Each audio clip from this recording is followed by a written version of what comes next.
My Apollo cheese chat. My mic wasn't plugged in. Um, Today I wanted to show you my writing project a little bit, like and how I do it, because I need to work on this. I'm gonna do this guy's character sheet, and we're gonna play Minecraft. And also, I'm gonna be listening to the Great Divorce while we play Minecraft because it's a good use of my time to listen to that because I'm writing a paper on it, like the book. I'm writing a paper on the book. I'm gonna listen to the ebook while I play Minecraft, and you guys are gonna be able to hear that too.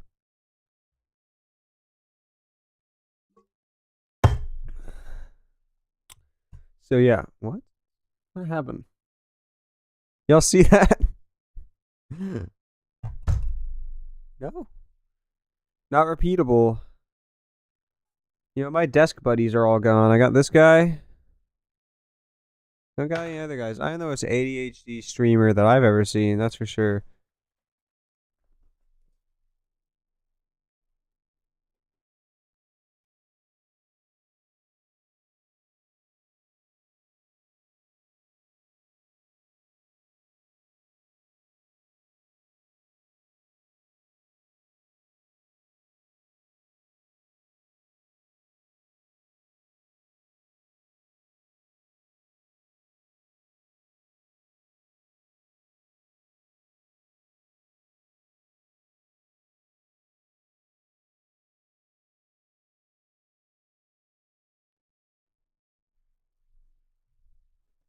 All right, so some of my desk guys are like missing. I'm gonna get some new desk guys. I have an amiibo, a small amiibo collection. We got Woolly Yoshi is gonna be here, and Simon. This is this is Simon, right? He's gonna be there. I have Simon encouraging me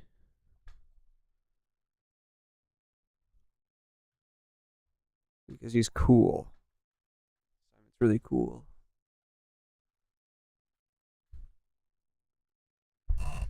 All right, so first of all, Brunswick. His name's Bruce. Doesn't no? He kind of has an alias because he's Bruce.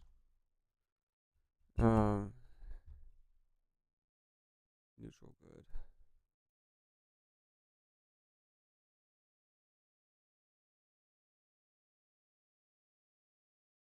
Pretty much.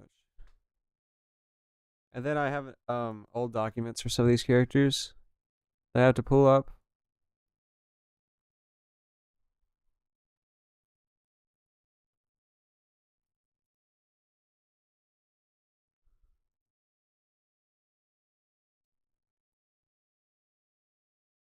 I feel like won't be able to see them because they're on the other screen. I'll just type them in. Well, this is what they look like. See? No. Like this. Did you know? I hate this app. Um. Okay, so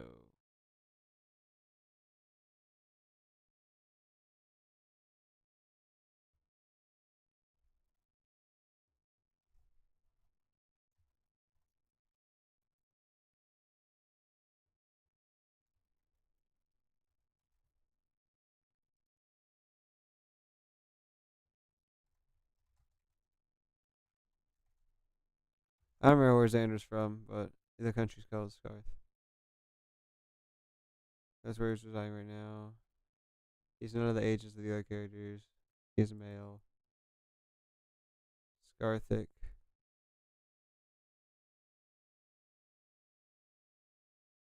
He's a human.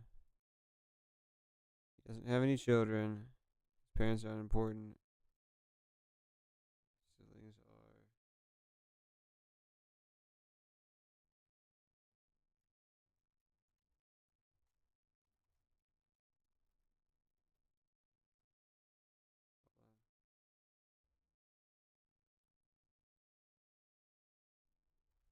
And he doesn't have a romantic interest.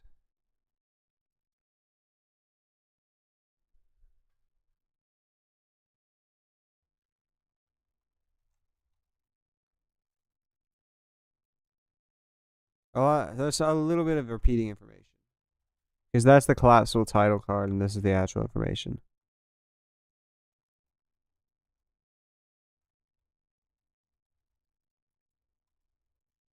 He's autistic. That's like something about Bruce is a medieval monster hunter that is autistic. And Bruce hunts dragons and stuff because he loves dragons. He just really wants to know more about dragons. He's obsessed with fighting dragons. Like it's like his special interest is fighting dragons. Like, you know, it's his view of special interests. And it's not stereotypical because the character is based off of my brother, who is autistic, like in terms of personality.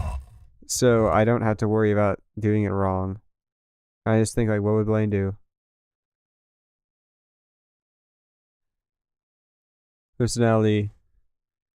Social for a stereotypical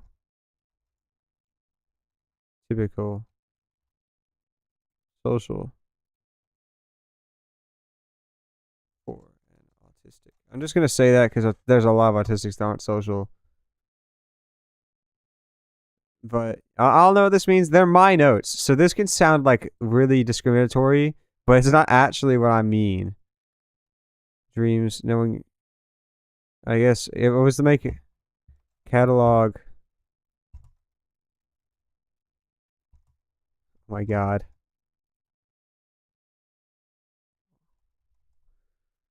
Cat lagu. Oh my god. I can't type. Well, it's monsters. That's his job.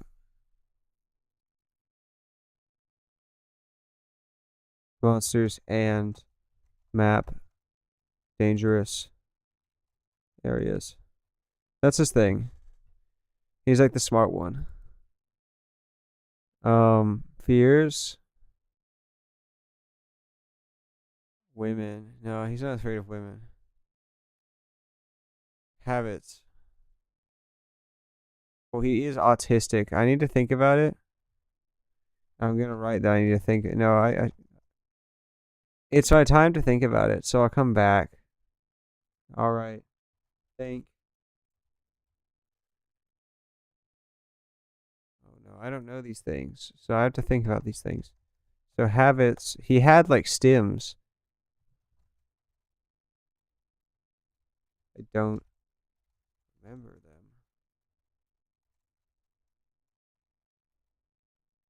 I know he likes to unsheath his sword a lot and just put it back. He does that a lot.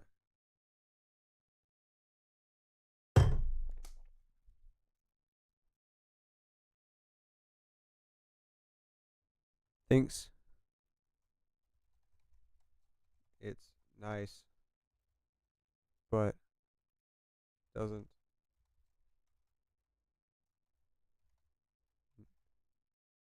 It's hard for him to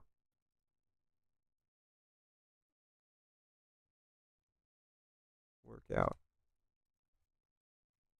because, you know, he doesn't know. He doesn't even know he's autistic. Yeah, it's fantasy.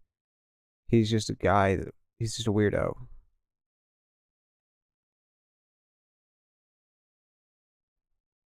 And he doesn't know that. It's like you can, it's very hard to find someone that completely understands you. It's easier in our world where we just have the internet and stuff. And there's way more people. He's normal. You see, there's normal, but then there's like other people that have different ones. Because everyone knows that God is real. Like everyone knows that the world has the same God. So it's very different from our world, where people have different religions because they're not sure. Everyone in this world is sure that the creator of the world was a certain person. So there's like a normal way of doing things. And there's other special ways that their God lets them do things that aren't necessarily requirements, but it's what they do to show appreciation. And maybe it brings them good fortune or something. I don't know. Employment. Yes. I think I have a I have a article for this. Yes.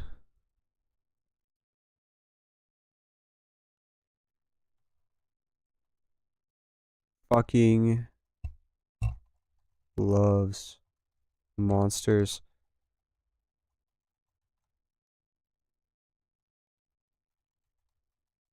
Dragons. Literally won't shut up.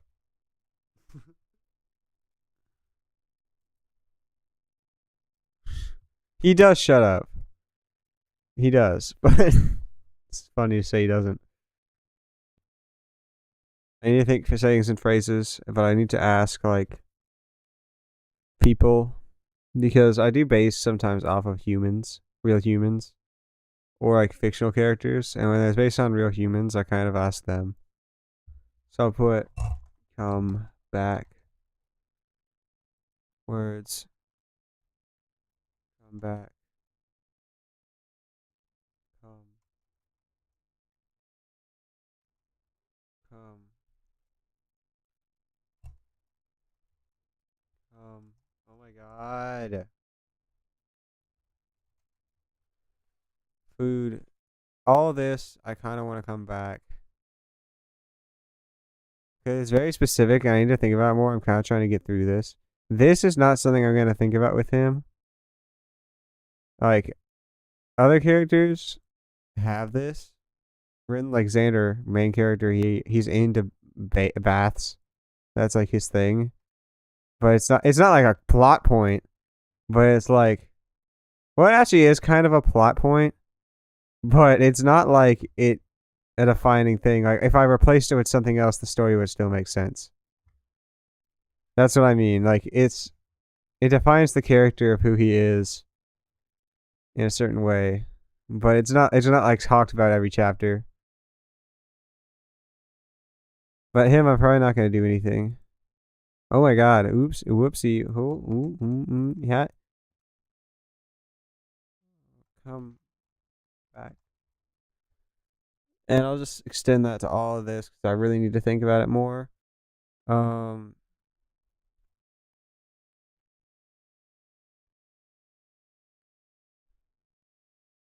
his birthday is uncopy this.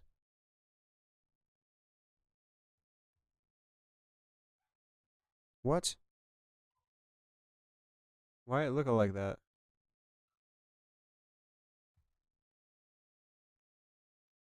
Oh, my dog's kind of freaking out. I gotta check on her. Him.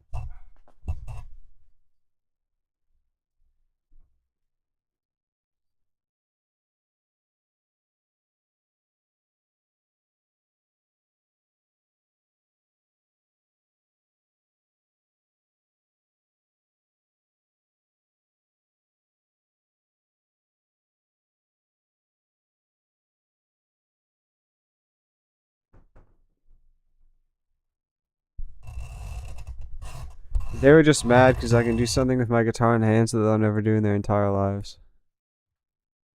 I don't have this yet.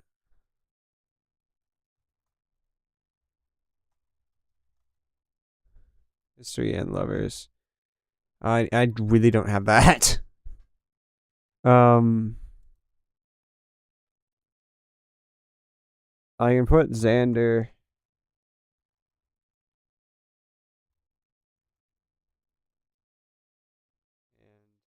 and Lance. Oh, Lance doesn't have a thing yet.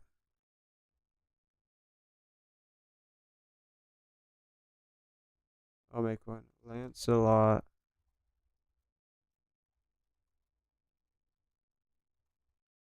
I forgot how to spell his name, so I'll just not write him for now.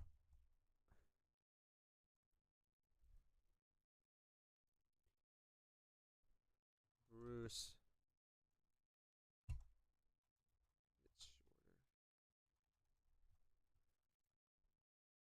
Titles.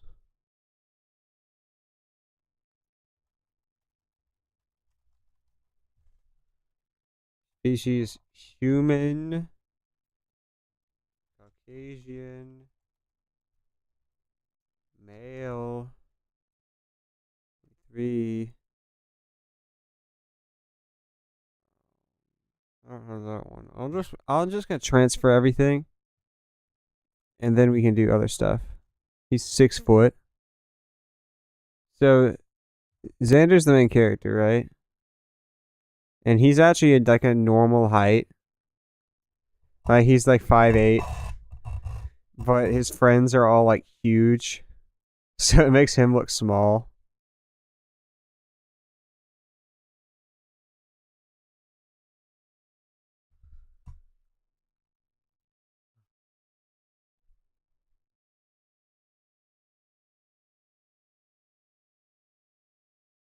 Body shape, size, expected. Actually, he's bulky.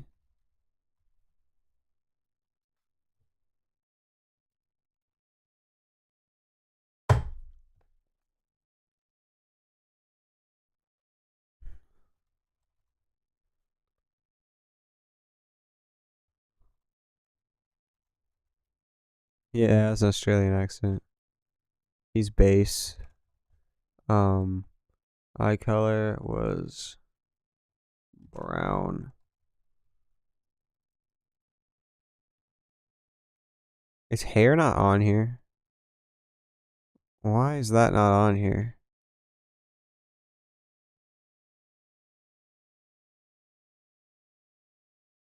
The hair is on here.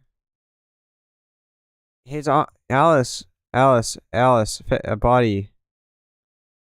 It does not say she's blonde anywhere on her character sheet. What? This is wild. Hold on. Let's add specifications about how their hair is.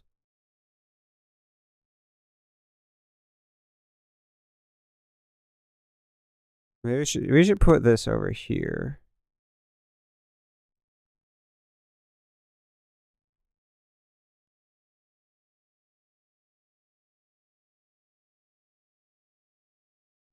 Hair.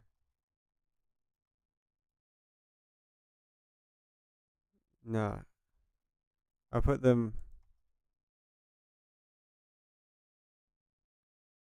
I'll just put them here. No, I don't want to, but now these things are here.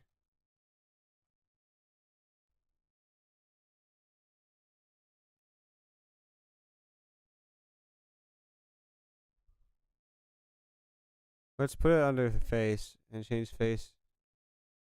Let's put it by face. Face, no, it can't be by, it doesn't make sense by face. Let's put it over by body. Because, you know, body hair's still hair. Hair color. Hair type. There's different types of hair. Alice is blonde. My dogs are freaking.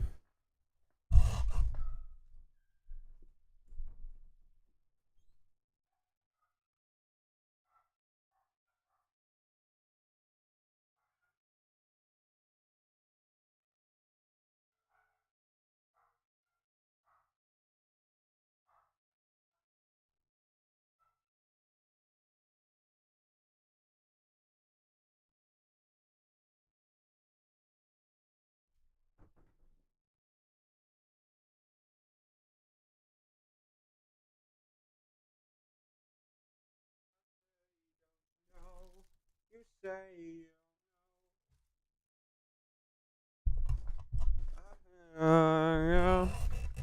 take me out. I don't know what her hair type is. I'll do those later.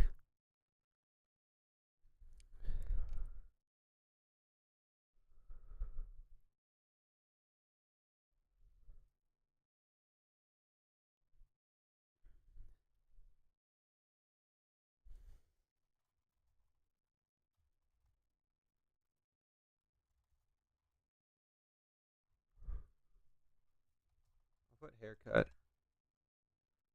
as well next to it. I'll just remember for. And now I'm getting angry. Okay. Now let's finish everything on Bruce's. No rage quitting. And we'll just. Don't know. Okay. Disabilities. Autism.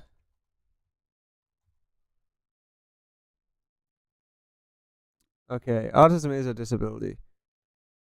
Unfortunately. Well, I guess we play Minecraft now.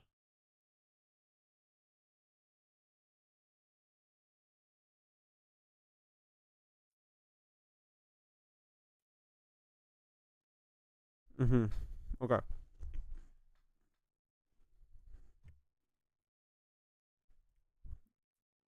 First of all, that's all my homework. I'm damn it. Okay, this is a risky maneuver. Okay. We're good.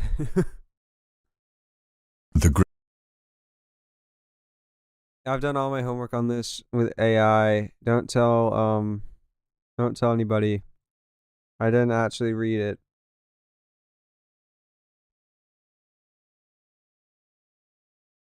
I think this is my first gaming session since I redid the room. I should like maybe show you guys around next time the camera's moving.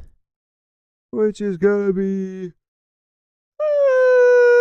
I don't know. So anyway. Before we listen to The Great Divorce.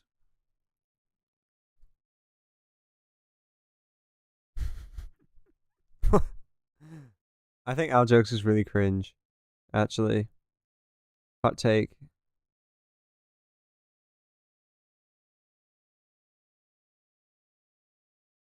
Okay. You guys we're not intended to see this. What is this? Bro, I have so much pre-cal homework. I just can't. I just can't do it anymore. Like, wait, are you serious? Bruh.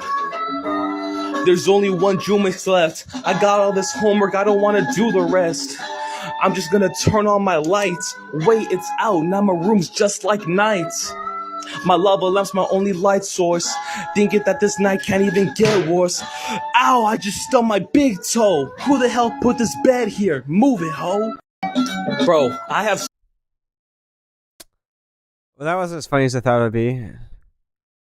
Let's see if it's in my playlists. Would you also have to see my playlists? Probably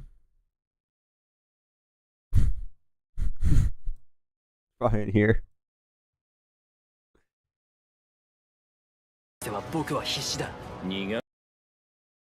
When drawing eyes, I usually think of this shape, which you can divide into these planes. Remember that this shape is hugging the eyeball? It's not in here.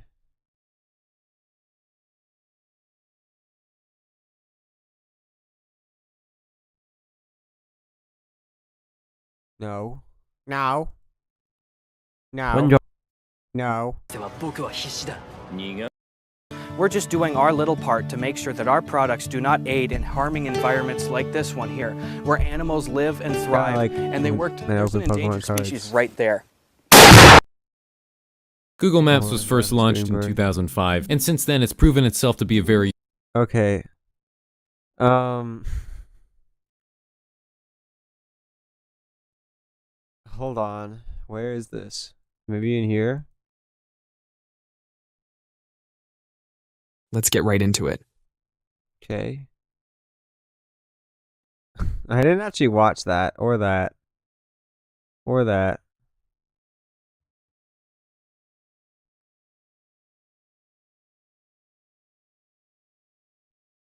Okay, so it's not here. Minecraft. Java.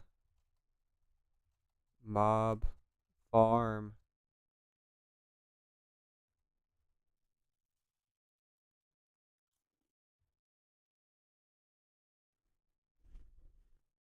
In this video, I'm going to show you how to build one of the best and simplest mob XP farms in Minecraft. This one. Here are all the materials you'll need for this video. It is recommended that you find... Yeah, let's just watch this. First, we need to find an ocean. In this video, I'm going to show you how to build one of the best and simplest mob XP farms in Minecraft. Here are all the materials you'll...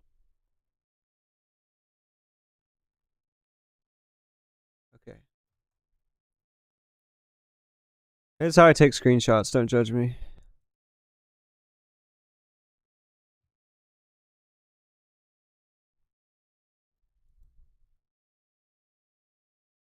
So I'm gonna make like... Yeah, I'm gonna have to make another set of things. Oh, we also have to grind a little bit to make it because of these hoppers. But to get it going, we don't need them because we only need the XP, which we could use to craft the hoppers. So we'll build the thing without it and figure it out.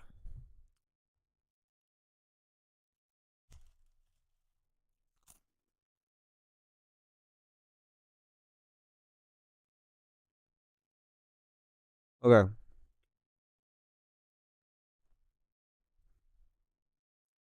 need for this video.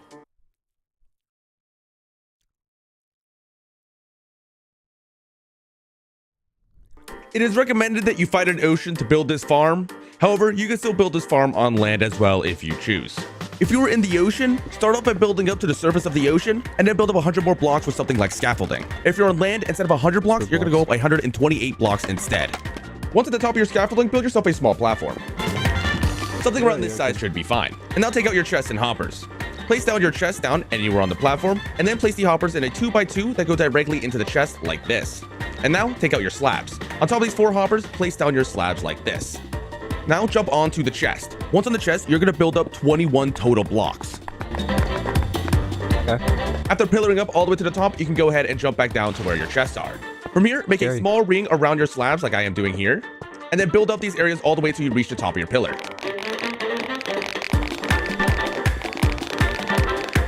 Let's get the materials. After you finish building this, But now you need I to just take want to out make your sure there's stairs. nothing I don't want to On change. each of these sides, we're going to place down our stairs so they face away outside of this hole like so. Okay. And then you can fill in each of these corners like I'm doing here. Okay.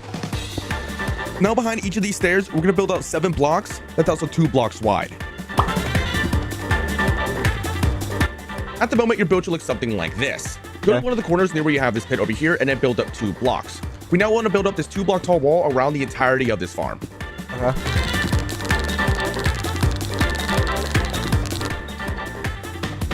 Now that you finished placing your walls, we now need to fill in all the in-between areas.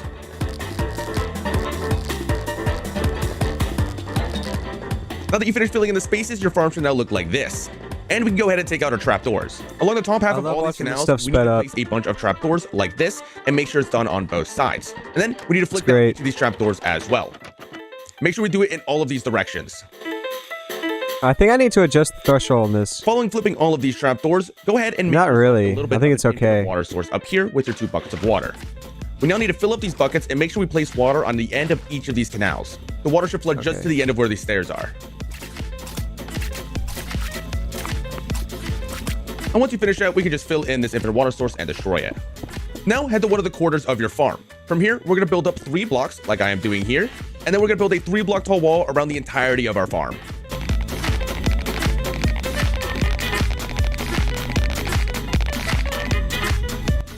Now your farm should look like this. The one that And makes it you should jump change into your faster? farm No. and grab out your carpet.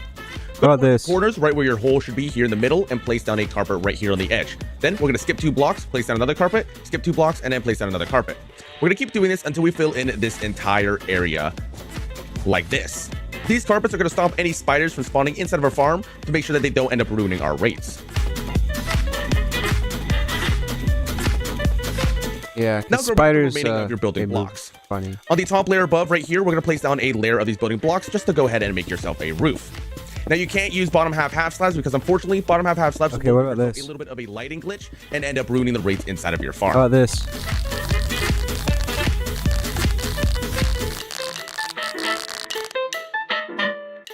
Now that you Taking finish this putting off. on the roof to your farm, take out your torches. we're just gonna place a bunch of torches right here on the roof, and this is just gonna stop any of the mobs from spawning up here instead of inside of your farm. That's too hard to use. And then we can come back down to the bottom of our farm. One of the last things we need to do is just remove the stone brick right here on the bottom so that we can actually reach the mobs. To add additional protection You guys get to hear from this creepers, you at the can add same some level trapdoors as right the here on the audio bottom so that it doesn't end up from blowing the up your farm, game and you can be safe when because I'm attacking these lazy. creepers. And that's all for this farm. For your next 3 farms, make sure you build these 3 farms in your Minecraft world. You won't regret it. Hold on, maybe we should see them. Make sure you build these 3 farms in your Minecraft world. You won't regret it. Let's see In them. this video, I'm going to show you how to build the 3 most important farms to start your Minecraft survival world that works for both Bedrock and the Java edition. These farms will give you a reliable source of both iron and food for the foreseeable future. And it all starts with villagers. Now, We can't do this yet. We can't do that yet.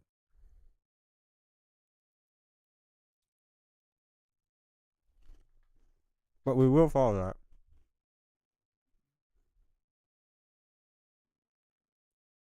And super smelters. We do that too. Hold on. in this video, Okay.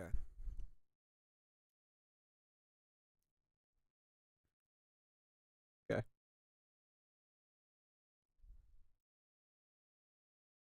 Hold on.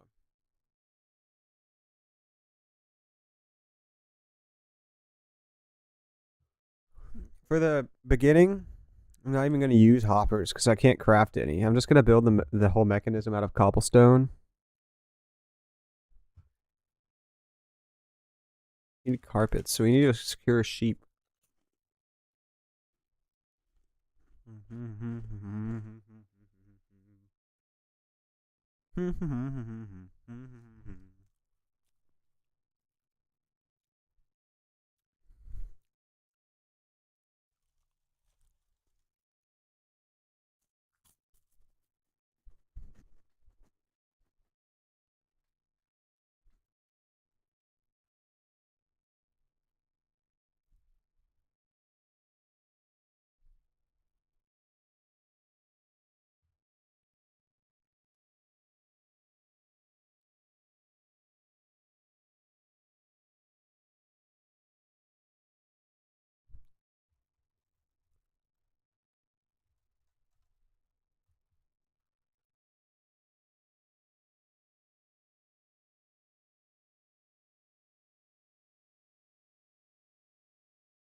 So we need a lot of blocks. I am placing blocks and stuff. 'Cause I'm in freaking Minecraft. Minecraft. Get that off my screen. Get it off. I don't like that thing.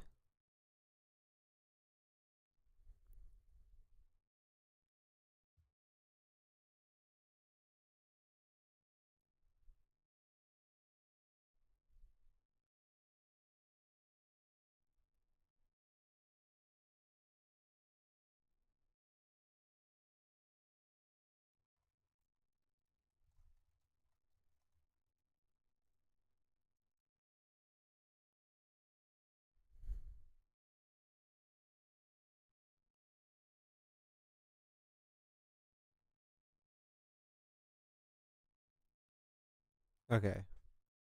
I don't like the overlay. So first, let's find an ocean.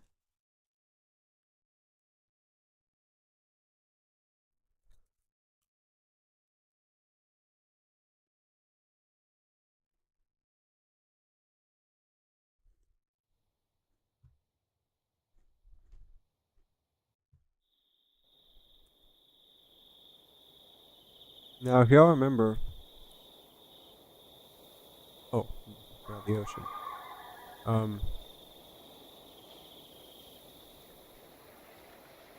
We have to go pretty far if we want to. Hold on.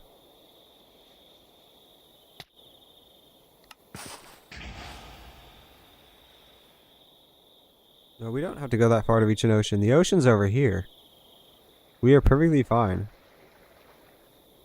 There's at least a large lake right here.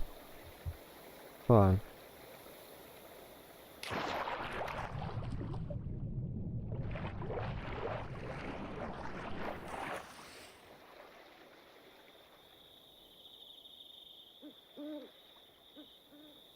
Nash. Okay.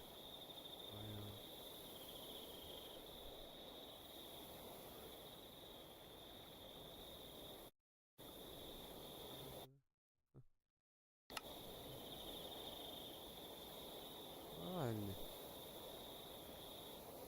Yeah, that's where that's not where we are. It's past the tower thing. The ocean is over here. This is the ocean. But that's still downriver, so we can travel that way. Yeah, we just have to take a left. Past Murderland and Murder Tower.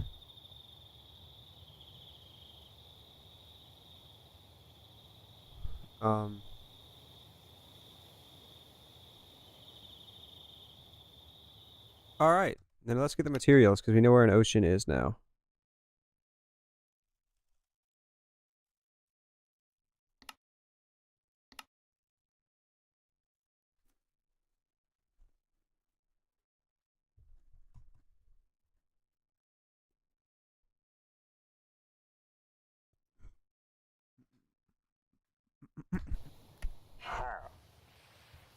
Alright, what's going on?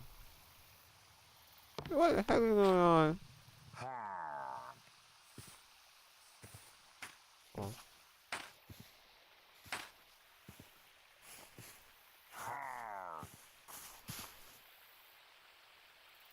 I get strength too, so I can wield a weapon.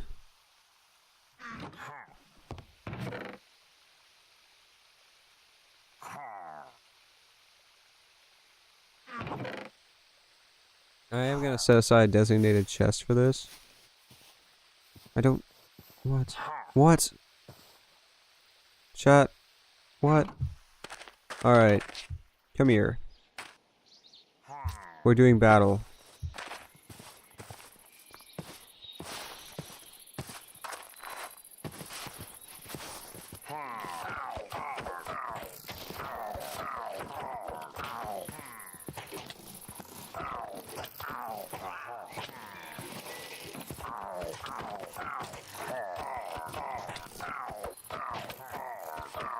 I forgot to put on the book.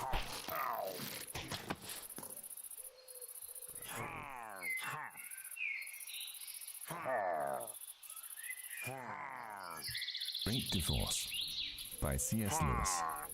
Read by Christopher Glynn. Chapter 1. I seem to be standing in a bus queue by the side of a long, mean street. This is Evening calming. was just closing in and it was raining. I've been wandering for hours in similar mean streets, always in the rain and always in evening twilight. Time seemed to have paused on that dismal moment when only a few shops have lit up and it's not yet dark enough for their windows to look cheery.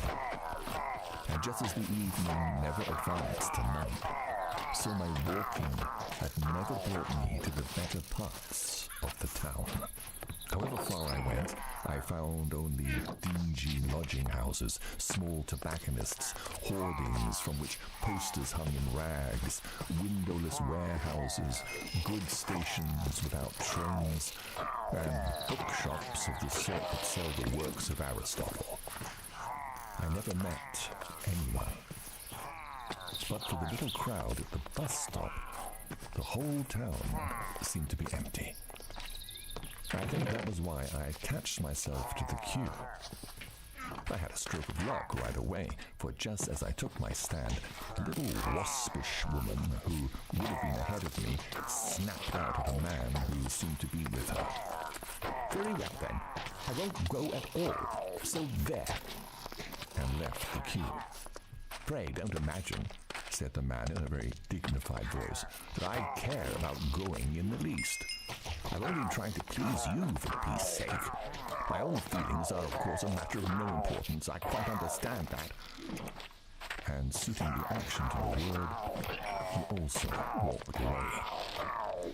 Come, thought I, that's 2 places gained. I was now next to a very short man with a scowl who glanced at me with an expression of extreme disfavor and observed, rather unnecessarily loudly, to the man beyond him, "This sort of thing really makes one think twice about going at all." "What sort of thing?" growled the other, a big beefy person.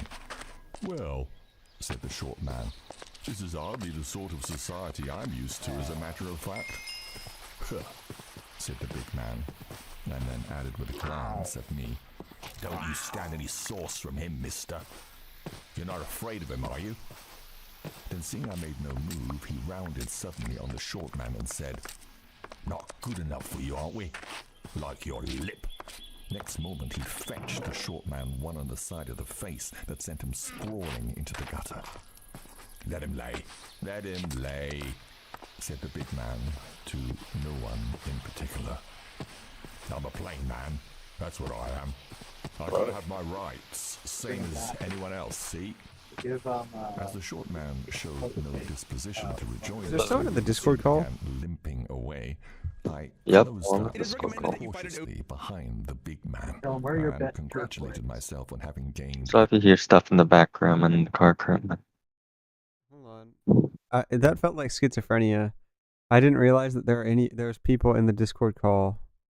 I was listening to an audiobook and then just started like being mumbling. I'm in the car right now, so I was just. Yeah, I'm streaming, listening to an audiobook because I need to listen to it, or I need to read the book for a paper I'm writing, and I haven't read it yet. So I'm just gonna listen to the audiobook. Yeah, very nice. So yeah, it's gonna be a little while before I get home, but I'll be happy to play. Alright. So, talk to you later. Okay.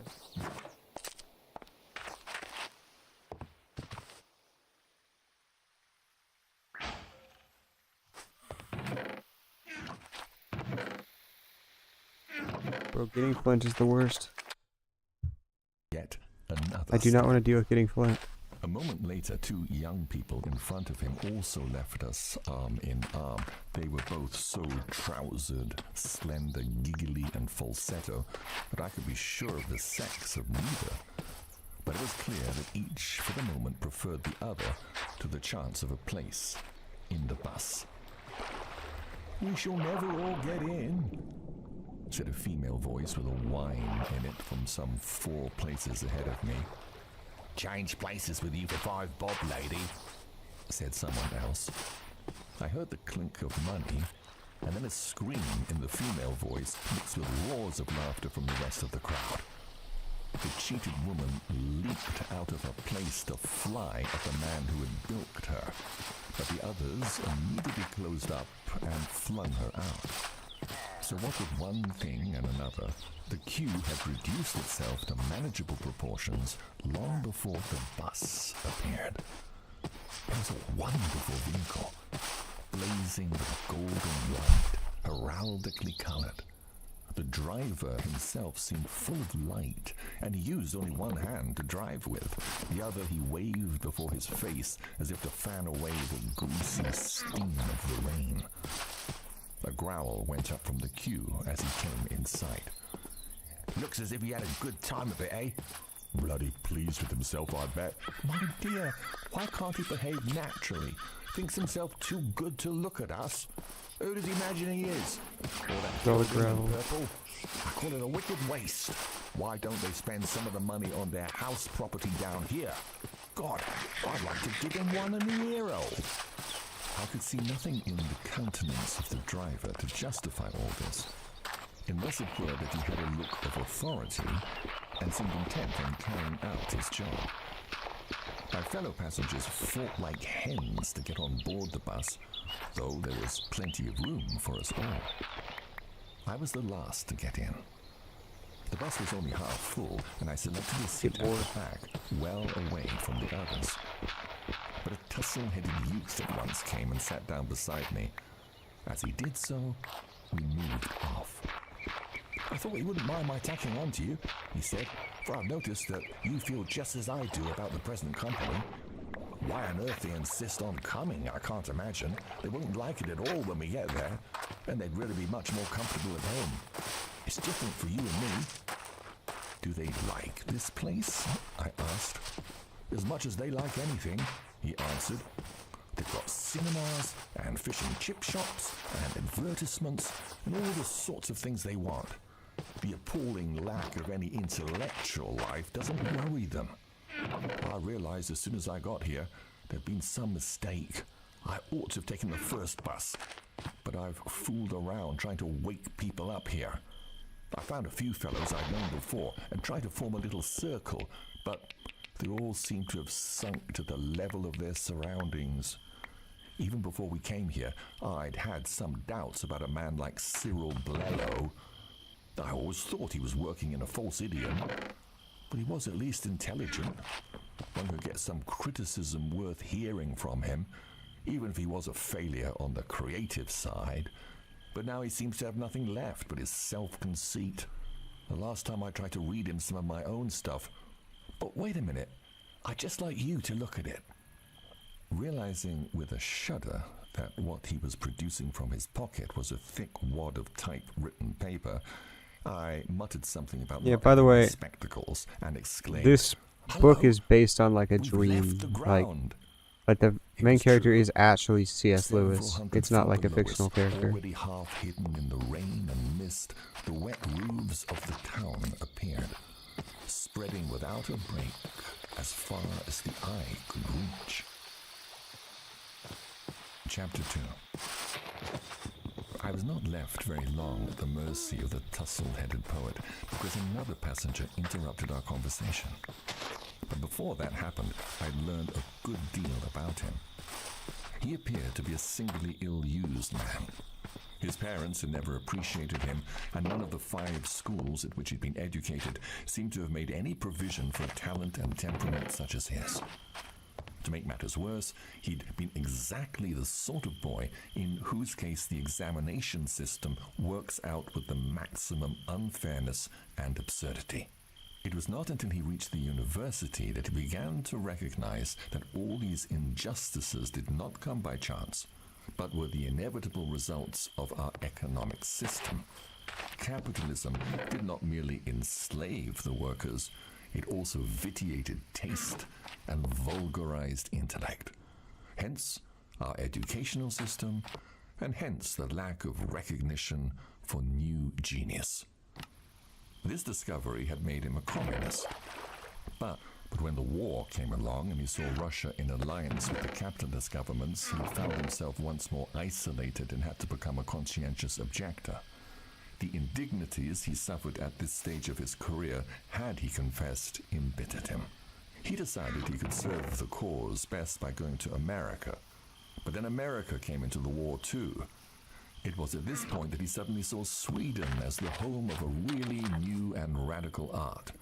But the various oppressors had given him no faculties for going to Sweden. There were money troubles. His father, who had never progressed beyond the most atrocious mental complacency and smugness of the Victorian epoch, was giving him a ludicrously inadequate allowance. And he'd been badly treated by a girl, too. He had thought her a really civilized and adult personality, but then she had unexpectedly revealed that she was a mass of bourgeois prejudices and monogamic instincts. Jealousy, possessiveness was a quality he particularly disliked. She had even shown herself at the end to be mean about money. That was the last straw. He had jumped under a train. I gave a start, but he took no notice. Even then, he continued, ill luck had continued to dog him, He'd been sent to the Grey Town, but of course it was a mistake. I would find, he assured me, that all the other passengers would be with me on the return journey, but he would not. He was going to stay there. He felt quite certain that he was going where at last his finely critical spirit would no longer be outraged by an uncongenial environment, where he would find recognition and appreciation. Meanwhile, since I hadn't got my glasses, he would read me the passage about which Cyril Blello had been so insensitive. It was just then that we were interrupted. One of the quarrels which were perpetually simmering in the bus had boiled over, and for a moment there was a stampede. Knives were drawn, pistols were fired, but it all seemed strangely innocuous. And when it was over, I found myself unharmed, though in a different seat and with a new companion. He was an intelligent-looking man with a rather bulbous nose and a bowler hat. I looked out of the windows. We were now so high that all below us had become featureless. But fields, rivers, or mountains I did not see. And I got the impression that the grey town still filled the whole field of vision. It seems the deuce of a town, I volunteered. And that's what I can't understand. The parts of it that I saw were so empty. Was there once a much larger population? Not at all, said my neighbor. The trouble is, they're so quarrelsome. As soon as anyone arrives, he settles in some street. Before he's been there 24 hours, he quarrels with his neighbor.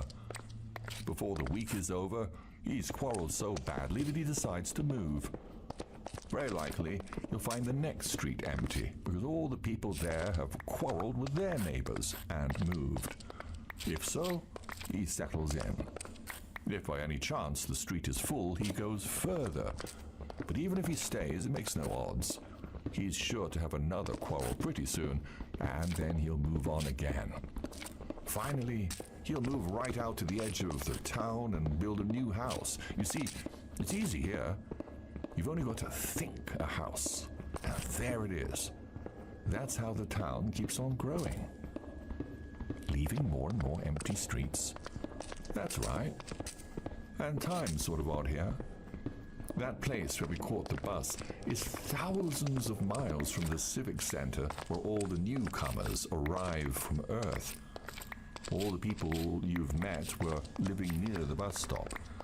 But they'd taken centuries of our time to get there, by gradual removals. And what about the earlier arrivals? I mean, there must be people who came from Earth to your town even longer ago. That's right, there are. They've been moving on and on, getting further apart. They're so far off by now that they would never think of coming to the bus stop at all. Astronomical distances. There's a bit of rising ground near where I live, and a chap has a telescope. You can see the lights of the inhabited houses where the old ones live, millions of miles away, millions of miles from us and from one another. Every now and then they move further still. That's one of the disappointments. I thought you'd meet interesting historical characters, but you don't. They're too far away. Would they get to the bus stop in time if they ever set out? Well, theoretically, but it'd be a distance of light years, and they wouldn't want to by now. Not those old chaps like Tamburlaine and Genghis Khan or Julius Caesar or Henry V. Wouldn't want to. That's right. The nearest of those old ones is Napoleon. We know that because two chaps made the journey to see him. They'd started long before I came, of course, but I was there when they came back. About 15,000 years of our time it took them. We've picked out the house by now, just a little pinprick of light and nothing else near it for millions of miles. But they got there? That's right. He built himself a huge house, all in the Empire style. Rows of windows flaming with light, though it only shows as a pinprick from where I live. Did they see Napoleon? That's right. They went up. What's the trouble about this place? Not that people are quarrelsome, that's only human nature, and was always the same even on Earth. There are so many blocks of stone types. You get everything you want. Not very good quality, of course, by just imagining it. That's why it never costs any trouble to move to another street or build another house. In other words, there's no proper economic basis for any community life. If they needed real shops, chaps would have to stay near where the real shops were. If they needed real houses, they'd have to stay near where the builders were. It's scarcity that enables a society to exist. Well, that's where I come in. I'm not going this trip for my health. As far as that goes, I don't think it would suit me up there. But if I can come back with some real commodities, anything at all that you would really bite or drink or sit on, why, at once you'd get a demand down in our town. I'd start a new business. I'd have something to sell. You'd soon get people coming to live near. Centralization. 2 fully inhabited streets would accommodate the people that are now spread over 1 million square miles of empty streets. I'd make a nice little profit and be a public benefactor as well. You mean, if they had to live together, they'd gradually learn to quarrel less? Well, I don't know about that. I dare say they could be kept a bit quieter. You'd have a chance to build up a police force, knock some kind of discipline into them. Anyway, here he dropped his voice. It'd be better, you know. Everyone admits that. Safety in numbers. Safety from what? I began, but my companion nudged me to be silent. I changed my question. But look here, said I. If they can get everything just by imagining it, why would they want any real things, as you call them? Eh? Oh, well, they'd like houses that really kept out the rain. Their present houses don't? Well, of course not. How could they? What the devil is the use of building them, then? The intelligent man put his head closer to mine. Safety again, he muttered. At least the feeling of safety. It's all right now, but later on, you understand? What? Said I, almost involuntarily sinking my own voice to a whisper. He articulated noiselessly, as if expecting that I understood lip reading. I put my ear close to his mouth. Speak up, I said. It will be dark presently, he mouthed. You mean the evening is really going to turn into a night in the end? He nodded. What's that got to do with it? Said I. Well, no one wants to be out of doors when that happens. Why? His reply was so furtive that I had to ask him several times to repeat it. When he had done so, being a little annoyed, as one so often is with whisperers, I replied, without remembering to lower my voice. Who are they? I asked. And what are you afraid they'll do to you? And why should they come out when it's dark? And what protection could an imaginary house give if there was any danger? Yeah, shouted the big man. Who's talking all that stuff? You stop your whispering, you two, if you don't want a hiding, see? Spreading rumors, that's what I call it. You shut your face, Ike, see? Quite right. Scandalous. Ought to be prosecuted. How did they get into the bus? Growled the passengers. A fat, clean-shaven man who sat on the seat in front of me leaned back and addressed me in a cultured voice. Excuse me, he said, but I couldn't help overhearing parts of your conversation. It is astonishing how these primitive superstitions linger on. I beg your pardon? Oh, God bless my soul, that's all it is. There's not a shred of evidence that this twilight is ever going to turn into a night. There's been a revolution of opinion on that in educated circles. I'm surprised that you haven't heard of it. All the nightmare fantasies of our ancestors are being swept away. What we see now in this subdued and delicate half-light is the promise of the dawn, the slow turning of a whole nation towards the light. Slow and imperceptible, of course, and not through eastern windows only. When daylight comes in the light. And that passion for real commodities which our friend speaks of is only materialism, you know. It's retrogressive, earthbound, a hankering for matter. But we look on this spiritual city, for with all its faults it is spiritual, as a nursery in which the creative functions of man, now freed from the clogs of matter, begin not to going to try anything their that's going to try to wings. explode in there, so I'm still going to keep the wood stairs. Hours later, there came a change. It began to grow light in the bus. The grayness outside the windows turned from mud color to mother of pearl, then to the faintest blue, then to a bright blueness that stung the eyes. We seemed to be floating in a pure vacancy.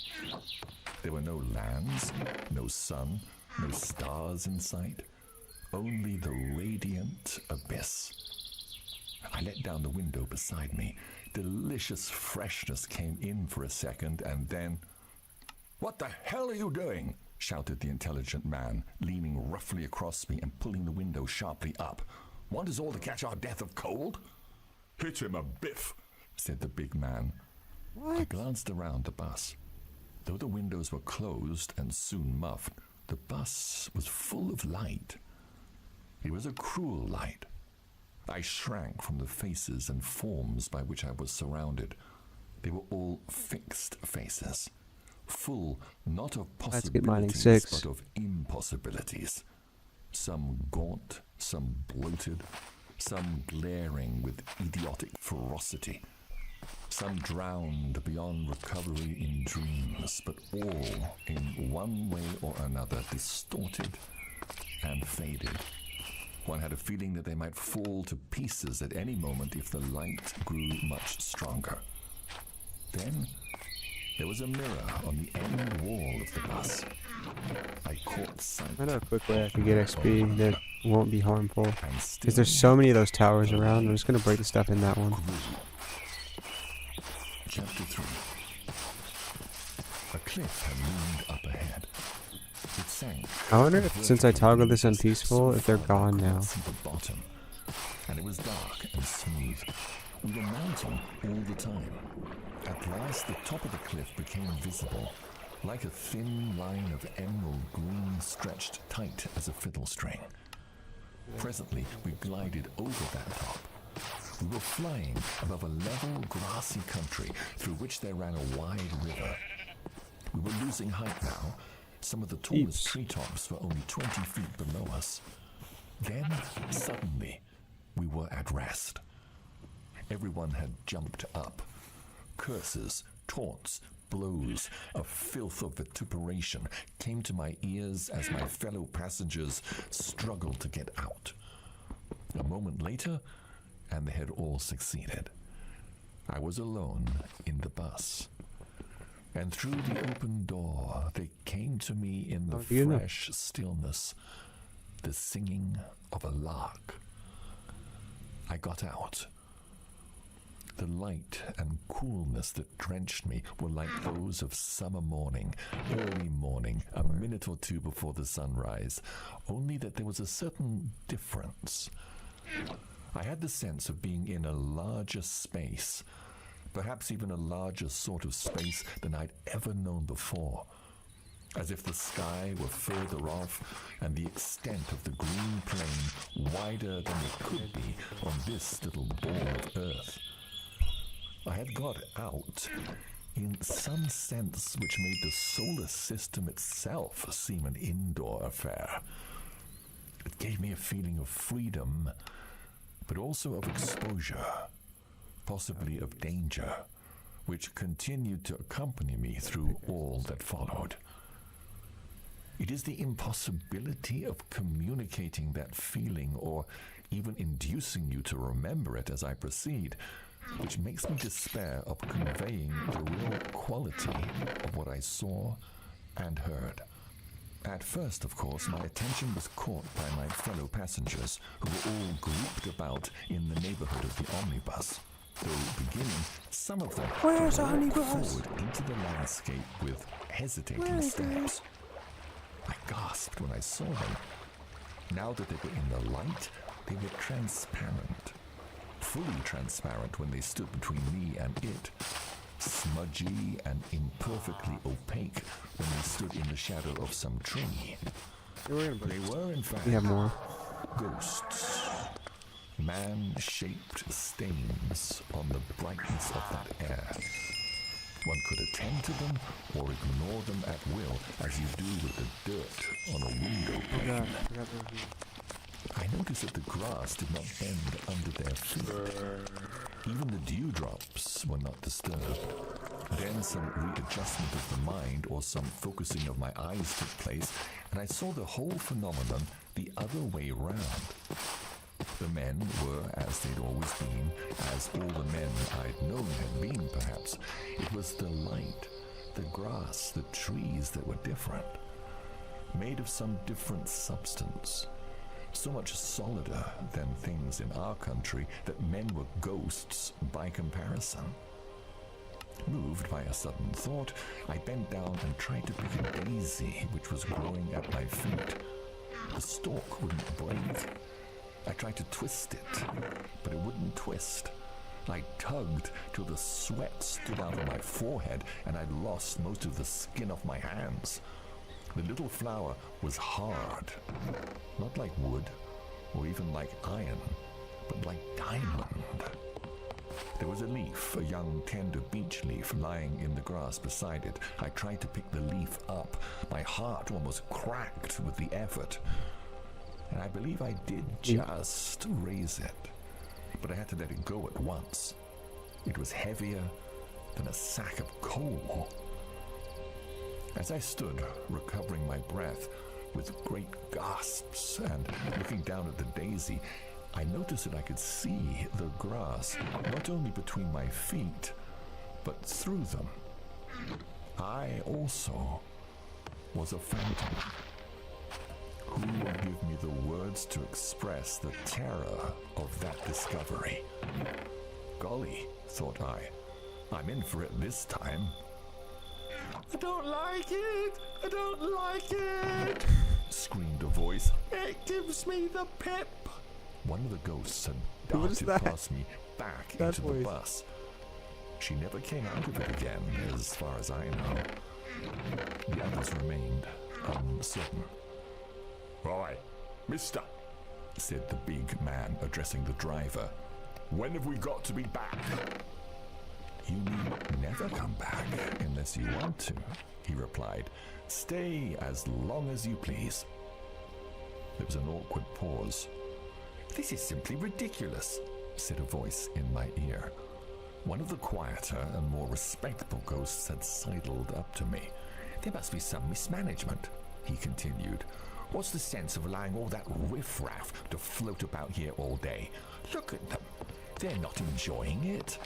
They'd be far happier at home. They don't even know what to do. I don't know very well myself, said I. What does one do? Oh, me? I shall be met in a moment or two. I'm expected. I'm not bothering about that. But it's rather unpleasant on one's first day to have the whole place crowded out with trippers. Damn it, one's chief object in coming here at all was to avoid them. He drifted away from me, and I began to look about. In spite of his reference to a crowd, the solitude was so vast that I could hardly notice the knot of phantoms in the foreground.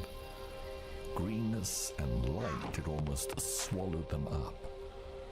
But very far away, I could see what might be either a great bank of cloud or a range of mountains. Sometimes I could make out in it steep forests, far withdrawing valleys, and even mountain cities perched on inaccessible summits. At other times, it became indistinct. The height was so enormous that my waking sight could not have taken in such an object at all. Light brooded on the top of it. Slanting down thence, it made long shadows beneath every tree on the plain. There was no change and no progression as the hours passed. The promise, or the threat, of sunrise rested immovably up there. Long after that, I saw people coming to meet us. Because they were bright, I saw them while they were still very distant, and at first I did not know that they were people at all. Mile after mile, they drew nearer. The earth shook under their tread as their strong feet sank into the wet turf. A tiny haze and a sweet smell went up where they'd crushed the grass and scattered the dew. Some were naked, some robed. But the naked ones did not seem less adorned, and the robes did not disguise in those who wore them the massive grandeur of muscle and the radiant smoothness of flesh. Some were bearded, but no one in that company struck me as being of any particular age. One gets glimpses, even in our country, of that which is ageless. Heavy thought in the face of an infant, and frolic childhood in that of a very old man. Here, it was all like that. They came on steadily. I did not entirely like it. Two of the ghosts screamed and ran for the bus. The rest of us huddled closer to one another. Chapter 4. As the solid people came nearer still, I noticed that they were moving with order and determination as though each of them had marked his man in our shadowy company. They're going to be affecting scenes, I said to myself. Perhaps it would not be right to look on. With that, I sidled away on some vain pretext of doing a little exploring. A grove of huge cedars to my right seemed attractive, and I entered it. Walking proved difficult. The grass, hard as diamonds to my unsubstantial feet, made me feel as if I were walking on wrinkled rock. I suffered pains like those of the mermaid in Hans Andersen. A bird ran across in front of me, and I envied it. It belonged to that country and was as real as the grass. It could bend the stalks and spatter itself with the dew. Almost at once, I was followed by what I called the big man. To speak more accurately, the big ghost. He, in his turn, was followed by one of the bright people. "Don't you know me?"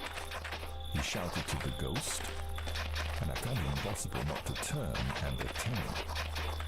The face of the solid spirit, he was one of those that wore a robe, made me want to dance. It was so jocund, so established in its youthfulness.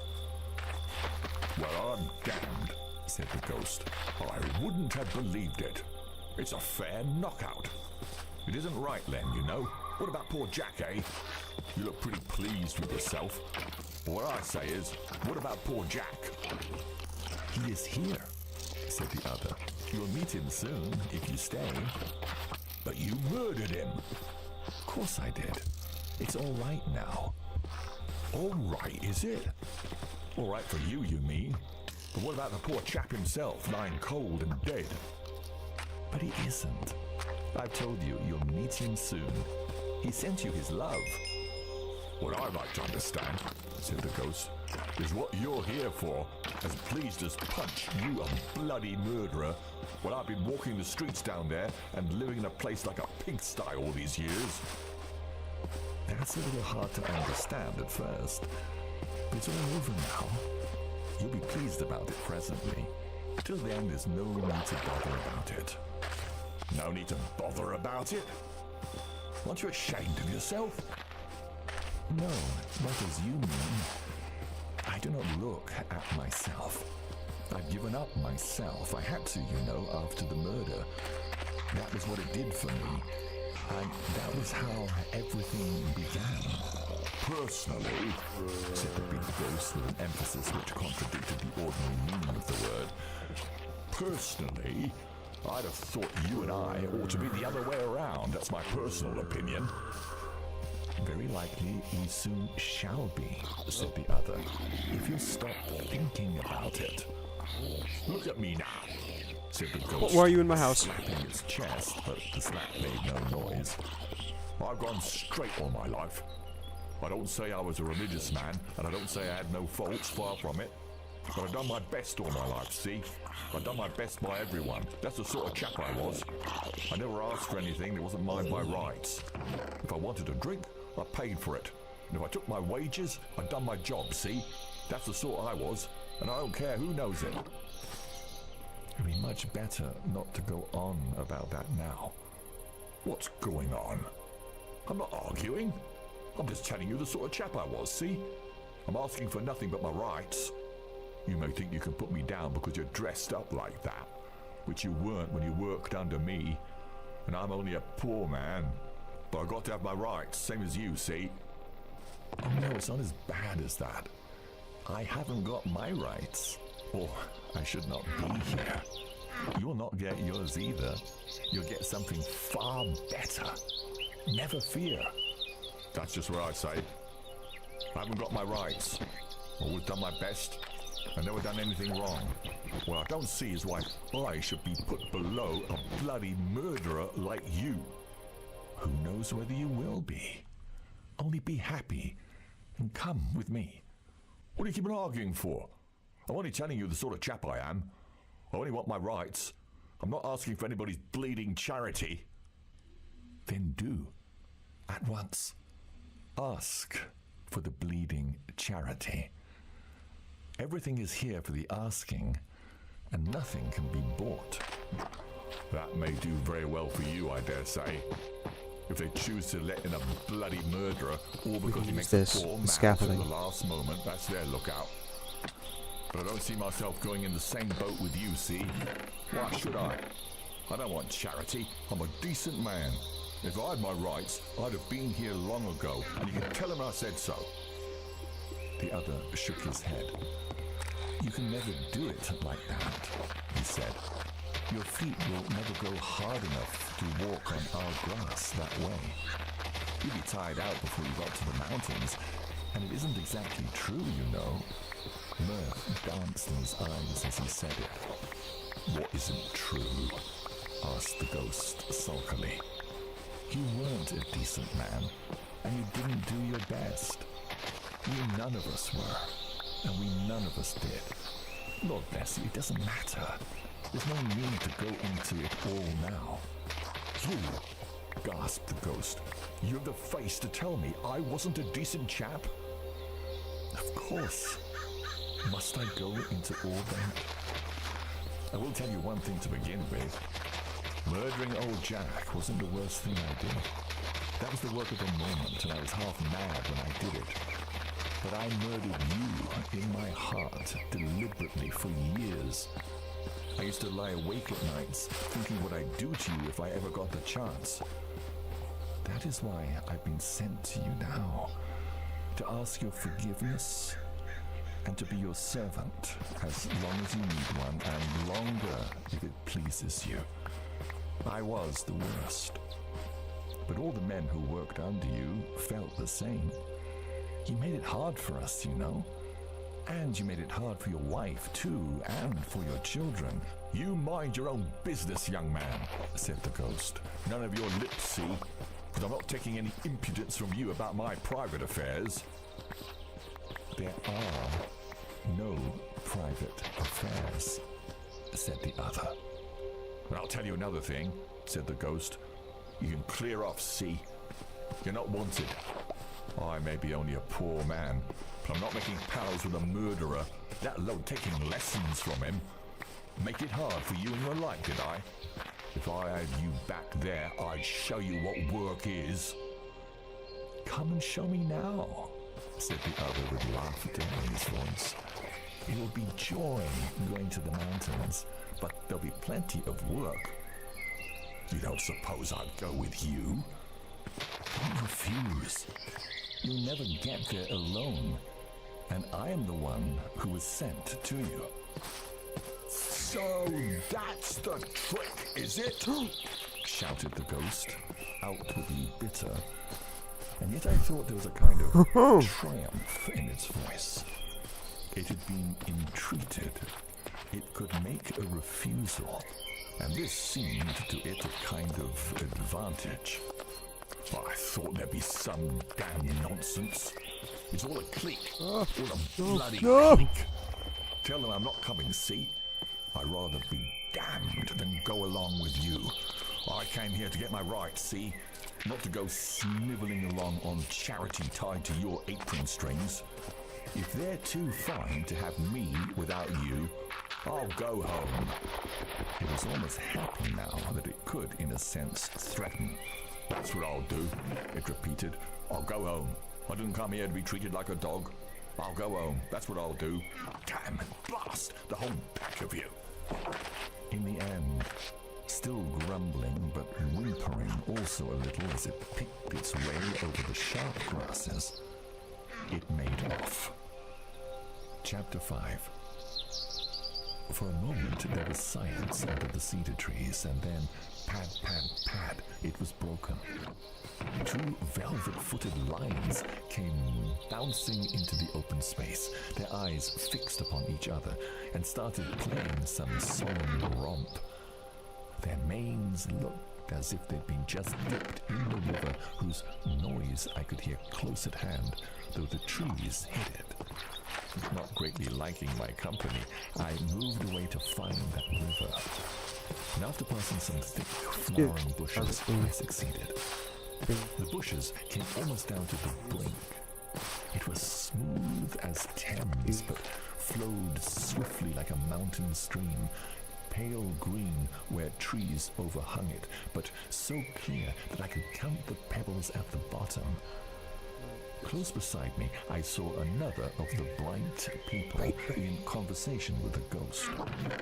It was that fat ghost with the cultured voice who had addressed me in the bus, and it seemed to be wearing gaiters. "My dear boy, I'm delighted to see you," it was saying to the spirit, who was naked and almost blindingly white. "I was talking to your poor father the other day and wondering where you were." "You didn't bring him?" said the other. "Well, no, he lives a long way from the bus. And to be quite frank, he's been getting a little eccentric lately, a little difficult, losing his grip. He never was prepared to make any great efforts, you know, if you remember. He used to go to sleep when you and I got talking seriously.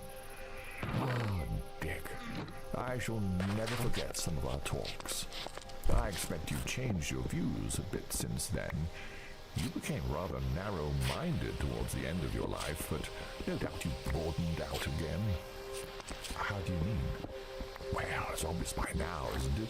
You weren't quite right. Why, my dear boy, you were coming to believe in a literal heaven and hell." "But wasn't I right?" "No, in a spiritual sense, to be sure. I still believe in them in that way. I'm still, my dear boy, looking for the kingdom, but nothing superstitious or mythological."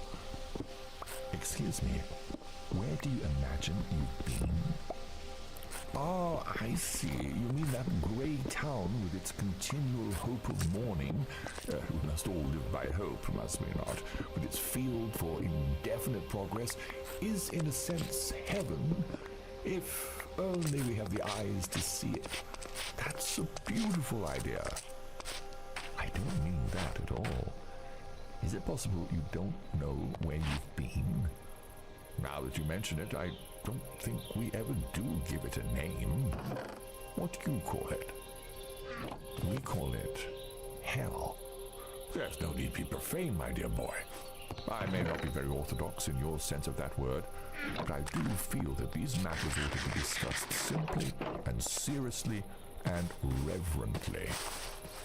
"Discuss hell reverently?" "I meant what I said.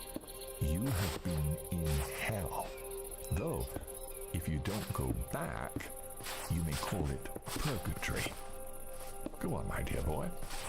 Go on. That is so like you. No doubt you'll tell me why, on your view, I was sent there. I'm not angry. But don't you know? You went there because you are an apostate. Are you serious, Dick? Perfectly. This is worse than I expected. Do you really think people are penalized for their honest opinions? Even assuming, for the sake of argument, that those opinions were mistaken. Do you really think there are no sins of intellect? There are indeed, Dick. There is hidebound prejudice, and intellectual dishonesty, and timidity and stagnation. But honest opinions, fearlessly followed, they're not sins. I know we used to talk that way. I did it too until the end of my life when I became what you call narrow. It all turns on what are honest opinions. Mine certainly were. They were not only honest, but heroic. I asserted them fearlessly. When the doctrine of resurrection ceased to commend itself to the critical faculties which God had given me, I openly rejected it. I preached my famous sermon. I defied the whole chapter. I took every risk. What risk? What was at all likely to come of it except what actually came? Popularity, sales for your books, invitations, and finally a bishopric. Dick, this is unworthy of you. What are you suggesting? Friend, I'm not suggesting at all. You see, I know now. Let us be frank. Our opinions were not honestly come by. We simply found ourselves in contact with a certain current of ideas and plunged into it because it seemed modern and successful. At college, you know, we just started automatically writing the kind of essays that got good marks and saying the kind of things that won applause. When in our whole lives did we honestly face, in solitude, the one question on which all turned? Whether, after all, the supernatural might not, in fact, occur. When did we put up one moment's real resistance to the loss of our faith? If this is meant to be a sketch of the genesis of liberal theology in general, I reply that it is mere libel. Do you suggest that men like... I have nothing to do with any generality, nor with any man but you and me. Oh, as you love your own soul, remember, you know that you and I were playing with loaded dice. We didn't want the other to be true. We were afraid of crude salvationism, afraid of a breach with the spirit of the age, afraid of ridicule, afraid, above all, of real spiritual fears and hopes. I'm far from denying that young men may make mistakes. They may well be influenced by current fashions of thought. But it's not a question of how the opinions are formed. The point is that they were my honest opinions, sincerely expressed. Of course, having allowed oneself to drift, unresisting, unpraying, accepting every half-conscious solicitation from our desires, we reached a point where we no longer believed the faith.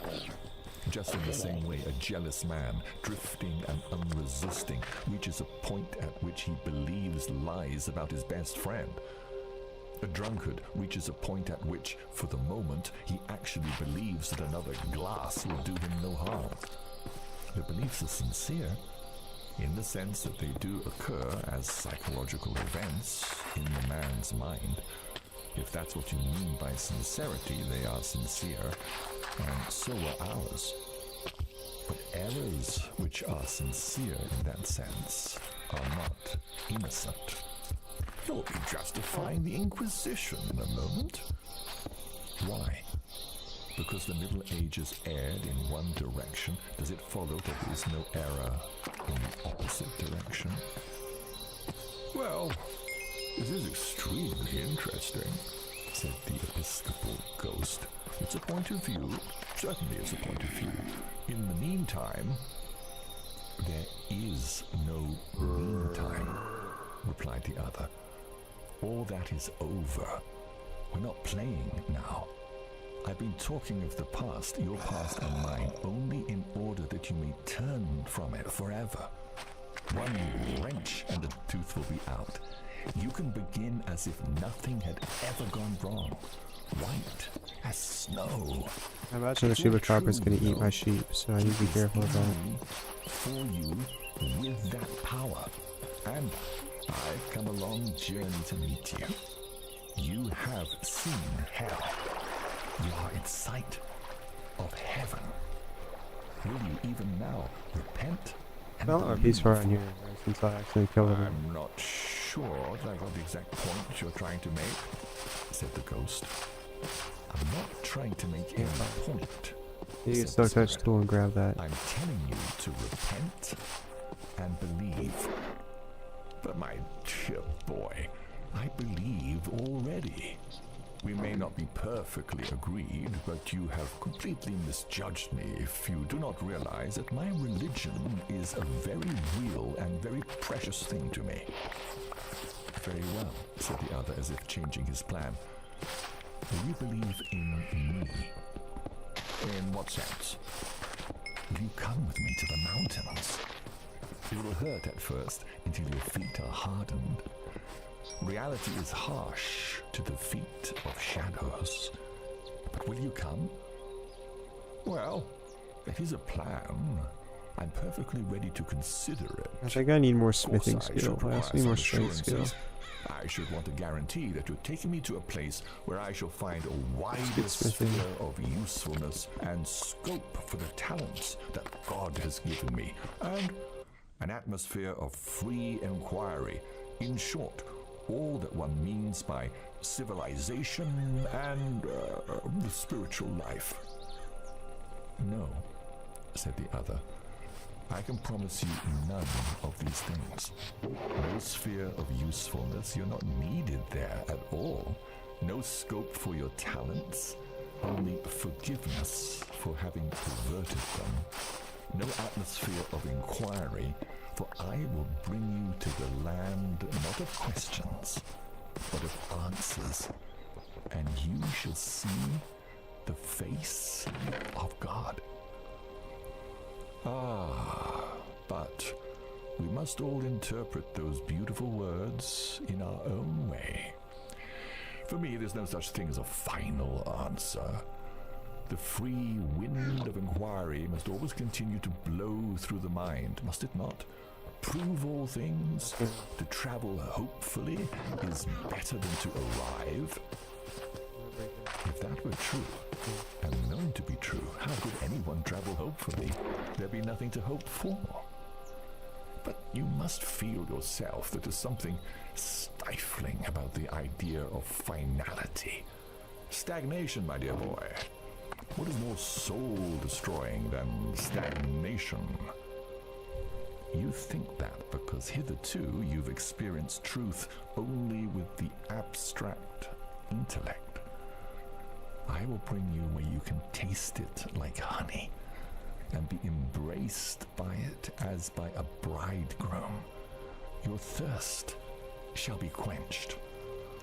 Well, really, you know, I'm not aware of a thirst for some ready-made truth which puts an end to intellectual activity in the way you seem to be describing. Would it leave me the free play of mind, Dick? I must insist on that, you know. Free as a man is free to drink while he is drinking. He's not free still to be dry. The ghost seemed to think for a moment. I can make nothing of that idea, he said. Listen, said the white spirit. Once you were a child, once you knew what inquiry was for, I think I do need there was a paper. time when you asked questions because you wanted answers, and you were glad when you had found them. Become that child again. even now. But when I became a man, I put away childish things. You have gone far wrong. Thirst was made for water, inquiry for truth. What you now call the free play of inquiry has neither more nor less to do with the ends for which intelligence was given you than masturbation has to do with marriage. If we cannot be reverent, there is at least no need to be obscene.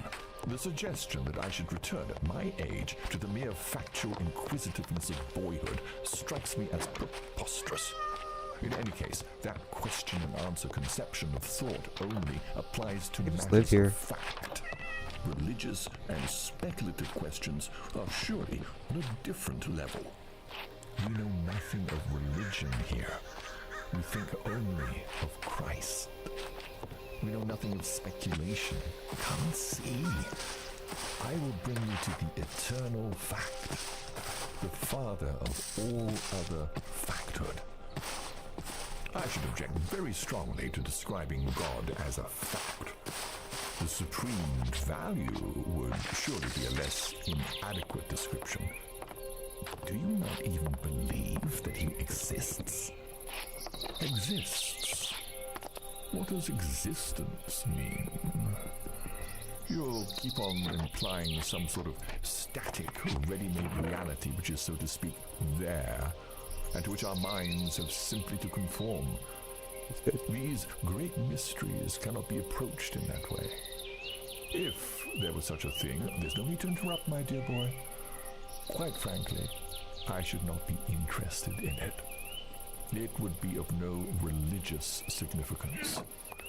God, for me, is something purely spiritual. The spirit of sweetness and light and tolerance and a service deck. Service?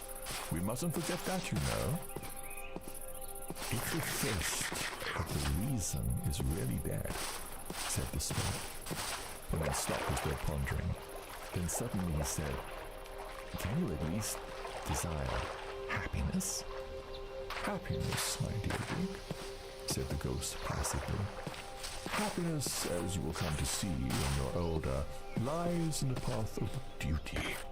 Which reminds me, bless my soul, I nearly forgot. I never even got sheep. Of course I can't come with you. Maybe I have enough wool now. Next Friday to read a paper. We have a little theological society down there. Oh yes, there is plenty of intellectual life, not of a very high quality perhaps. One notices a certain lack of grip, a certain confusion of mind. That's where I can be of some use to them.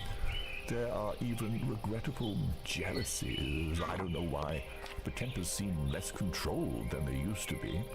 Still, one mustn't expect too much of human nature. I feel I can do a great work among them. But you've never asked me what my paper is about. I'm taking the text about growing up to the measure of the stature of Christ and working out an idea which I feel sure you'll be interested in. I'm going to point out how people always forget that Jesus, here the ghost bowed, was a comparatively young man when he died. He would have outgrown some of his earlier views, you know, if he'd lived, as he might have done with a little more tact and patience. I'm going to ask my audience to consider what his mature views would have been. A profoundly interesting question. What a different Christianity we might have had if only the founder had reached his full stature. I shall end up by pointing out how this deepens the significance of the crucifixion. One feels for the first time what a disaster it was, what a tragic waste, so much promise cut short. Oh, must you be going? Well, so must I. Goodbye, my dear boy. It's been a great pleasure. Most stimulating and provocative. Goodbye. Goodbye. Goodbye. The ghost nodded its head and beamed on the spirit with a bright, clerical smile. Or with the best approach to it which such unsubstantial lips could manage. And then turned away, humming softly to itself, City of God, how broad and far. But I did not watch him long, for a new idea had just occurred to me. If the grass were hard as rock, I thought, would not the water be hard enough to walk on? I tried it with one foot, and my foot did not go in. Next moment, I stepped boldly out onto the surface. I fell on my face at once and got some nasty bruises. I had forgotten that though it was to me solid, it was not the less in rapid motion. When I had picked myself up, I was about 30 yards farther downstream than the point where I had left the bank. But this did not prevent me from walking upstream. It only meant that by walking very fast indeed, I made very little progress. Chapter 6.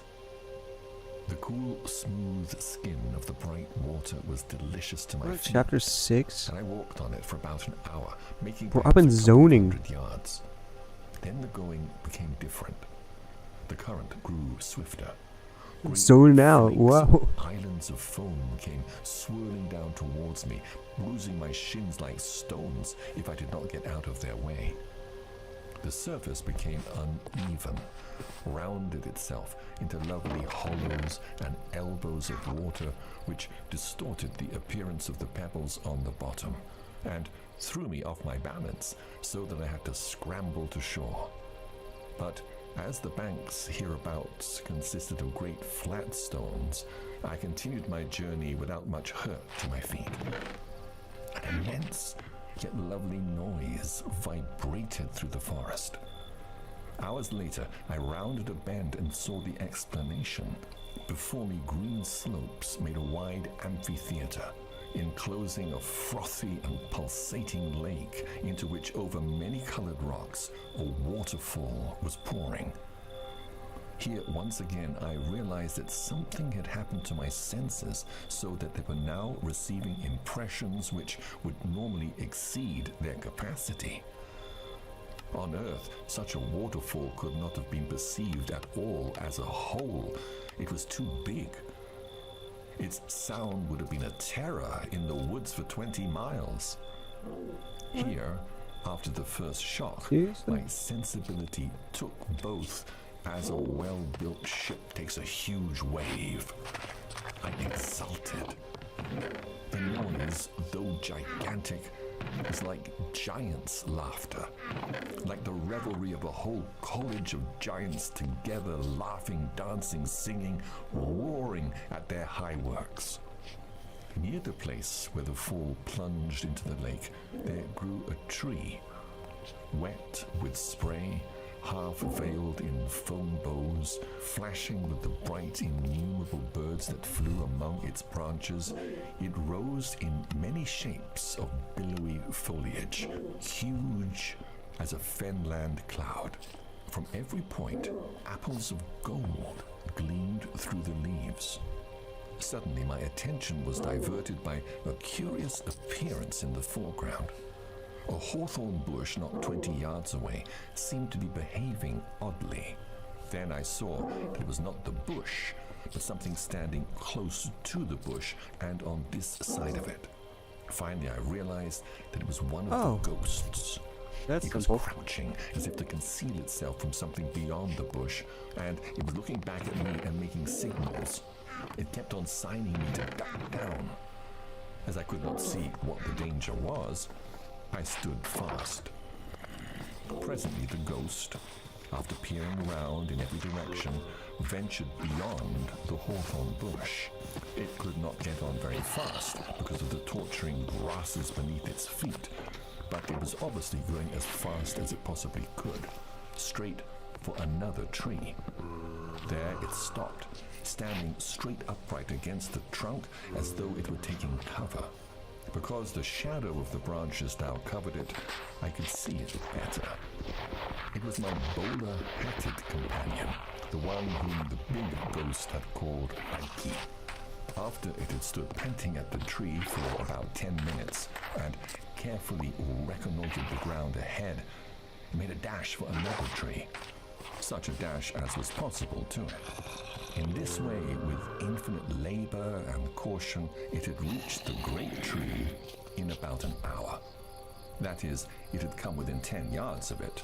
Here it was checked. Round the tree grew a belt of lilies, To the ghost, an insuperable obstacle. It might as well have tried to tread down an anti-tank trap as to walk on them. It lay down and tried to crawl between them, but they grew too close and they would not bend. And over time, it was apparently haunted by the terror of discovery. At every whisper of the wind, it stopped and cowered. Once, at the cry of a bird, it struggled back to its last place of cover. And then, desire hounded it out again, and it crawled once more to the tree. I saw it clasp its hands and writhe in the agony of its frustration. The wind seemed to be rising. I saw the ghost wring its hand and put its thumb into its mouth, cruelly pinched, I doubt not, between two stems of the lilies when the breeze swayed them. Then came a real gust. The branches of the tree began to toss. A moment later, and half a dozen apples had fallen round the ghost and on it. He gave a sharp cry, but suddenly checked it. I thought the weight of the golden fruit where it had fallen on him would have disabled him, and certainly for a few minutes he was unable to rise. He lay whimpering, nursing his wounds. But soon he was at work again. I could see him feverishly trying to fill his pockets with the apples. Of course, it was useless. One could see how his ambitions were gradually forced down. He gave up the idea of a pocketful. 2 would have to do. He gave up the idea of 2. He would take 1, the largest one. He gave up that hope. He was now looking for the smallest one. He was trying to find if there was one small enough to carry. The amazing thing was that he succeeded. When I remembered what relief had felt like when I tried to lift it, I could hardly help admiring this unhappy creature when I saw him rise, staggering to his feet, actually holding the smallest of the apples in his hands. He was lame from his hurts, and the weight bent him double. Yet even so, inch by inch, still availing himself of every scrap of cover, he set out on his Via Dolorosa to the bus, carrying his torture. "Fool! Put it down," said a great voice suddenly. It was quite unlike any other voice I'd heard so far. It was a thunderous, yet liquid voice. With an appalling certainty, I knew that the waterfall itself was speaking. And I saw now, though it did not cease to look like a waterfall, that it was also a bright angel who stood like one crucified against the rocks and poured himself perpetually down toward the forest with loud joy. "Fool," he said, "put it down. You cannot take it back. There's not room for it in hell. Stay here and learn to eat such apples. The very leaves and the blades of grass in the wood will delight to teach you." Whether the ghost heard or not, I don't know. At any rate, after pausing for a few minutes, it braced itself anew for its agonies and continued with even greater caution till I lost sight of it. Chapter 7. Although I watched the misfortunes of the ghost in the bowler with some complacency, I found, when we were left alone, that I could not bear the presence of the water giant. It did not appear to take any notice of me, but I became self-conscious. And I rather think there was some assumed nonchalance in my movements as I walked away over the flat rocks downstream again. I was beginning to be tired. Looking at the silver fish which darted over the riverbed, I wished greatly that to me also that water were permeable. I should have liked a dip. "Thinking of going back?" said a voice close at hand. I turned and saw a tall ghost standing with its back against a tree, chewing a ghostly cheroot. It was that of a lean, hard-bitten man with grey hair and a gruff but not uneducated voice. The kind of man I've always instinctively felt to be reliable. I don't know, said I. Are you? Yes, it replied. I guess I've seen all about there is to see. You don't think you're staying? That's all propaganda, it said. Of course, there was never any question of our staying. You can't eat the fruit, you can't drink the water. It takes you all your time to walk on the grass. A human being couldn't live here. All that idea of staying is only an advertisement stunt. Then why did you come? Oh, I don't know. Just have a look around. I'm the sort of chap who likes to see things for himself. Wherever I've been, I've always had to look at anything that was being cracked up. When I was out east, I went to see Pekin. What was Pekin like? Nothing to it. Just one darn wall inside another. Just a trap for tourists. I've been pretty well everywhere. Niagara Falls, the pyramids, Salt Lake City, the Taj Mahal. What was it like? Not worth looking at. They're all advertisement stunts, all run by the same people. There's a combine, you know, a world combine that just takes an atlas, decides where they'll have a site. Doesn't matter what they choose. Anything will do as long as the publicity's properly managed. And you've lived down there in the town for some time? In what they call hell? Yes, it's a flop too. They lead you to expect red fire and devils and all sorts of interesting people sizzling on grids, Henry VIII and all that. But when you get there, it's just like any other town. I prefer it up here, said I. Well, I don't see what all the talk's about, said the hard-bitten ghost. It's as good as any other park to look at. Darn uncomfortable. There seems to be some idea that if one stays here, one would get, well, solider, grow acclimatized. I know all about that, said the ghost. Same old lie. People have been telling me that sort of thing all my life.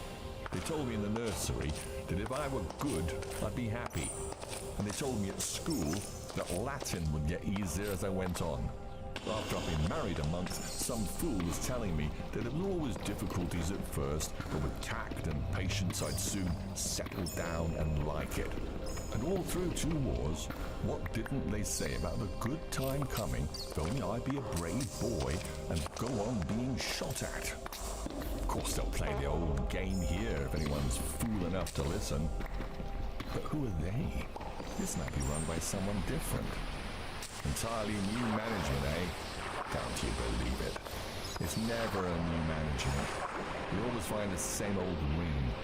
I know all about dear kind mummy coming up to your bedroom, getting all she wants to know out of you. But you always found she and father were the same firm, really. Didn't we find that both sides in all the wars were run by the same armament firms? Or the same firm which is behind the Jews and the Vatican and the dictators and the democracies and all the rest of it? All this stuff up here is run by the same people as the town. They're just laughing at us. I thought they were at war. Of course you did. That's the official version. But who's ever seen any signs of it? Oh, I know, that's how they talk. But if there's a real war, why don't they do anything? Don't you see that if the official version were true, these chaps up here would attack and sweep the town out of existence? They've got the strength. If they wanted to rescue us, they could do it. But obviously the last thing they want is to end this so-called war. Good. The whole game depends on keeping it going. Game. Lost game. This account of the matter struck me as uncomfortably plausible. I said nothing. Anyway, said the ghost, who wants to be rescued? What the hell would there be to do here? All there, said I. Quite, said the ghost. They've got you either way. What would you like to do if you had your choice? I asked. There you go. Right, for difficulty's sake, let's make it hard to get out of here. We need to make a plan.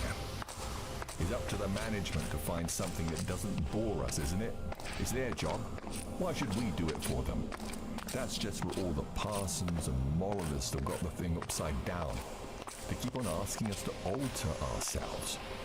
But if the people who run the show are so clever and so powerful, Why don't they find something to suit their public? All this poppycock about growing harder so that the grass doesn't hurt our feet now. There's an example. What would you say if you went to a hotel where the eggs were all bad, and when he complained to the boss, instead of apologizing and changing his dairy in, he just told you that if you tried, you'd get to like bad eggs in time? Well, I'll be getting along, said the ghost after a short silence. You coming my way? There doesn't seem to be much point in going anywhere on your showing, I replied. A great depression had come over me.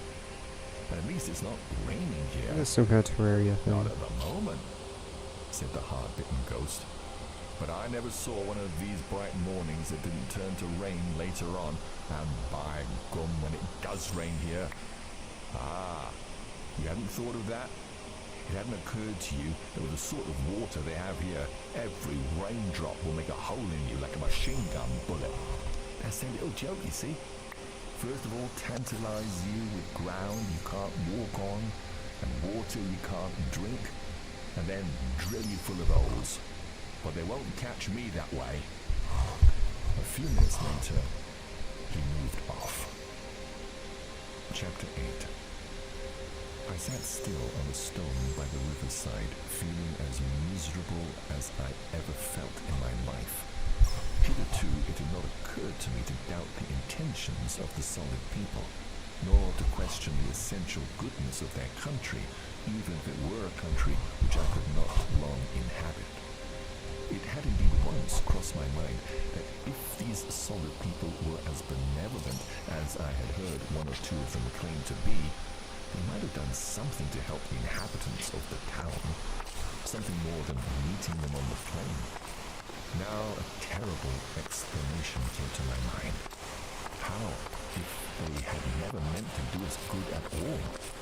How if this whole trip were allowed for the ghosts merely to mock them? Horrible myths and doctrines stirred in my memory. I thought how the gods had punished Tantalus.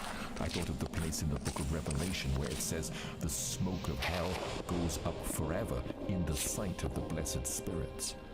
I remember how poor Cowper, dreaming that he was not after all doomed to perdition, at once knew the dream to be false and said, "These are the sharpest arrows in his quiver." And what the hard-bitten ghost had said about the rain was clearly true. Even a shower of dewdrops from a branch might tear me in pieces. I had not thought of this before. And how easily I might have ventured into the spray of the waterfall. The sense of danger, which had never been entirely absent since I left the bus, awoke with sharp urgency. I gazed around on the trees, the flowers, and the talking cataract. They had begun to look unbearably sinister. Bright insects darted to and fro. If one of those were to fly into my face, would it not go right through me? If it settled on my head, would it crush me to earth? Terror whispered, "This is no place for you." I remembered also the lions. With no very clear plan in my mind, I rose and began walking away from the river in the direction where the trees grew closest together. I had not fully made up my mind to go back to the bus, but I wanted to avoid open places. If only I could find a trace of evidence that it was really possible for a ghost to stay, that the choice was not only a cruel comedy, I would not go back. In the meantime, I went on gingerly and keeping a sharp lookout. Is this too? In about half an hour, I came to a little clearing with some bushes in the center. As I stopped, wondering if I dared cross it, I realized that I was not alone. A ghost hobbled across the clearing as quickly as it could on that uneasy Let's have a soil, full stack of something I looking can do over its this. shoulder as if it were pursued. I saw that it had been a woman. A well-dressed woman, I thought, but its shadows of finery looked ghastly in the morning light. It was making for the bushes. It could not really get in among them. The twigs and leaves were too hard, but it pressed as close up against them as it could. It seemed to believe it was hiding. A moment later, I heard the sound of feet, and one of the bright people came in sight. One always noticed that sound there, for we ghosts made no noise when we walked. Go away, Squealed the ghost. go away. Can't you see I want to be alone? But you need help, said the solid one. If you have the least trace of decent feeling left, Said the ghost. you'll keep away.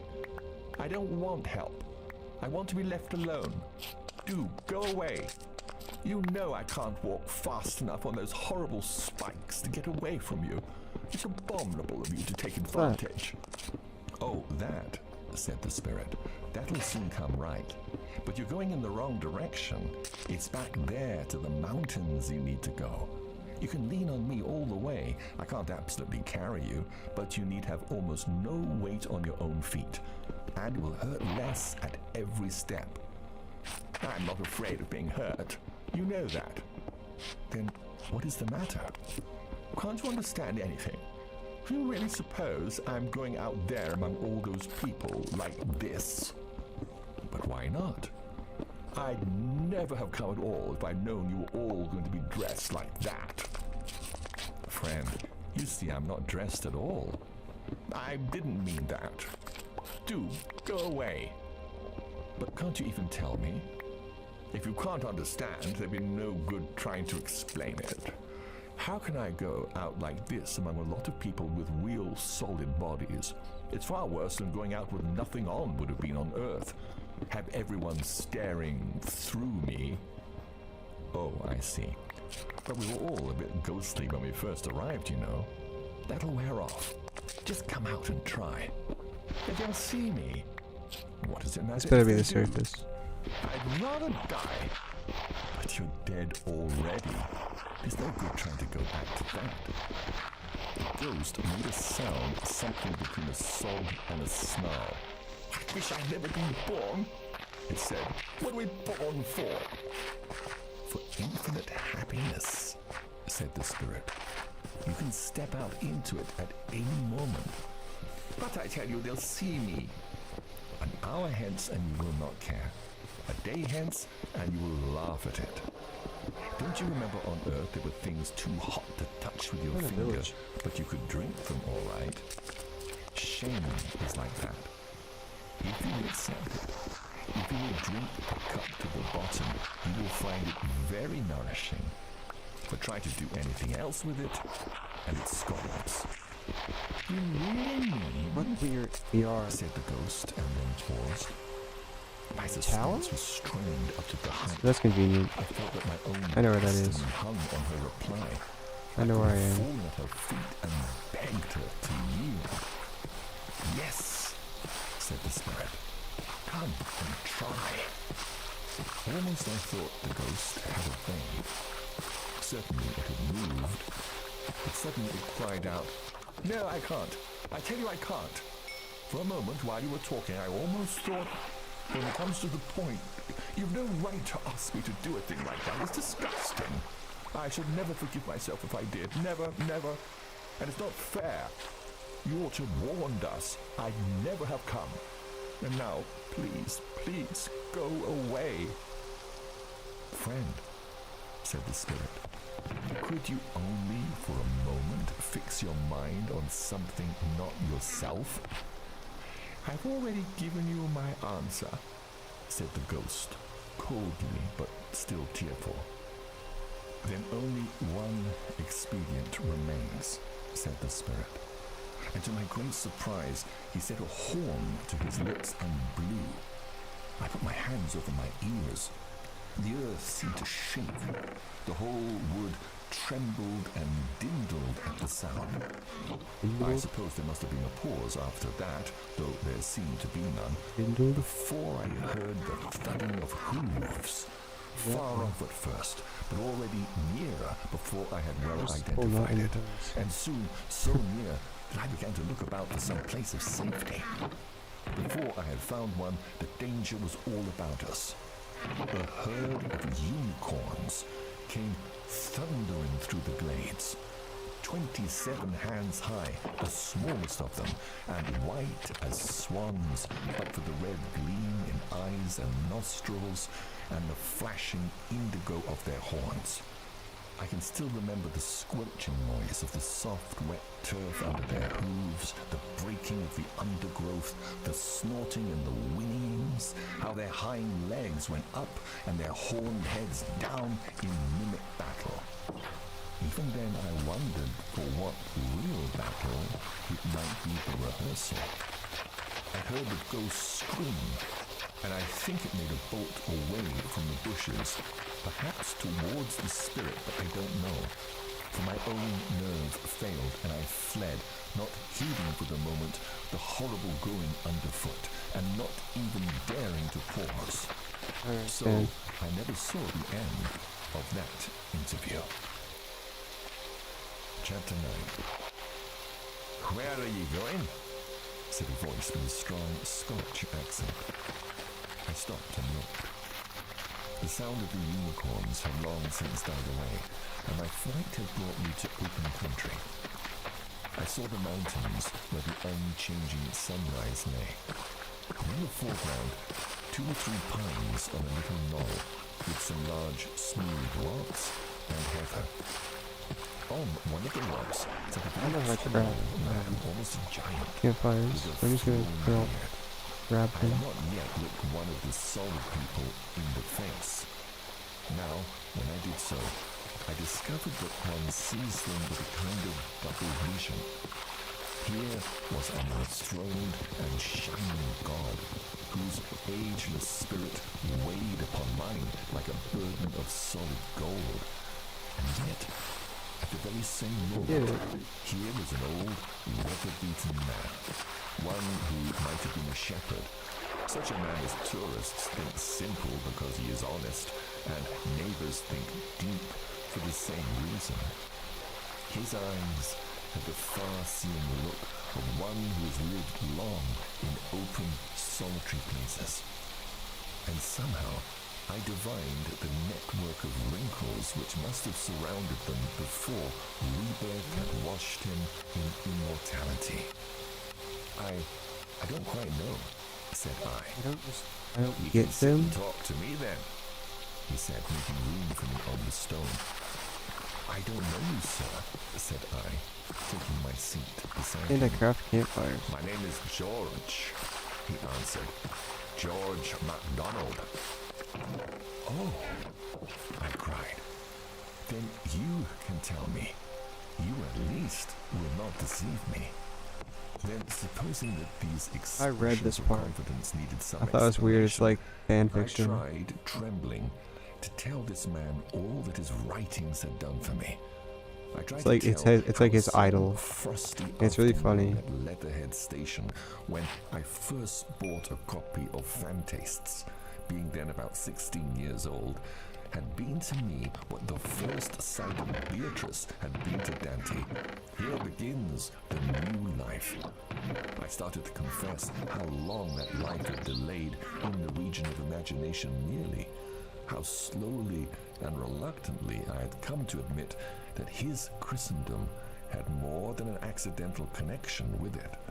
How hard I had tried not to see that the true name of the quality which first met me in his books is holiness. He laid his hand on mine and stopped me. Son, he said, your love, all love, is of inexpressible value to me, but it may save your precious time. Here he suddenly looked very Scotch. If I inform ye that I'm already well acquainted with these biographical details. In fact, I've noticed that your memory misleads you in 1 or 2 particulars. Oh, said I, and became still. We had started, said my teacher, to talk of something more profitable. Sir, said I had almost forgotten it, and I have no anxiety about the answer now, though I have still a curiosity. It's about these ghosts. Do any of them stay? Can they stay? Is any real choice offered to them? how do they come to be here? Did you never hear of the refrigerarium? A man with your advantages might have read of it in Prudentius, not to mention Jeremy Taylor. The name is familiar, sir, but I'm afraid I've forgotten what it means. That means that the damned have holidays, excursions, you understand. Excursions to this country? For those that'll take them. Of course, most of the silly creatures don't. They prefer taking trips back to Earth. They go and play tricks on the poor daft women you call mediums. They go and try to assert their ownership of some house that once belonged to them, and then you get what's called a haunting. Or they go to spy on their children. Or literary ghosts hang about public libraries to see if anyone's still reading their books. But if they come here, they really can stay? Aye. You'll have heard that the Emperor Trajan did. But I don't understand. Is judgment not final? Is there really a way out of hell into heaven? I'm gonna grind this, so... It depends on the way you're using the words. If they leave that grey town behind, it will not have been hell. To any that leaves it, it's purgatory. Now perhaps you better not call this country heaven, not deep heaven, you understand. Here he smiled at me. You can call it the valley of the shadow of life. And yet to those who stay here, it will have been heaven from the first. And you can call those sad streets in the town yonder the valley of the shadow of death. But to those who remain there, they will have been in hell even from the beginning. I suppose he saw that I looked puzzled, for presently he spoke again. Son, he said, you cannot in your present state understand eternity. When Anados looked through the door of the timeless, he brought no message back. But you can get some likeness of it if you say that both good and evil, when they're full grown, become retrospective. Not only this valley, but all their earthly past will have been heaven to those who are saved. Not only the twilight in that town, but all their life on earth too will then be seen by the damned to have been hell. That's what mortals misunderstand.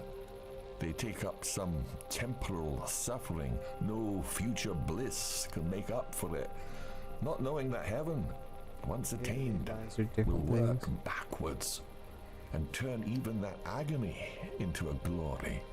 And of some sinful pleasure they say, let me but have this and I'll take the consequences, little dreaming how damnation will spread back and back into their past and contaminate the pleasure of the sin. Both processes begin even before death. The good man's past begins to change so that his forgiven sins and remembered sorrows take on the quality of heaven. But this stuff's really man's helpful. past already conforms to his badness and is filled only with dreariness.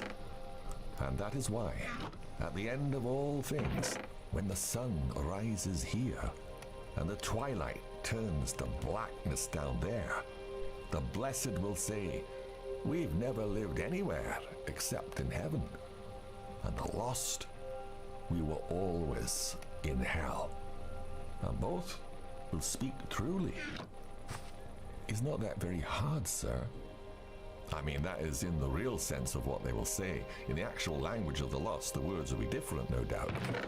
One will say that he's always served his country, right or wrong, and another that he's sacrificed everything to his art, and some that they've never been taken in, and some that, thank God, they've always looked after number one, and nearly all that at least they've been true to themselves. That's what I need. And the saved?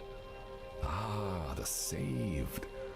What happens to them is best described as the opposite of a mirage. What seemed, when they entered it, to be the veil of misery, turns out, when they look back, to have been a well. And where present experience saw only salt deserts, memory truthfully records that the pools were full of water.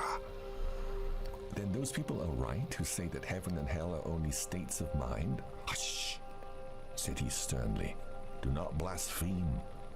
Hell is a state of mind. He never said a truer word. And every state of mind left to itself, every shutting up of the creature, it's so many of the these. dungeon of its own mind, is in the end hell. But heaven is So not a many state of trees. mind. Heaven is reality itself. All that is fully real is heavenly. I do appreciate that All that it's can be easier to chop shaken down will be trees shaken, and only the because it's unshakable also remains. harder But to make there wood. is a real choice after It's like death. it balances My out. Roman Catholic friends would be surprised, for to them souls in purgatory are already saved, and my Protestant friends would like it no better, for they say that the tree lies as it falls. They're both right, maybe. Do not fash yourself with such questions. You cannot fully understand the relations of choice and time till you're beyond both. And you are not brought here to study such curiosities.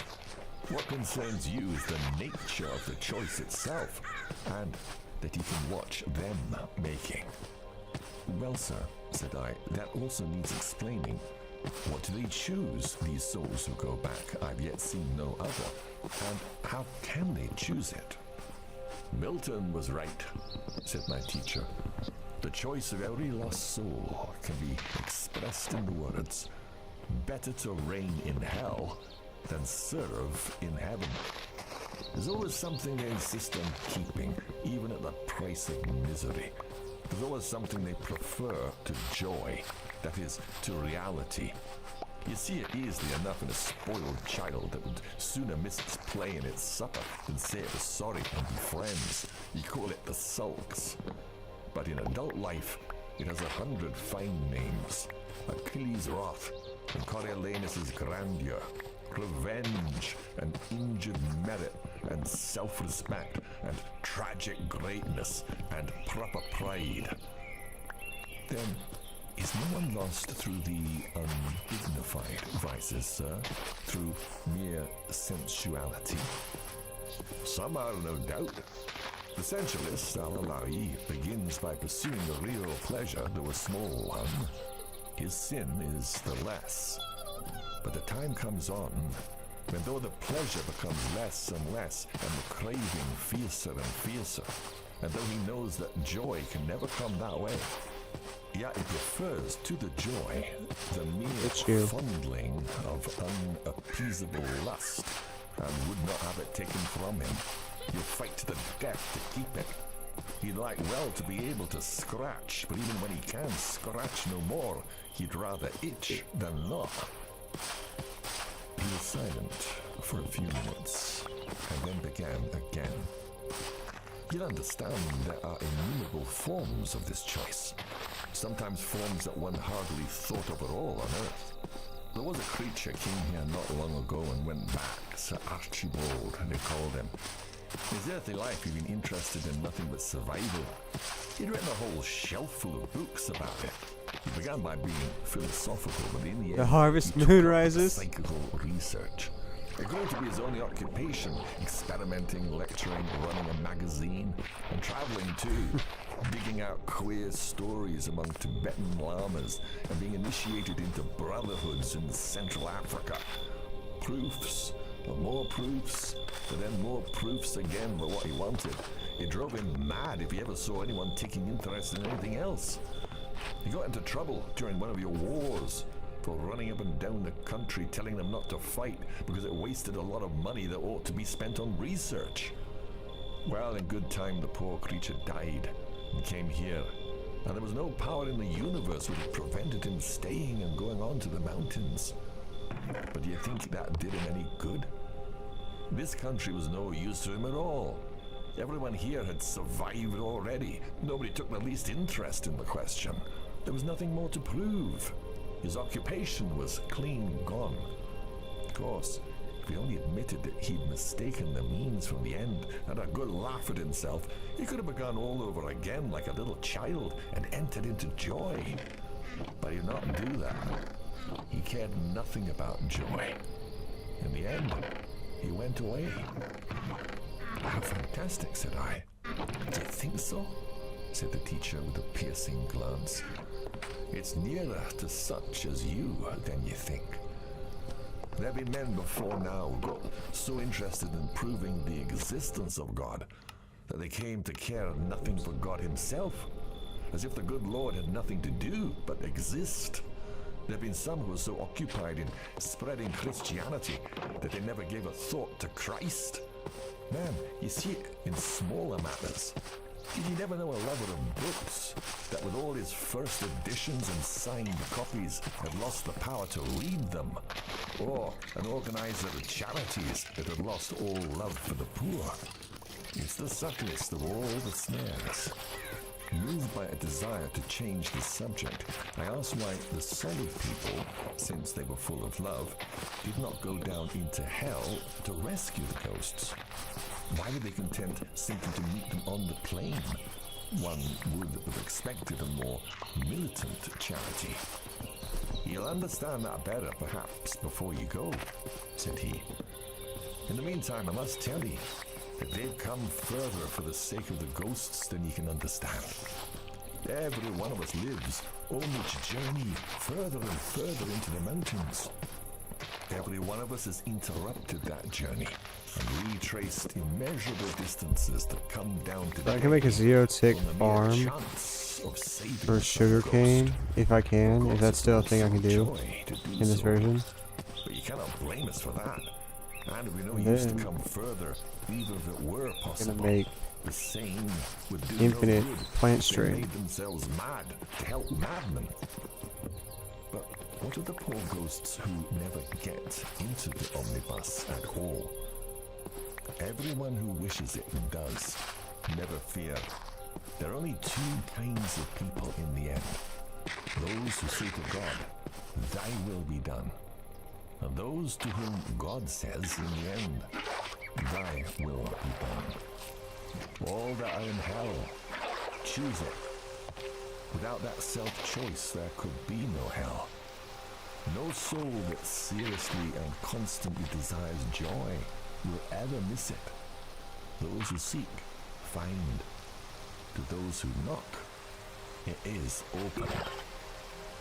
At this moment, we were suddenly interrupted by the thin voice of a ghost talking at an enormous speed. Looking behind us, we saw the creature. It was addressing one of the solid people and was doing so too busily to notice us. Every now and then, the solid spirit tried to get in a word, but without success. The ghost talk was like this.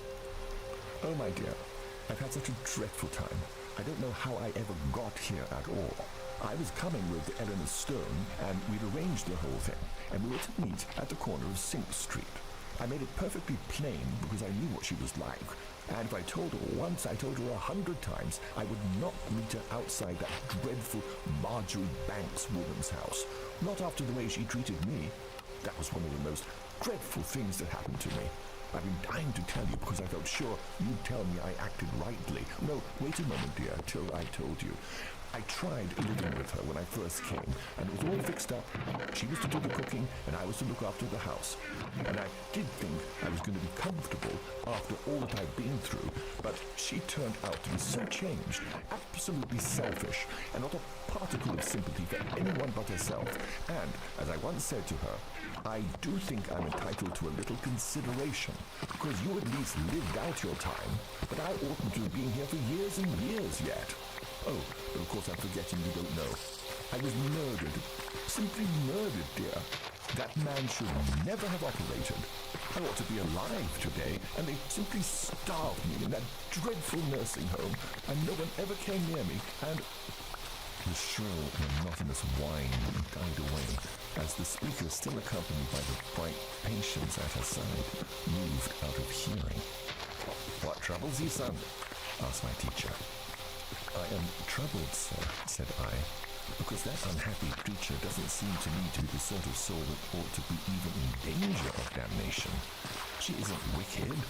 She's only a silly, guileless old woman who's got into the habit of grumbling, and one feels that a little kindness and rest and change would put her all right. That is what she once was. That is maybe what she still is. If so, she certainly will be cured. But the whole question is whether she's now a grumbler. I should have thought there was no doubt about that. Aye, but you misunderstand me. The question is whether she is a grumbler or only a grumble. If there's a real woman, even the least trace of one still there inside the grumbling, it can be brought to life again. If there's only one wee spark under all those ashes, we'll blow it till the whole pile is red and clear. But if there's nothing but ashes, we'll not go on blowing them in our own eyes forever. They must be swept up. But how can there be a grumble without a grumbler? The only difficulty of understanding hell is that the thing to be understood is so nearly nothing. But you've had experiences. It begins with a grumbling mood, and yourself still distinct from it, perhaps criticizing it, and yourself in a dark hour may will that mood, embrace it. You can repent and come out of it again. But there may come a day when you can do that no longer. Then there'll be no you left to criticize the mood, nor even to enjoy it, but just the grumble itself going on forever, like a machine. But come, you're here to watch and listen. Lean on my arm and we'll go. Farming logs is probably way easier in RLcraft because of this mod. The arm of someone older than myself was an experience that carried me back to childhood. And with this support, I found the going tolerable. So much so indeed, I flattered myself my feet were already growing more solid until a glance at the poor transparent Shit out of me. shapes convinced me that I owed all this ease to the strong arm of the teacher. Perhaps it was because of his presence that my other senses also appeared to be quickened. I noticed the sense in the air which had hitherto escaped me, and the country put on new beauties. There was water everywhere, and tiny flowers quivering in the early breeze. Far off in the woods, we saw the deer glancing past, and once a sleek panther came purring to my companion's side. Now all we need is rocks. Also saw many of the ghosts. I think the most pitiable was a female ghost. Her trouble was the very opposite of that which afflicted the other, the lady frightened by the unicorns. This one seemed quite unaware of her phantasmal appearance. More than one of the solid people tried to talk to her, and at first I was quite at a loss to understand her behavior to them. She appeared to be contorting her all but invisible face and writhing her smoke-like body in a quite meaningless fashion. At last I came to the conclusion, incredible as it seemed, that she supposed herself still capable of attracting them, and was trying to do so. She was a thing that had become incapable of conceiving conversation save as a means to that end. If a corpse, already liquid with decay, had arisen from the coffin, smeared its gums with lipstick, and attempted a flirtation, the result could not have been more appalling. In the end, she muttered, "Stupid creatures," and turned back to the bus. This put me in mind to ask my teacher what he thought of the affair with the unicorns. "It will maybe have succeeded," he said. "You'll have divined that he meant to frighten her. Not that fear itself could make her less a ghost, but it took her mind a moment of herself. There might in that moment be a chance. I've seen them say so." I met several ghosts that had come so near to heaven only to tell the celestials about hell. Indeed, this is one of the commonest types. Others, who had perhaps been, like myself, teachers of some kind, actually wanted to give lectures about it. They brought fat notebooks full of statistics and maps and One of them, a magic lantern. Some wanted to tell anecdotes of the notorious sinners of all ages whom they had met below. But the most part seemed to think that the mere fact of having contrived for themselves so much misery gave them a kind of superiority. "You've led a sheltered life," they bawled. "You don't know the seamy side. We'll tell you. We'll give you some hard facts." As if to tinge heaven with infernal images and colors had been the only purpose for which they came.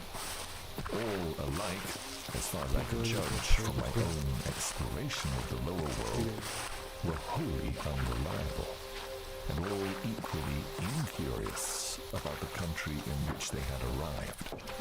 They repelled every attempt to teach them, and when they found that nobody listened to them, they went back, one by one, to the bus.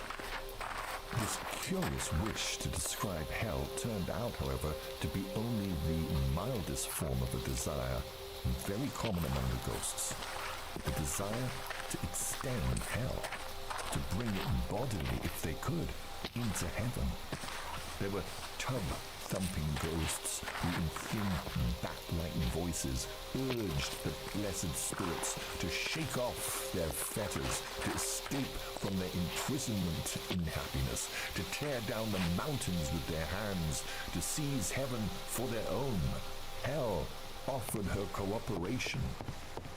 There were planning ghosts who implored them to dam the river, cut down the trees, kill the animals, build a mountain railway, smooth out the horrible grass and moss and heather with asphalt.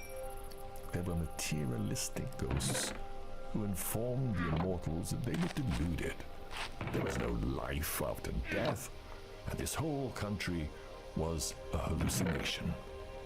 There were ghosts, plain and Besides simple, buying a bunch of dirt, so about to go do that. fully conscious of their own decay, who had accepted the traditional role of the spectre, and seemed to hope they could frighten someone.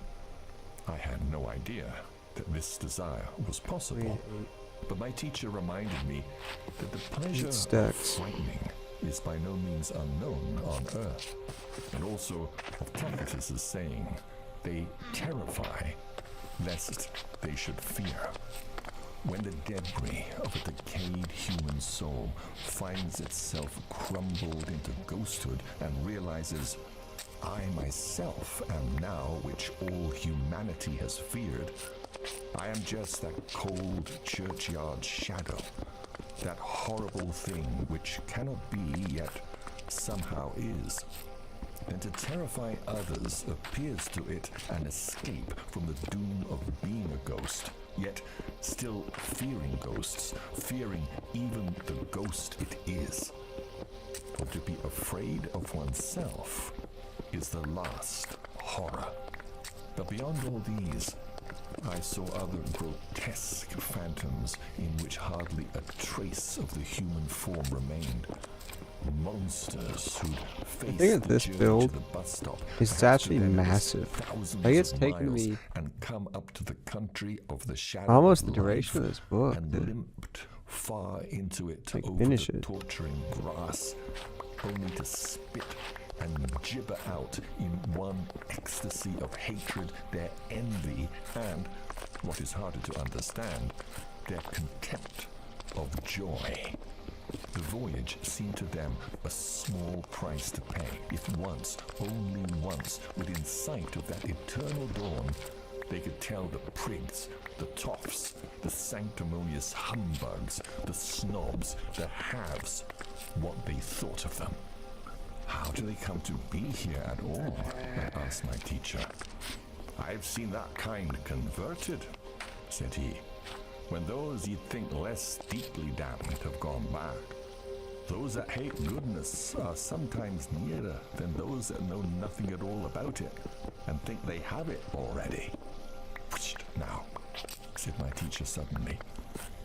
We were standing close to some bushes, and beyond them I saw one of the solid people and a ghost who had apparently just at that moment met. The outlines of the ghost looked vaguely familiar, but I soon realized that what I had seen on Earth was not the man himself, but photographs of him in the papers. He had been a famous artist. God, said the ghost, glancing around the landscape. God what? Asked the spirit. What do you mean, God what? Asked the ghost. In our grammar, God is a noun. Oh, I see. I only meant by gum or something of the sort. I mean, well, all this, it's... I should like to paint this. I shouldn't bother about that just at present if I were you. Look here, is one going to be allowed to go on painting? Looking comes first. But I've had my look. I've seen just what I want to do. God, I wish I thought to bring my things with me. The spirit shook his head, scattering light from his hair as he did saw so. me again. Sorry. No good here, he said. So what are you up to in Minecraft now? Because I'm watching your live video, but I know that is delayed. Well, it's the same. It's not delayed by that much. I'm still doing the same thing that you're seeing on the video. Okay.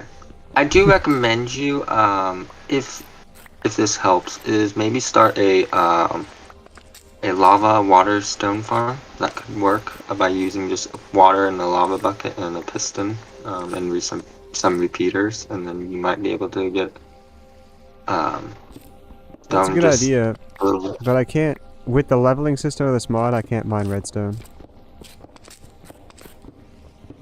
I have to get stronger. That's why I'm building this farm. I'm gonna kill a bunch of boss. So you can't just get this done that I'm talking about because you're not at high level enough. Yeah, I can't get stuff like all the stuff I need to do that because I'm not high enough level. Right. Also, if you do have like if you need like to drink a lot but you don't want to have to keep switching bottles or have to go into your inventory, I would like recommend you like build an item frame and then fill up the ball and put it on, and then whenever you need to drink you can just use the scroll wheel click. So always pull up the water bottle in your inventory. So it's it might be a little help and easier for you. Since you don't have to constantly. I think it's fine because I don't actually get that thirsty that quickly, so I just kind of have water. Okay, sorry, yeah, because I just saw you at one time drinking a lot and you had to go into your inventory a lot, and I was like, maybe just like setting up an item frame with a water bottle If as I had full a leather canteen, I would do that, but I don't have a leather canteen. Okay. Because I haven't seen a cow recently. That is interesting. Also, the pillagers are back.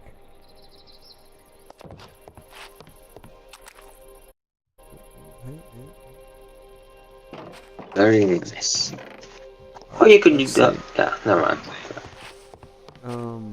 Your house looks very like. Is this like a original spawn house, or did you make it? This is a structure. I did not build it. Okay. This is like a naturally generated. Okay. Well, I did patch it up like several times. I had to patch it up because it got blown up or something. Yeah, like I think early on one of your videos, I saw a weird creeper. That was a mutant creeper. I think it's one of the top Yeah, it was a mutant creeper. Totally. That did happen. It blew up like part of my house. Yeah. So yeah, that stuff happens. Yeah. Who's the cobblestone? I said, who's the cobblestone spire? Who does that belong to? It's a naturally generating structure. No one owns that. Okay. This is a single player world. Just assume that I didn't build it. Alright, I'm actually ready, but I should make a boat so I can sail out to the sea to build this. Because it's best to build this in the ocean. Okay. Ooh, wait. If you are... To know... Wouldn't... Hold on. Actually... I think Minecraft's sea level I can figure it out. I can figure it out. Without a compass. Hold on. What is the sea level in Minecraft? I can base it off the sea level. 63. The block directly above sea level is 64.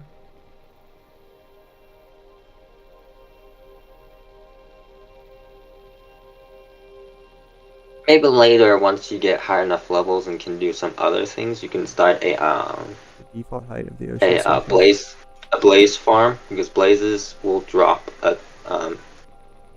I think the second best amount of XP, second to a few other mobs.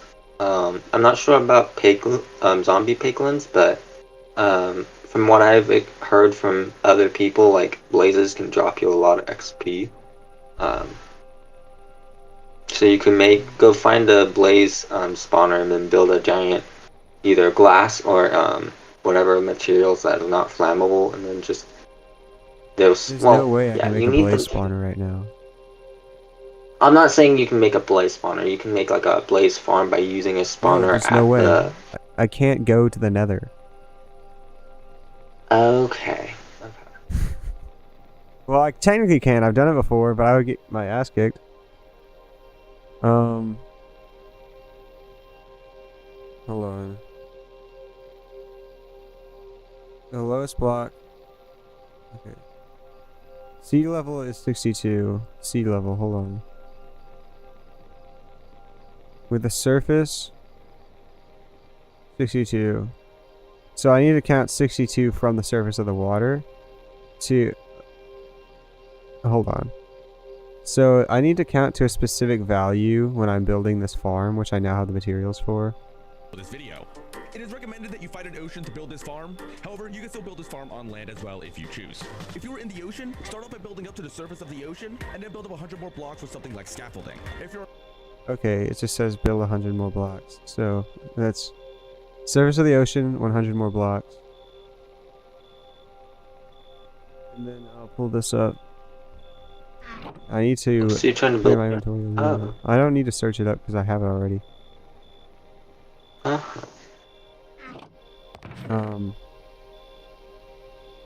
One thing I didn't get is 2 buckets of water. I only got 1 bucket of water.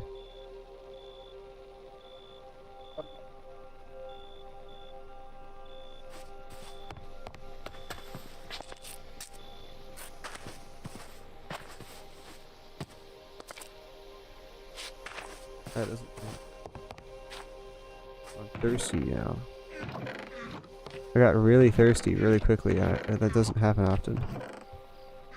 And now I've cleared my inventory of the bottles.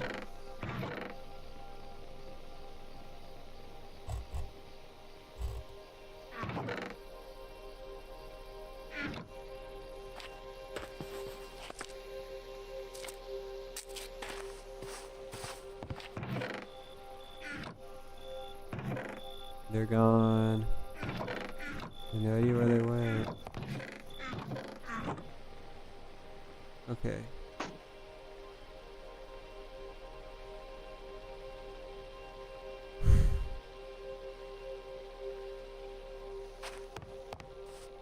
I still didn't craft the boat.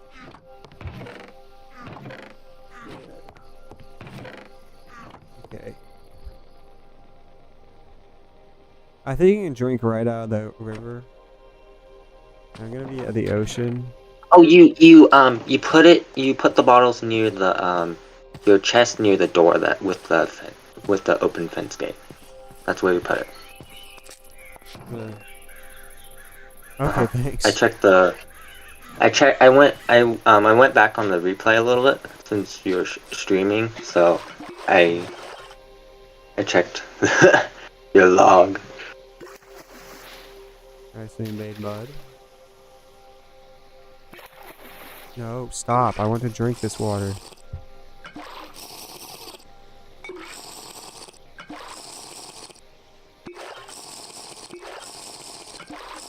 This water's supposed to be purified. But it's like not. I don't know why. Okay, we're ready. Nice.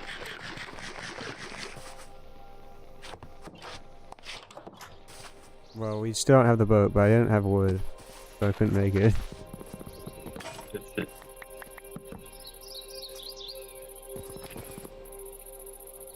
Yeah, This this is weird. so One thing annoying. I'd learned to. I don't have an axe. What? And you need an axe to Oh, break fuck. wood.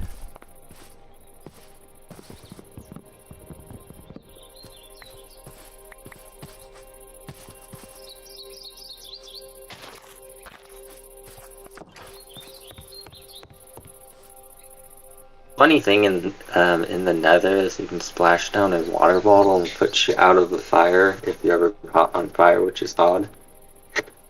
Since no water can technically really work, except for block of ice, which makes no sense. Yeah, I guess. What was I doing? Yeah. Okay. Bow axe.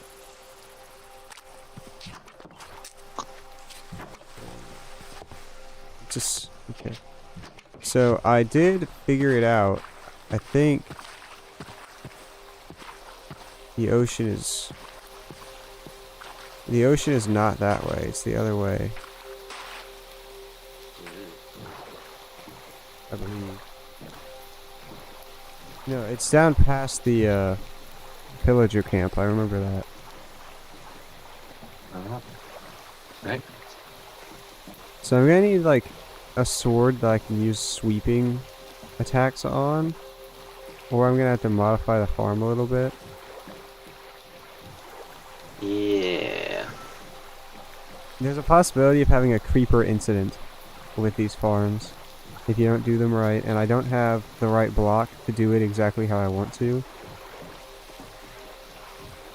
I might be able to place ashes to make it the right height. Okay.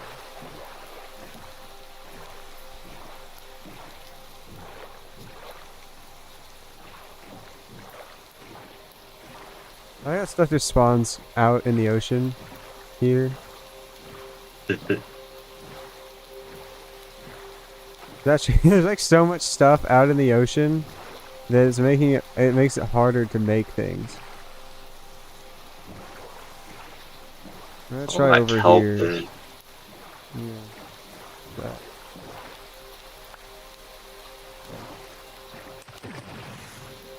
I can loot the chests around here later because there's a lot of stuff.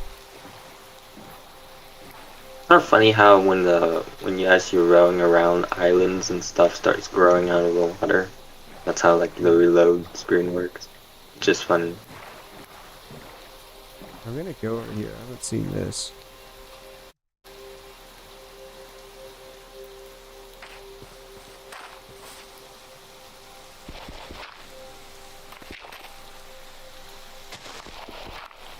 I figured that's what you would do.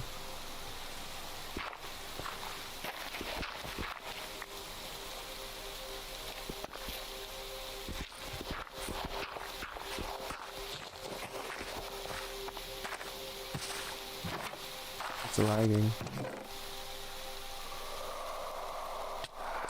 Where's that? Where's that?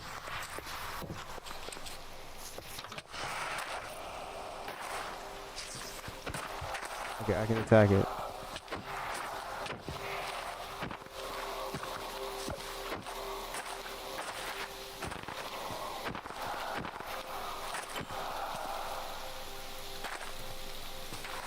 Who you gonna call?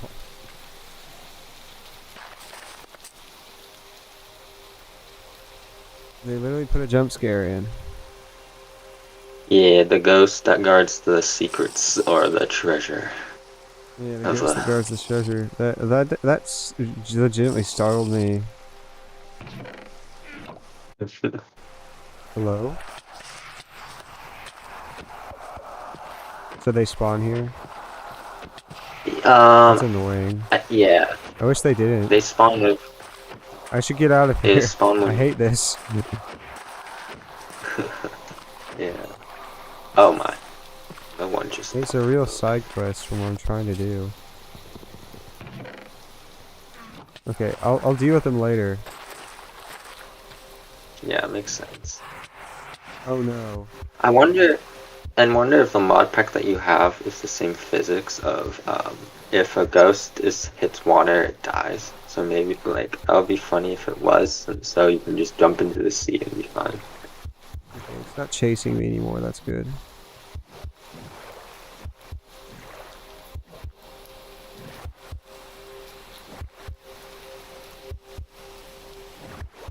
I'm gonna start the construction over here, but my character has a headache, so I'm gonna have to die. I didn't bring a bed.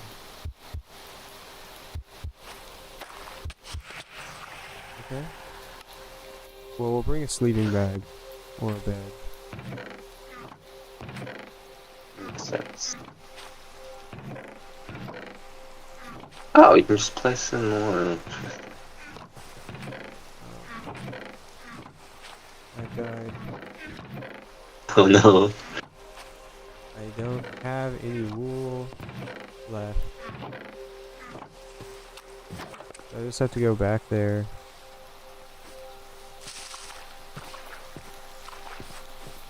Probably best to make another boat. I know where I can get a bed.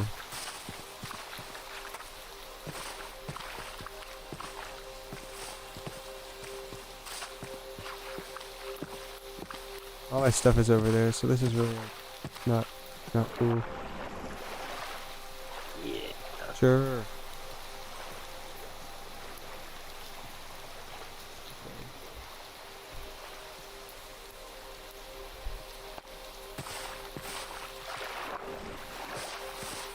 Too bad it doesn't. You can't just teleport to your gravestone. That'd be. That'd be really bad. I would actually not like that thing again. That'd be like really easy.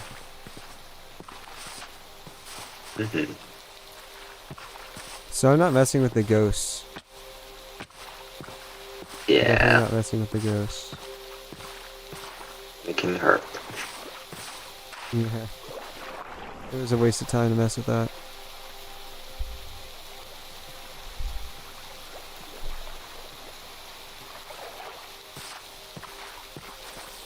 Okay, so it was...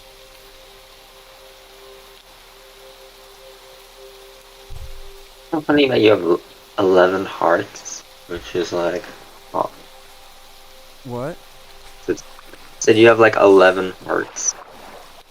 Yeah, I Like- added a little bit of extra health when I started. Because I thought that would be a good investment of my points. It was not, because now I can't do anything. And I still get beaten to death.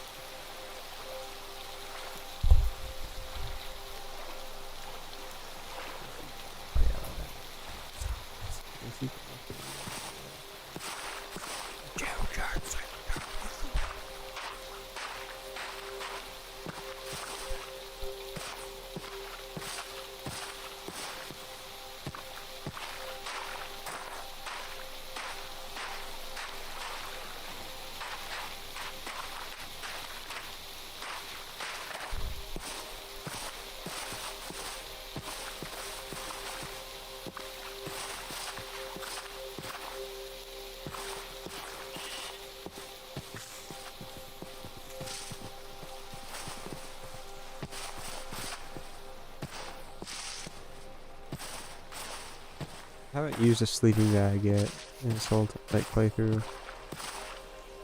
Yes. Shut up.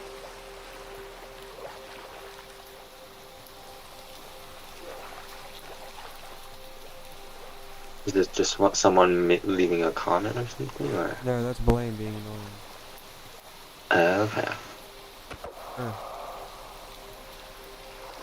Cool.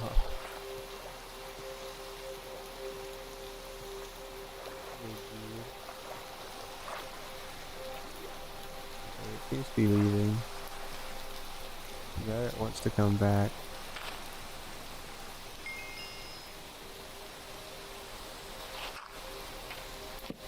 Checkmate, liberal. What are you gonna do now? I respawn here.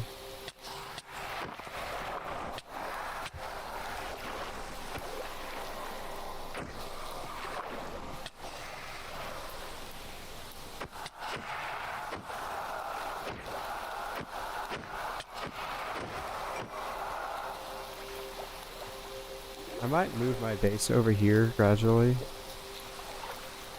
And like live in this area, because there's no reason to live in that area over this area. I guess besides the advanced oceans.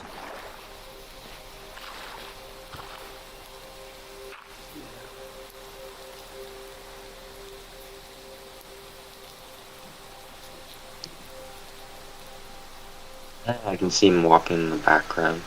Yeah, that makes sense. Huh. So if I just place all these ropes like straight up, I should be able to get to where I'm supposed to be, unless they don't place right. That's just great.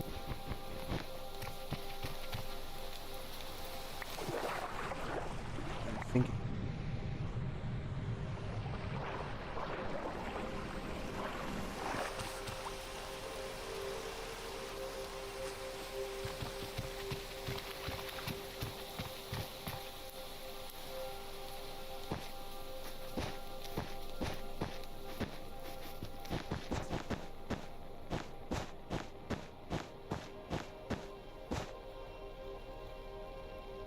I like how the new update for Minecraft, you can actually see the how many bubbles you have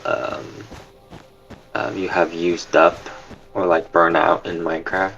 So you can actually know how many. what are you talking about? You've always been able to see your breathing. What do you mean? Yeah, but like because as before the bubbles will disappear, but you couldn't see like the burnt bubbles or like the used up bubbles. But in for this update now, you can see the used up bubbles that you use up. So you have like 10 bubbles through over your hunger bar. So when you are down to 9 bubbles, that 10 bubble will show up, but it will show up as used. Or yeah, so you kind of can tell how much you actually used. Makes it a lot easier.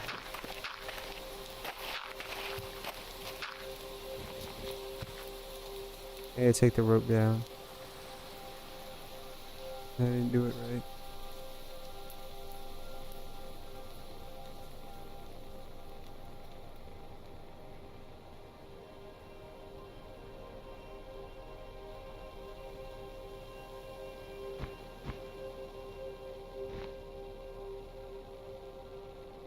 Because apparently, when you run out of rope, it keeps going up.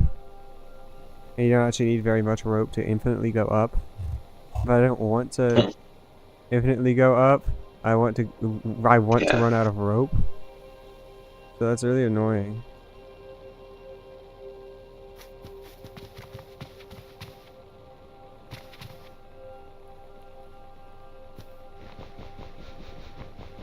It's funny that rope is this mod pack seems very similar to like Terraria, where you can just stack up ropes in the It does have a lot of air. Terraria-esque elements, actually.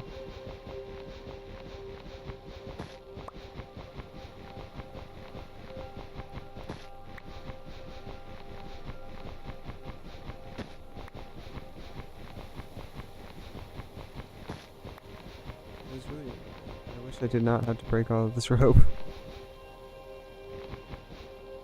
And you can't knock it out the base to knock down the rest. No, I can't. Because I can... It doesn't work like that. It lets me climb up forever. So, like, it won't break at the bottom.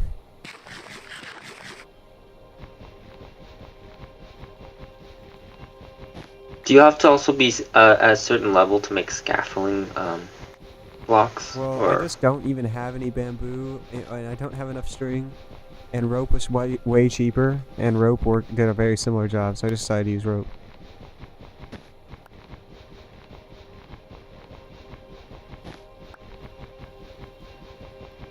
But scaffolding would be possible. I would have to actually get it. Because you can make rope out of grass, so it wasn't that hard to get.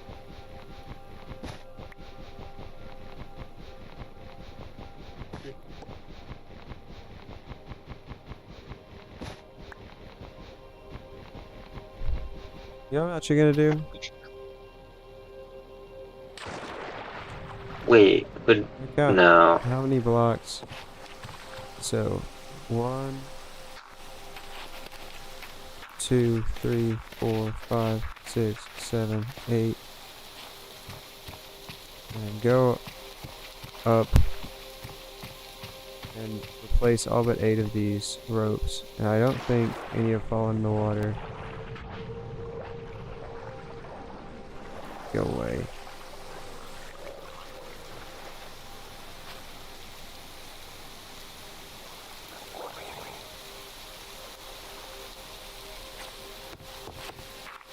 If it doesn't work, I think it doesn't. The height that you're at isn't the most important thing in the world.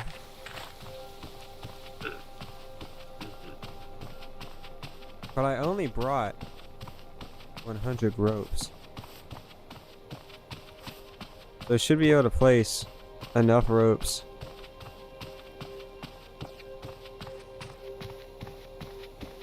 I'm assuming you can't use a water bucket to break it because it's not like web.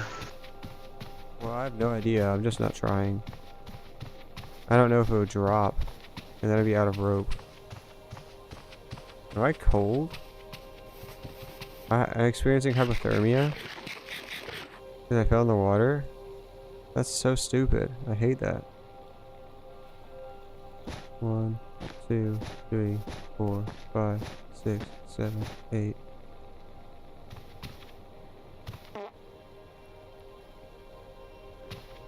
I want there to be 8 left.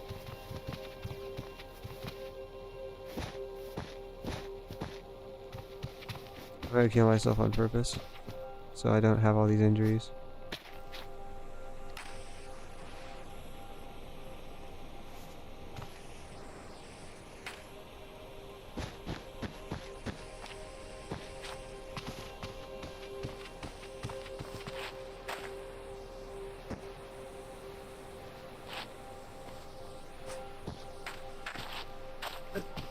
Alright, now I can continue.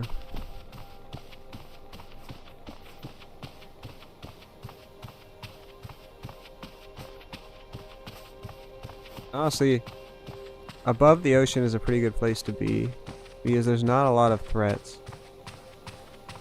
Yeah, most can't really spawn. Yeah. Oh.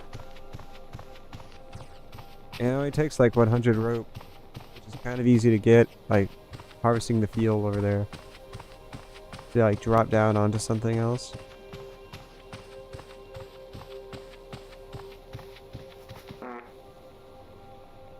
Yeah, from whenever I play my own survival game, the one thing that kills me decent is either a trident drown or a creeper blowing me up, which is like, bruh.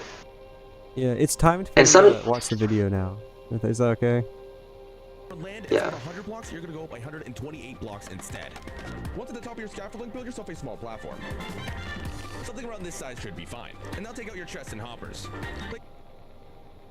I think he made a 5x5. So.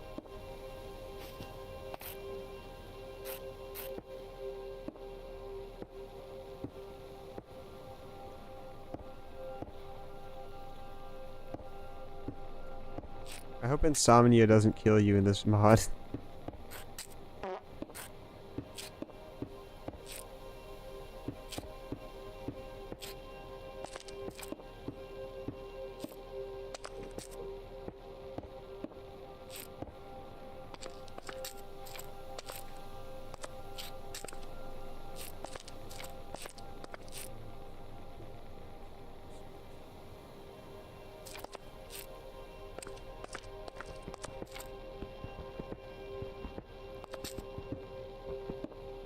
If I run out of blocks, I can place grass or something. Place down your chest down anywhere on the platform.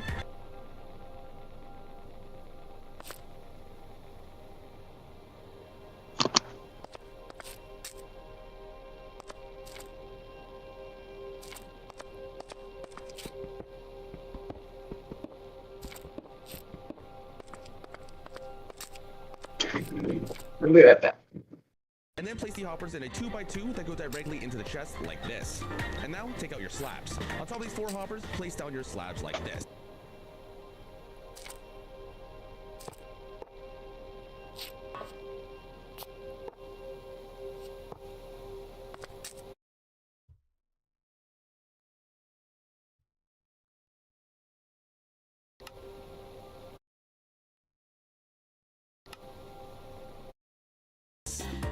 Now jump onto the chest. Once on the chest, you're gonna build up 21 total blocks. Okay, hold on. It goes so fast no matter what setting it's on.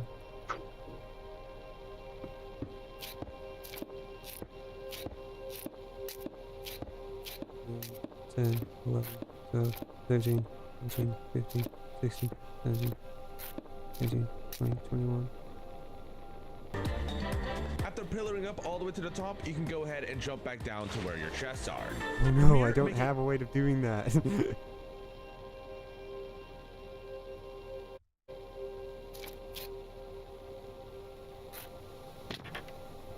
Oh, my feet. I gotta die.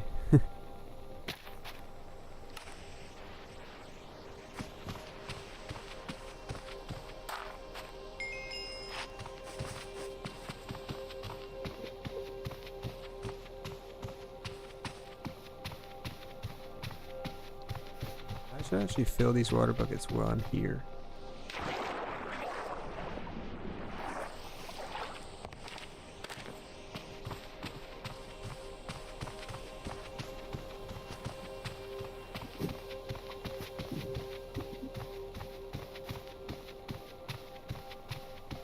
Can't see California with another Phantom's eyes.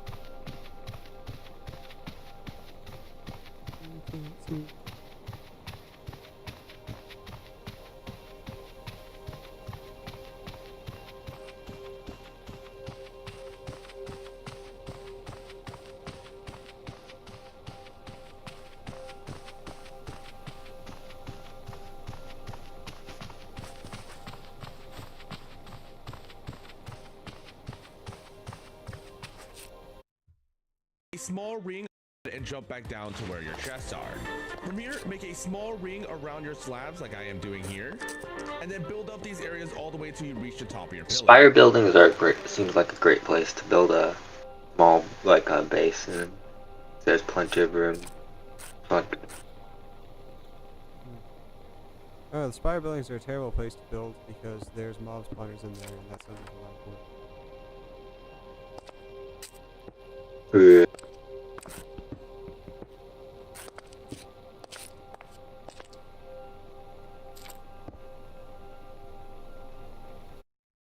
you say to do with those slabs? From here, make a small ring around your slabs like I am doing here, and then build.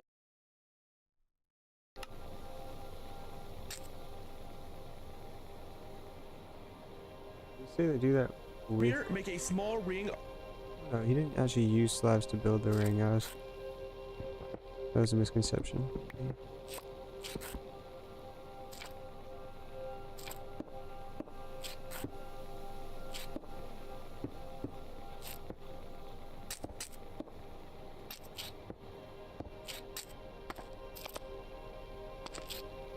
Around your slabs like I am doing here, and then build up these areas all the way till you reach the top of your pillar.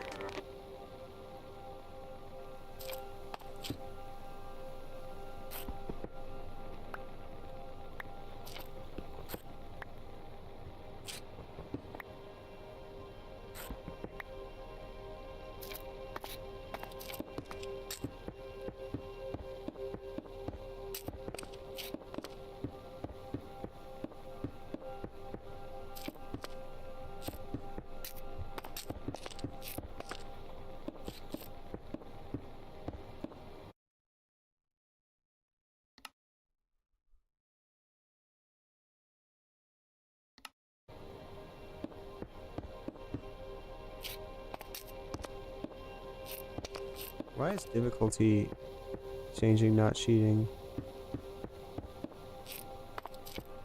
But oh, inventory is. I feel like difficulty changing makes the game way easier. I've never built one of these before. Yeah. Okay.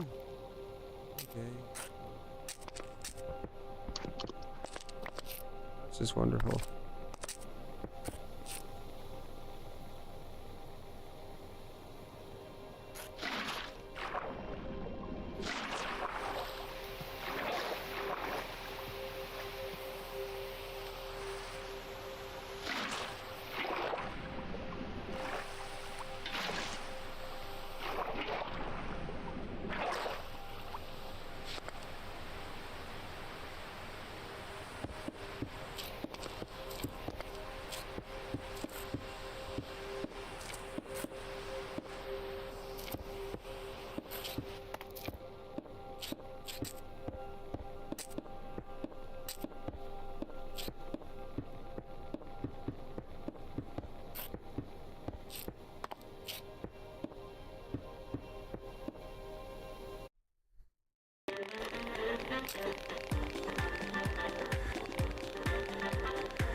After you finish building this, now you need to take out your So what's stairs. the Each of these sides, we're gonna What? 4 block center gap or place This is supposed a to be? tube that the Oh, hostile mobs go in. okay. place down our stairs so they face away outside your stairs. On each of these sides. After you finish building this, now you need to take out your stairs. On each of these sides, we're gonna place down our stairs so they face away outside of this hole like so.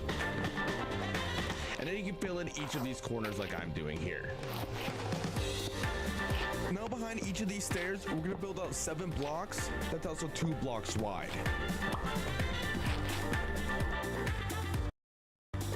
7 blocks, 2 blocks the moment wide.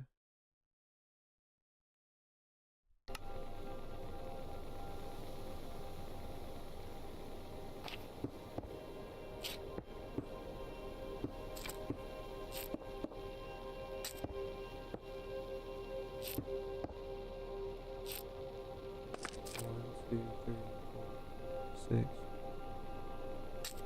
7. 1, 2, 3, 4, 5, 6, 7.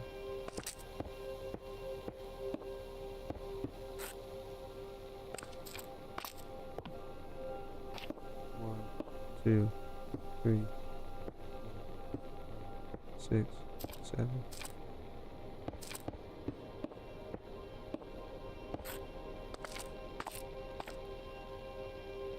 One, 2, 3, 4, 5, 6, 7.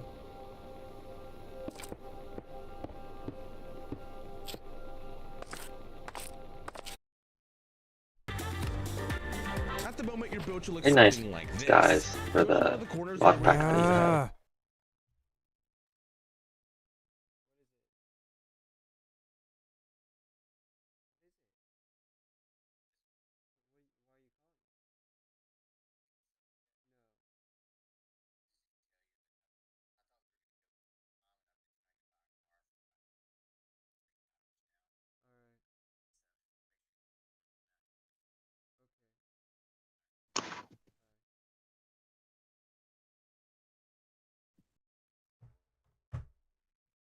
over here and then build up like this. Go to one of the corners near where you have this pit over here and then build up 2 blocks. We now want to build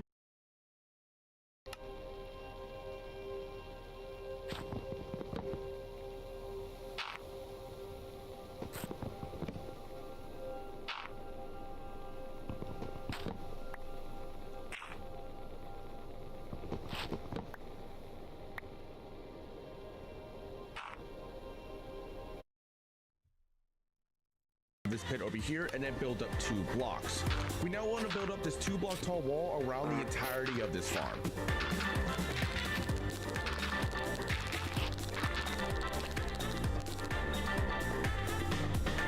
Now that you finish placing your wall,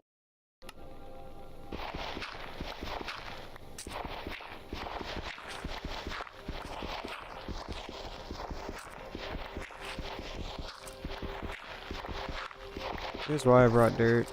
It's so I can make mistakes.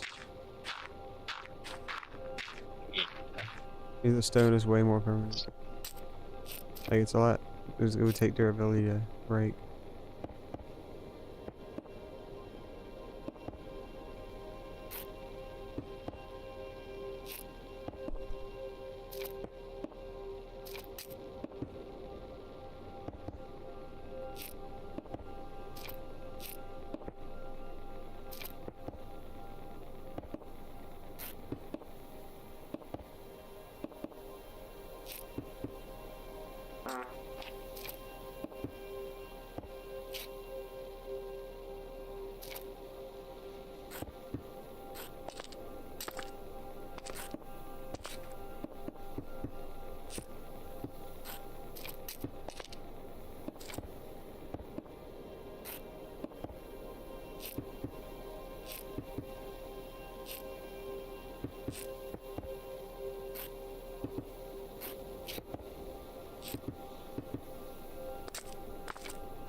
Can't wait to get a better computer. Probably should get a better computer. I know, I just don't have the money because I don't have a job yet. And yeah, I'm almost done with school. Yeah. Also, And I need to learn. I will also need to learn how to drive. There's a village over there. I'm definitely moving my place here. Driving is not hard.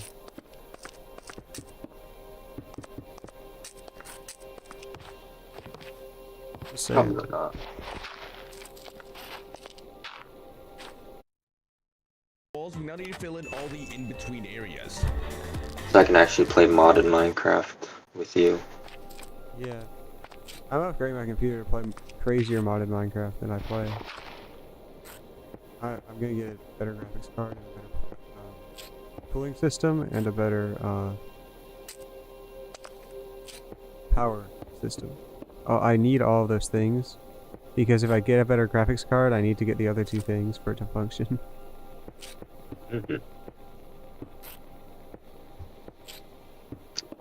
Once you advance high enough in your Minecraft skill, like in your XP stuff, then eventually you can build like a ridiculous mob farm.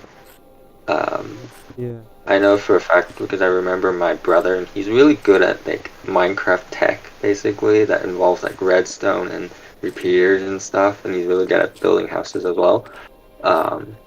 So once he built like a really crazy water mob farm by making a platform that is in the shape of the water spread. So like, and then it has like a sensor or a timer. So every few while, it will push any mobs that spawn to the edges, which will fall down, and then will gather in the center basin. That's kind of what this does, but with less effort. Yeah.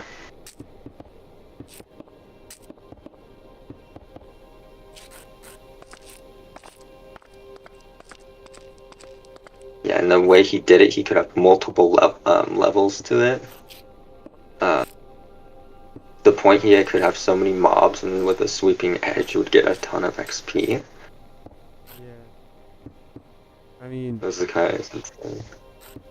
the problem with this is that I don't have a sword.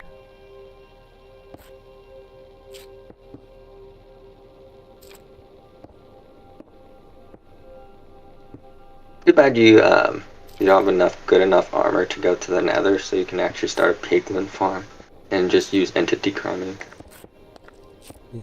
I also don't have a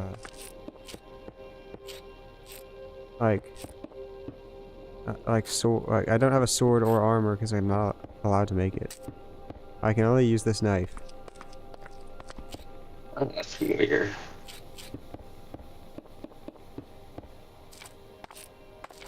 That's why I'm building this farm. Do you have to get levels to build equipment and stuff? Yeah, to unlock using things. Or breaking certain blocks. That's a lot of levels that you have to probably get.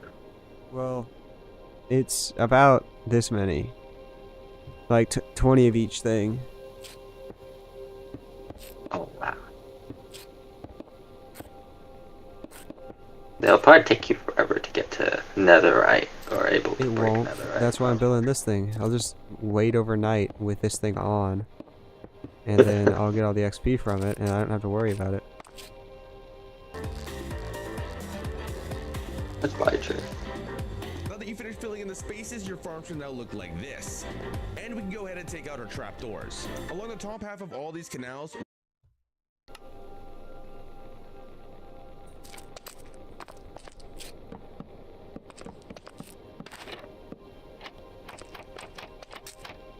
Okay, so that's how you do it.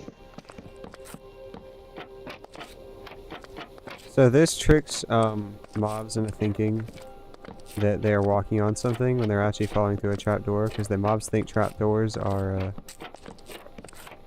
Stable walk. yeah, they think trapdoors are stable, and they're not. Yeah.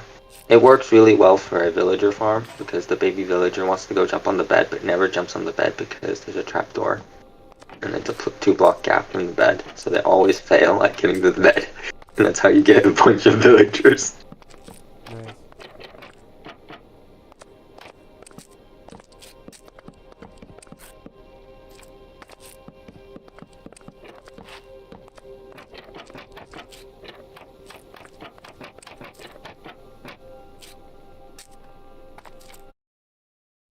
we need to place a bunch of trapdoors like this and make sure it's done on both sides. And then we need to flick down each of these trapdoors as well. Make sure we do it in all of these directions. Following flipping all of these trapdoors, go ahead and make yourself a little bit of an infinite water source up here with your 2 buckets of water. We now need to fill up these buckets and make sure we place water on the end of each of these canals. The water should flood just to the end of where these stairs are.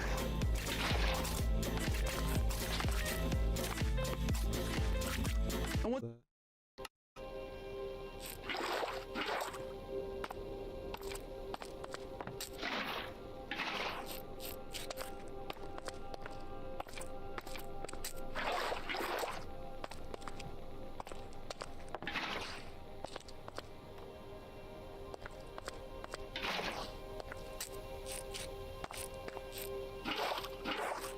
Farm's really coming along.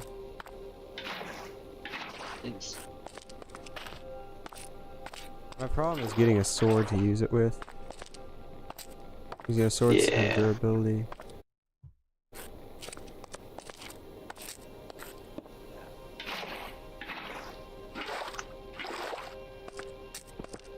And yeah, once you get mending, then it becomes really crazy because if you have a mob farm, you can just repair it instantly almost. Like, Yeah, that's how it works, but I don't have that, unfortunately. yeah, I know. Like, just fill in this infinite water source and destroy it. Now head to one of the quarters of your farm. From here, we're gonna build up 3 blocks, like I am doing here, and then we're gonna build a 3-block tall wall around the entirety of our farm.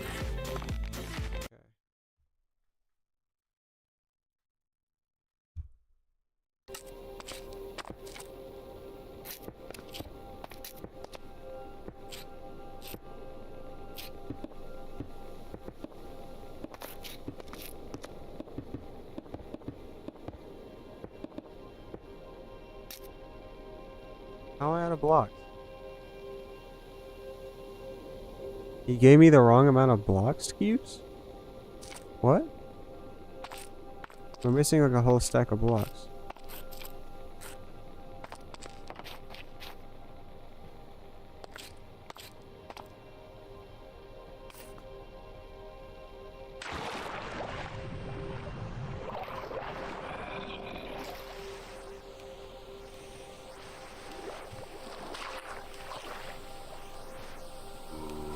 I'll have to go back though. have to go back and get more blocks. Sucks.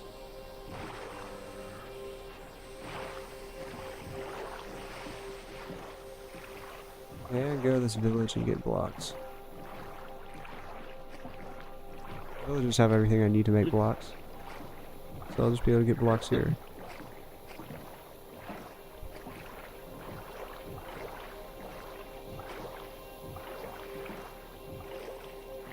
And camp out here until I have enough blocks to finish the structure. I'm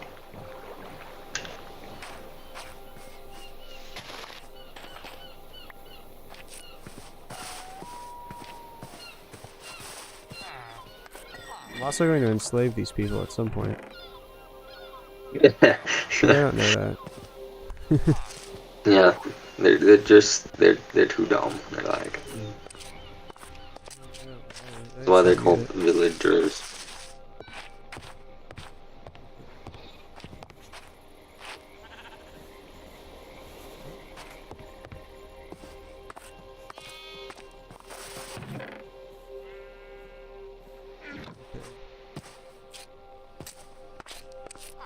So these large stone structures, I guess I'll just destroy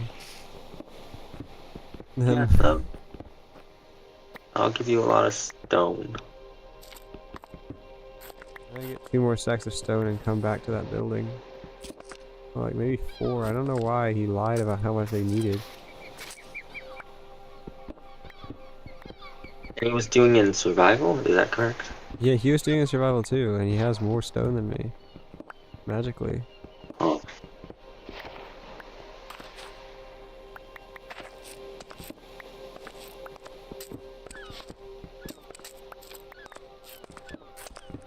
Maybe you just forgot to remind the the watcher, like, oh, you actually need this amount.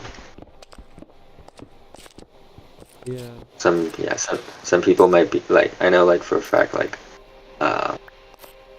some YouTubers are so focused and in tune on what they build, and they forget to like tell the person that is watching them, like, oh, you actually need this amount.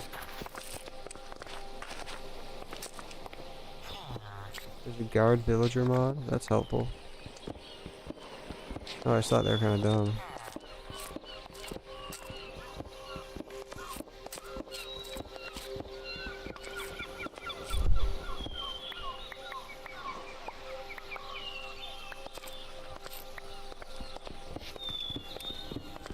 Laying out a bunch of stone because I wasn't given proper instructions.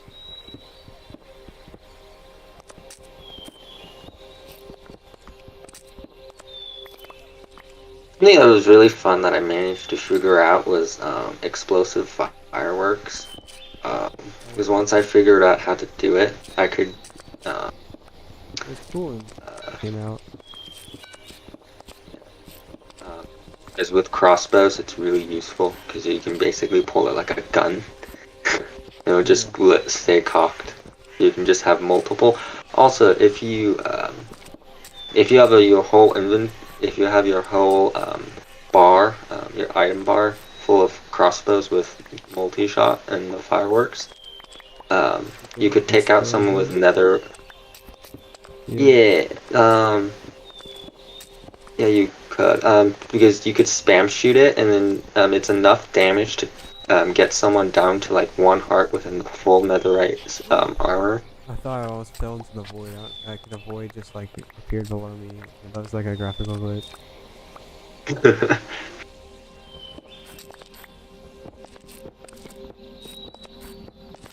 So yeah.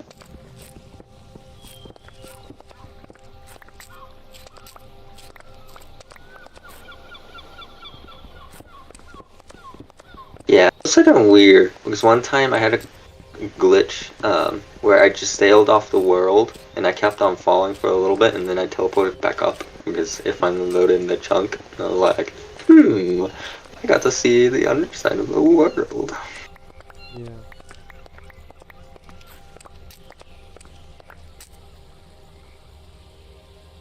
Alright. I'm gonna try to build the rest of it. I can always come back to this rock quarry if I need more.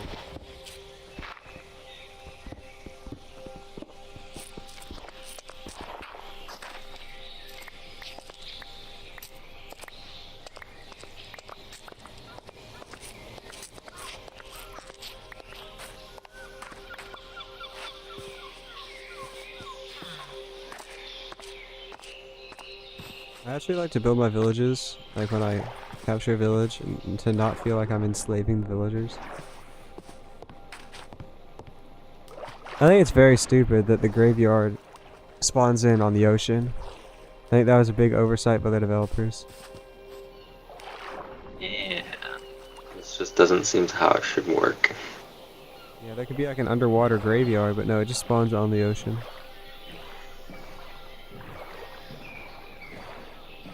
Was that just a bedroll right there? That was in the water by the docks. I think it's a seashell. It kind of looks like a bedroll. Okay. Yeah, that makes sense. Can you make backpacks in this mod? Because it seems like this is kind I of bet a mod. so. But you can. That could help you a lot. That could help I you a would lot to I would agree. hold a lot of stuff. Yeah. Not really I need really a lot like of stuff backpack right mod. now. I'd say my base is probably gonna be at that village. Like I'm gonna reinforce that village. Yeah. Little tack proof and then, or at least tack resistance. Pretty good.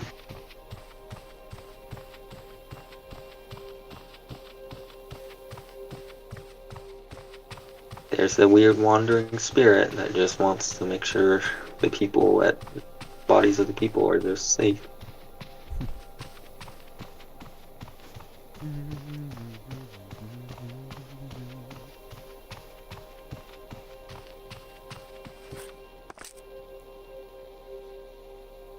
Ninjago has gotten a lot more fun, especially Dragon's Ninjago? Rising. Yeah, Ninjago. I haven't watched Ninjago in a million years. Even though it was like one of my childhood shows, it's still a show for children. So I haven't really got into it. Because Dragon's Rising is more for the older people. Makes sense. That's their whole audience. But it's a lot more. It's like, yeah. Once you understand it, you can kind of like think. Because there's some fights in the scene that it's just like, dude, you could have used this instead. Why didn't you just use your brains? And it's like, That's the bro. thing with, like, superhero stuff. It's like they didn't have to make the choices they did sometimes, and it's just like annoying.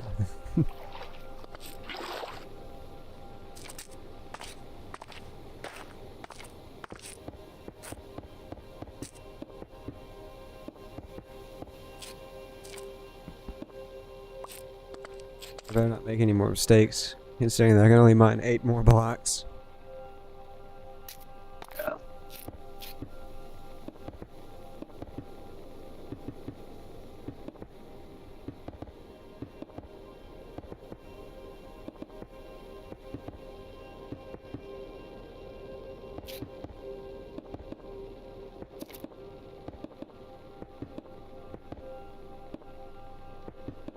Yeah, I'll probably move out of their old house. It's all beaten up. And bring a bunch of stuff. I'll use leaded boats to do it. Boat chests are in this version of the game. I'm not sure if they are. Are they? What they version are. are you playing? This version. They're in. They are.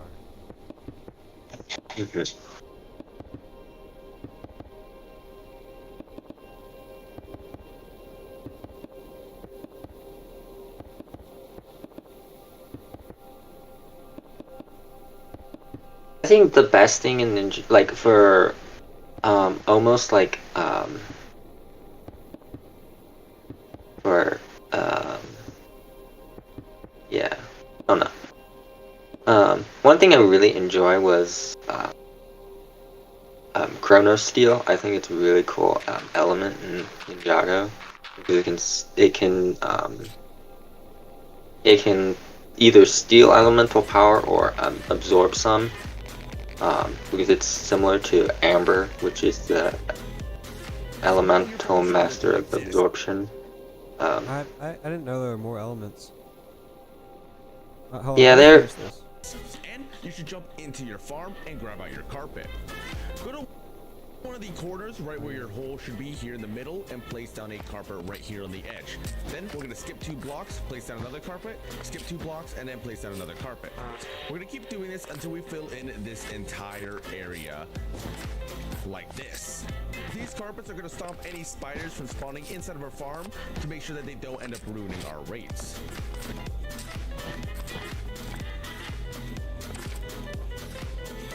Now,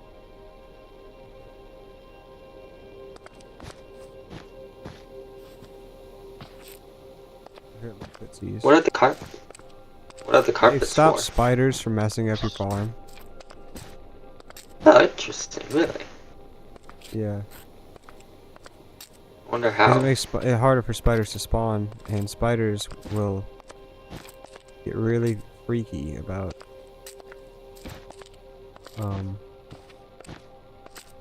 that. Very nice thing to know. Because you know spiders climb, so they climb out of your farm and mess stuff up. Yeah. I just would never imagine that wool carpets would be the thing to stop. Yeah. It's like about What spawning. about the remaining of your building blocks? On the top layer above right here, we're gonna place down a layer of these building blocks just to go ahead and make yourself a roof. Now you can't use bottom half slabs because unfortunately bottom half slabs will give yourself a little bit of a lighting glitch and end up ruining the rates inside of your farm.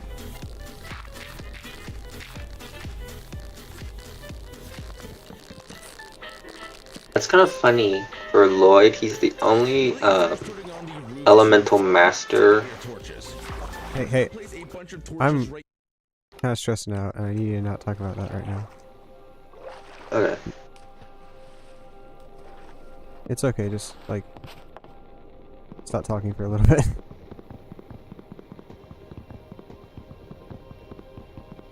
If I finish after I pretty much finish the farm, it's not going to be a problem. So just wait a little.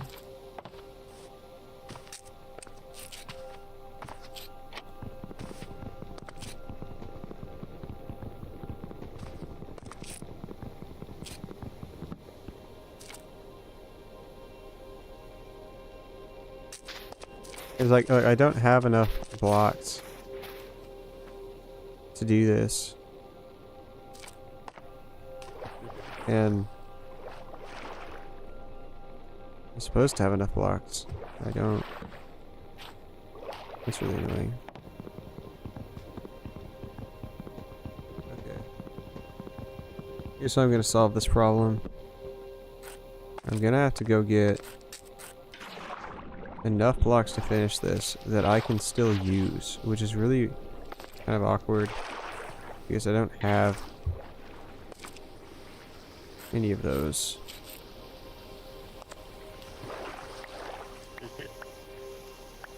I messed up the carpet, so I'm gonna have to fix the carpet. But that's okay, because I can do it later.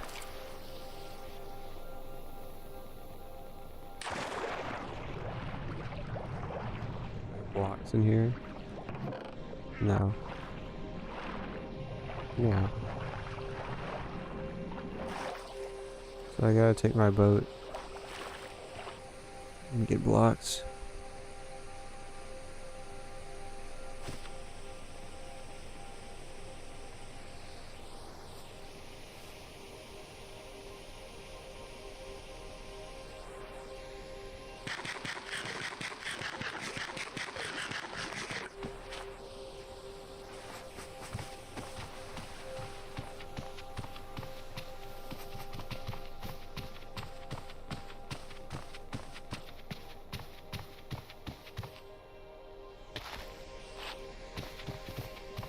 Killing myself because this health system sucks and it's really annoying to heal, and I'd just rather die than heal.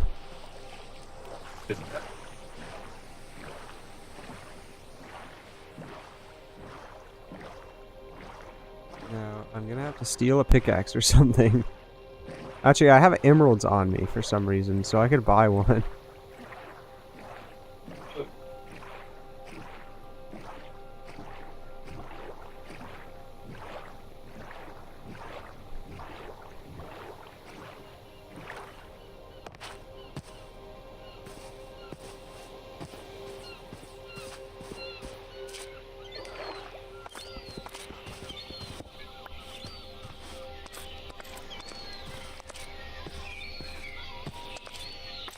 Hello, everybody. I would like to buy a pickaxe.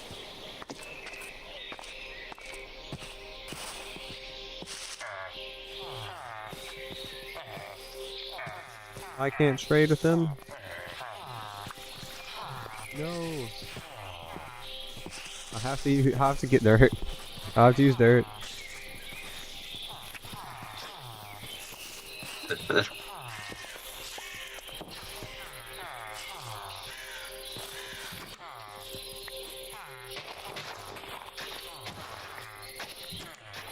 These will come in handy if I ever want to automate. Alright. I need a bunch of dirt.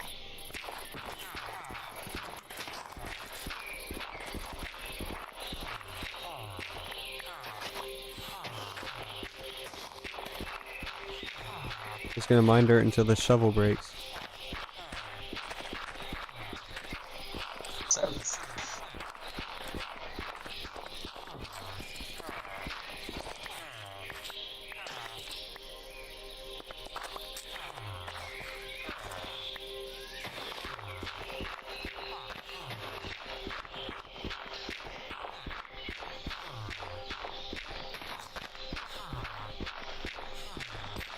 I think this thing has been a struggle. I didn't realize how hard it was going to be. Like, because I thought I would have the materials, and I don't know why. Yeah.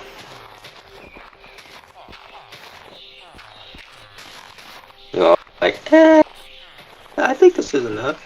Nope. It wasn't even, I just knew it was enough, and it's not.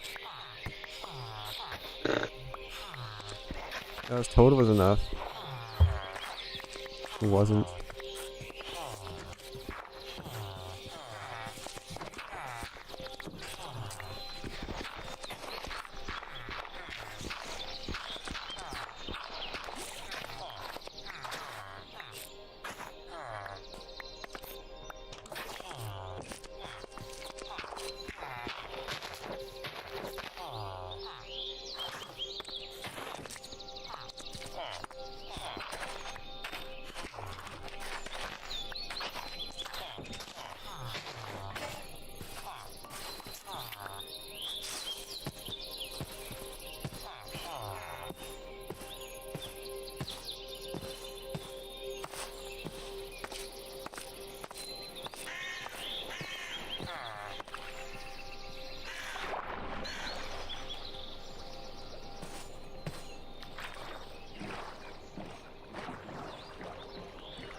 I swear, You built. if like a dragon spawns in and breaks this or something, I'm gonna be so mad. I have no idea when that stuff happens. Wait, in this mod pack there's dragons. Well, there's dragons in Minecraft anyway, but yeah, there's dragons. Yeah, because the only dragon I know is in the end, and that's it. Unless if you have a mod pack that gives you dragons in the overworld. Wow.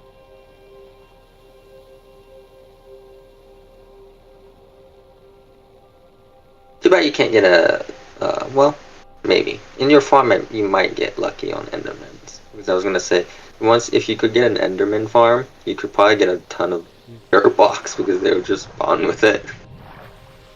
I think they don't spawn with them, they pick them up. The endermen don't spawn with their blocks. Oh, okay. Thought, yeah, never mind. I was gonna They say, I take thought them it from was somewhere.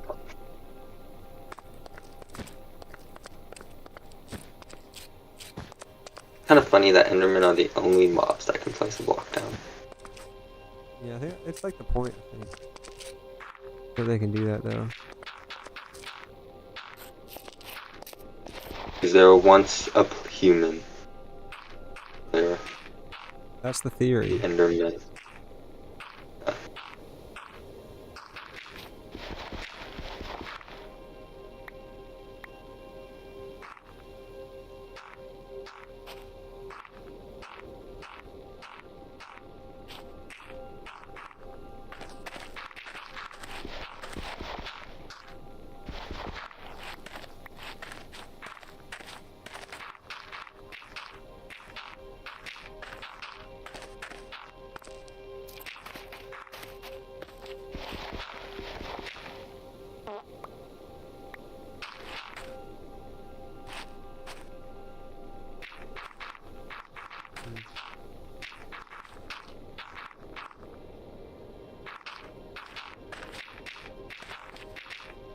Please have enough blocks. If I don't have enough blocks, I'm probably gonna cry.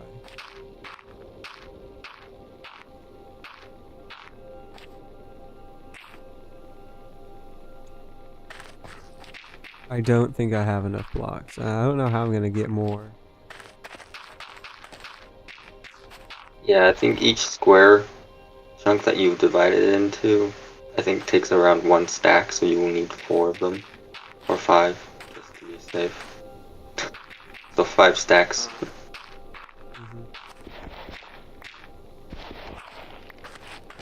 Yeah, I was thinking of that as you were mining the dirt. I'm like, I think his build that he's going for will take at least 4 stacks for the 4th area divisions. And then a 5th to just make.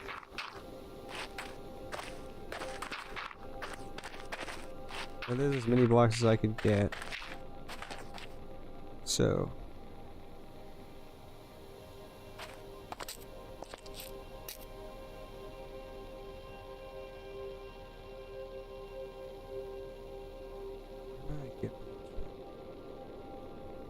I can't break trees without doing a bunch of crappy annoying stuff. Well, that crappy annoying stuff might be worth it. Yeah, this is just your test run on your mob farm. It's not supposed to look pretty. It's just supposed to get you XP. Yeah, and I don't even care if the final product looks pretty. It can look as ugly as you want. You could use This what is a is single it? player world. I have no one to be held accountable to. You can use even the weird.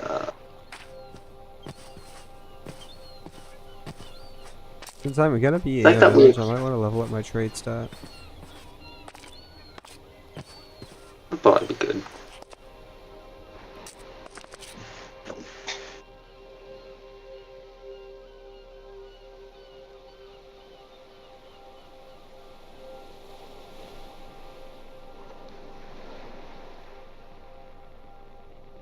This is interesting.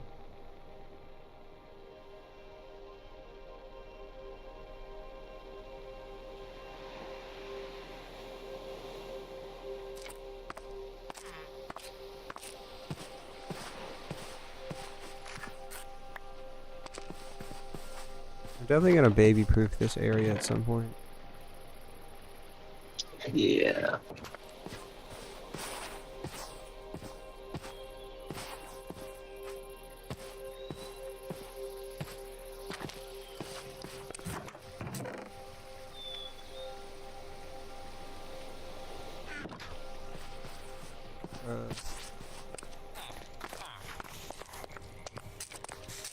Hey.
This knife doesn't count as a knife.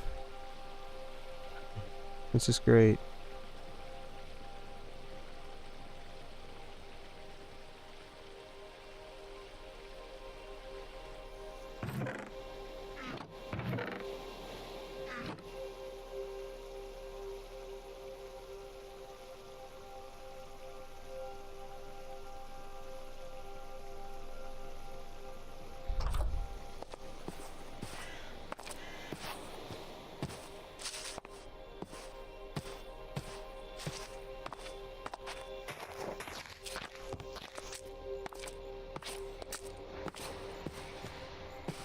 Oh, the villagers don't mind being stolen from.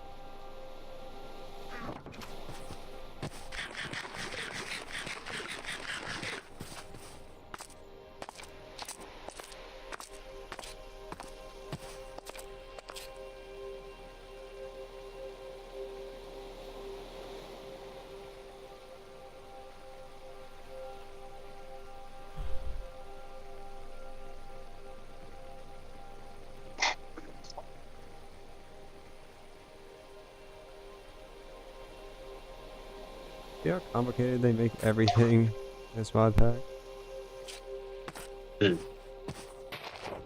One good thing about it though is that I can do this and just cut down a tree. Yeah.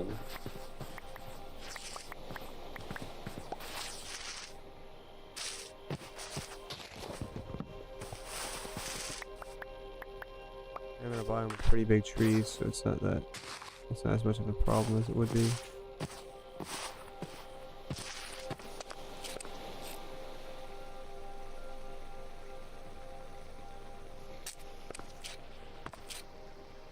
This mod pack is very interesting now. Like the items are like doesn't float, it just like plops on the ground. Yeah.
Hope this is enough. Oh, yay.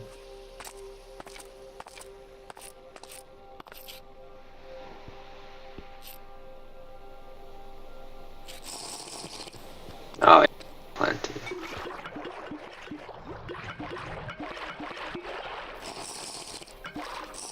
If you at least have 2.5, you can cover it because, yeah.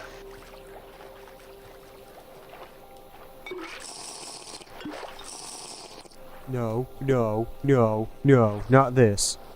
Not this.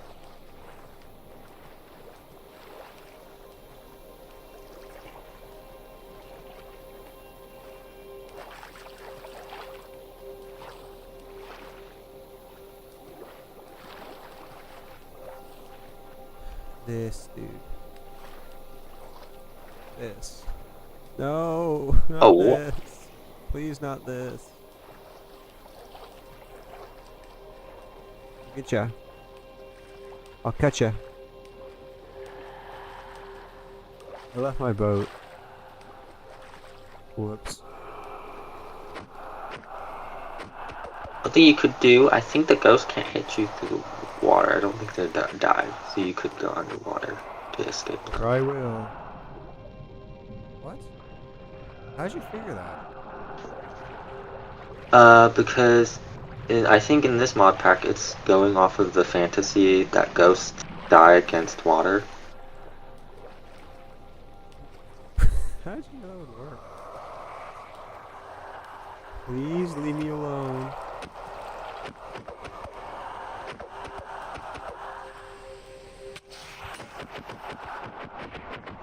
I just learned it from...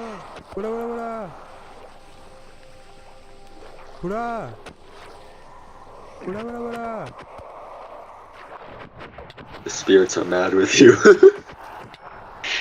are. Ah! Yeah! I have no weapons. Actually, I have this knife.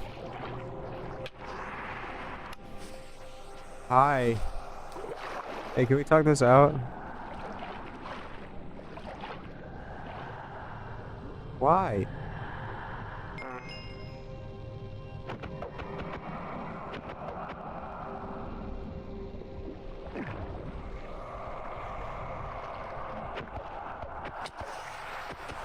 Yeah. Get out! Get out! Get out! Get out! Get out! Get out! Get out! Wait, I wonder if you could use the magma blocks. Try to like sit under one and see if I will. You might be able to drown them in. And then just stick them there. Yeah, I don't really need all that. You got it. I think we're Go. getting up there. And we're gonna be able to finish the farm. Very cool.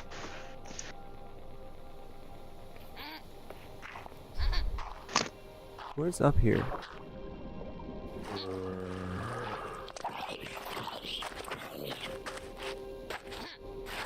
There's something making sounds in here. A goblin? The kobold. He's gonna go die in the dropper.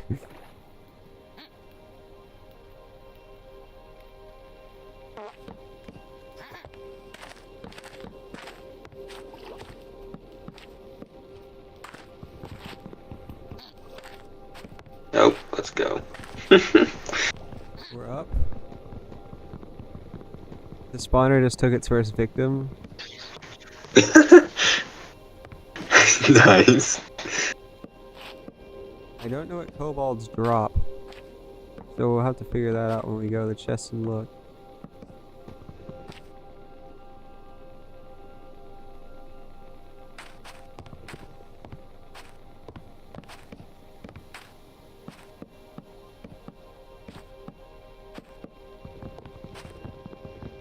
Do you have the left hand ability where you can place something in your left hand?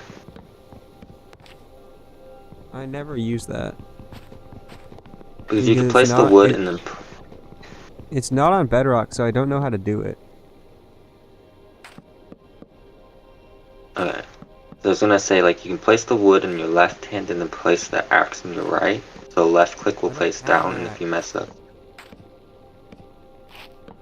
I'm just punching it.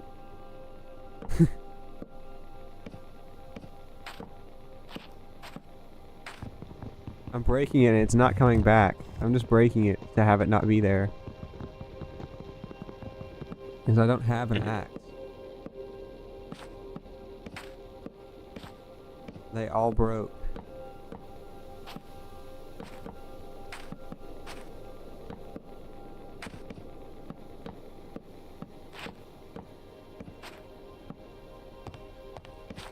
So there is a small issue with this farm, is that creepers might target you if you do it wrong, and then the whole thing will explode if you don't kill them in time.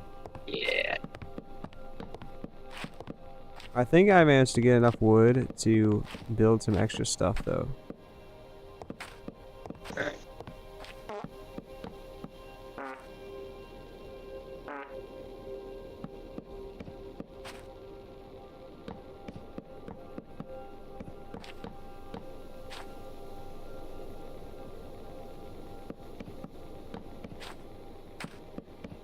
There actually is enough blocks to finish this roof.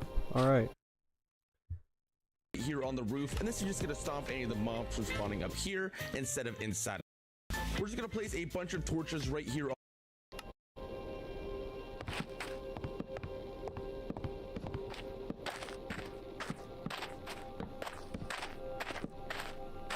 I watched a video for your Marvel game, and it was kind of fun. Marvel Rivals is very cool. Yeah. One thing, like, I would, like, as, like, something that I did see was, you were getting hit a lot with, the living torch. And I saw, like, where you were at, you could have, like, at least, like, kind of moved into one of the walls and then, like, shoot, and then if they're shooting back, you move back. So you, like, perch yourself in, like, a building and then shoot from the building, and then if they try to attack you can just move back until they're done and then go pew, pew, pew. Yeah. I don't know. I wasn't really paying attention when I was doing that, so I was really focusing on like making sure the game functioned correctly.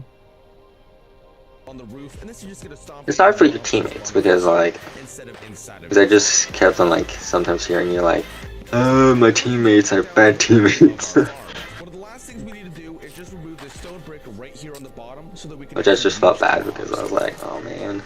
To add additional protection Like, from creepers, you're doing really hard while some of your teammates like here and there like help you, but most of the time they keep dying and you're just like, dude, I need help. He also didn't tell us that we needed any I'm just gonna leave that piece of water there. I don't think it's gonna affect the farm. Yeah, it shouldn't. It's not like anything's gonna Unless spawn of in a that. unless of a drown just decides to pop up and be like, hello. And you're just like, it wouldn't really? do that. It wouldn't do that. Okay. Now, he told me I need extra trapdoors out of nowhere. Very annoying.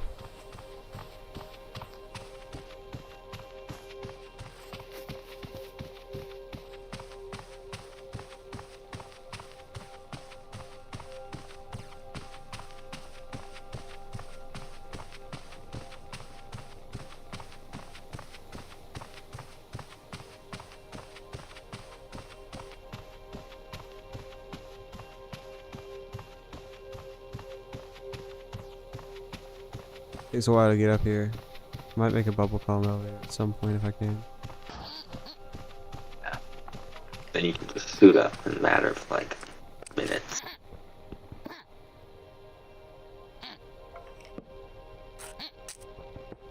Some of these kobold guys are in here and a creeper.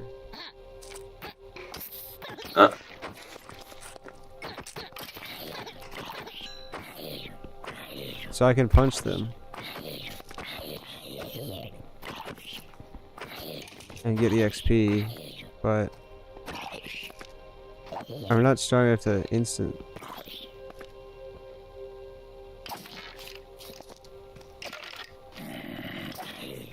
Nice, let's go. At least the mob farm is actually working pretty well. Yeah. It's functioning pretty well. So I'm going to build an extra little piece here.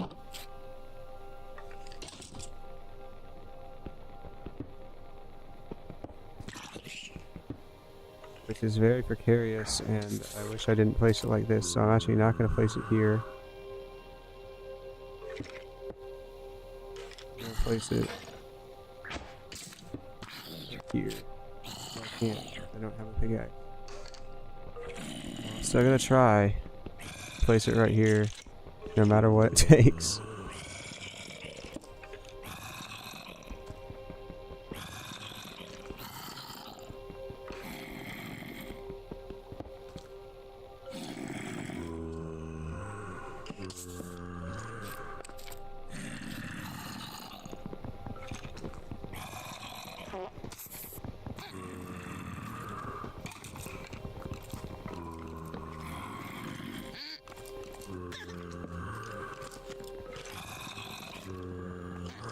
Whatever.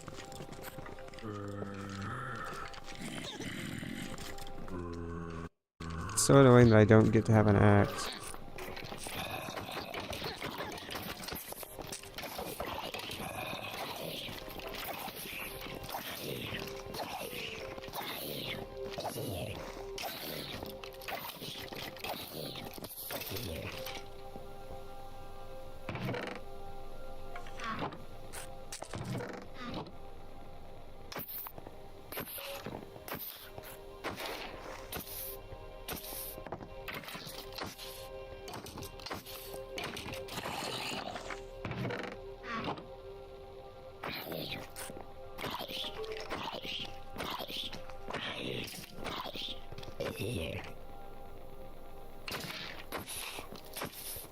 Why are they dropping any experience?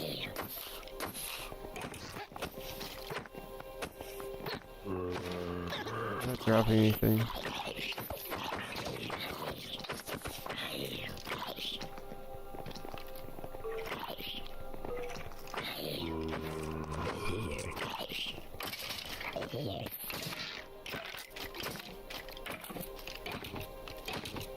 Was that a...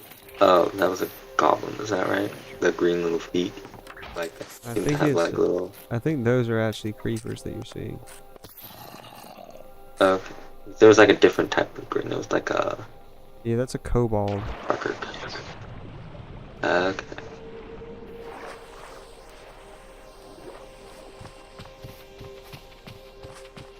I think you need a sword. I do need a sword. I don't have a sword. Sorry, a little knife, whatever you want to call that. No, I weapon want a that you sword. have. Don't get me wrong, I want a sword. I don't have one. Yeah. I have an idea.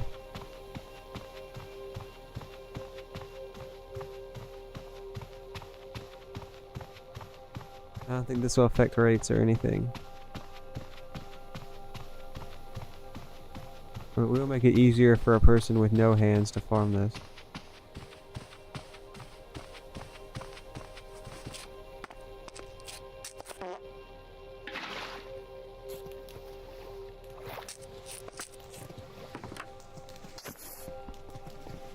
No, that made it harder.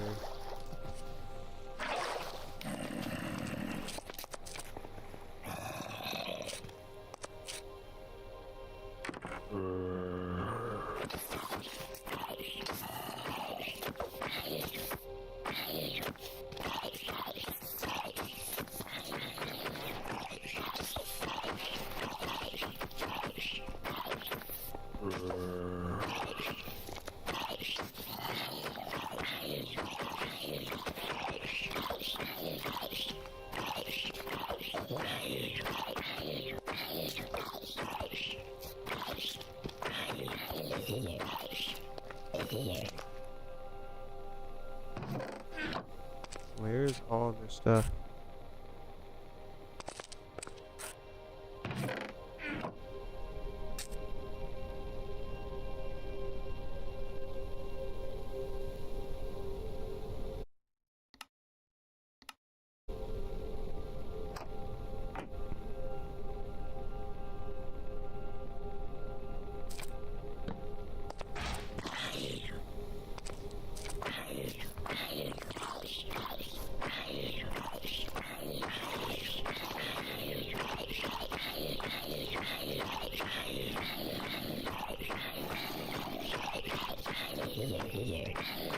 I think if I click this spot, they all move into it eventually.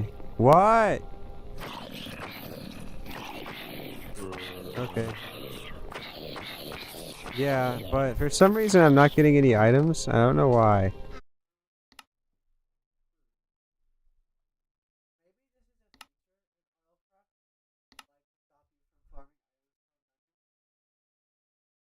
It's not a dungeon farm. For this mob. This is a mob farm like that uses spawns. No spawners. It just uses spawns. Look. I'm just in the ocean. Okay, I logged out and logged back in, and now they're dropping XP again. I bet there's items in here, yeah.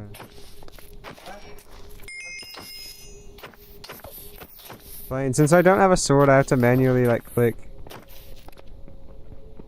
like move my mouse around. Oh, we actually can level up our strength, which means we can use more swords.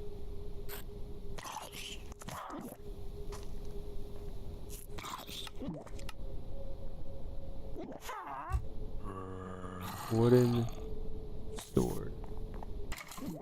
I can't craft it. Okay.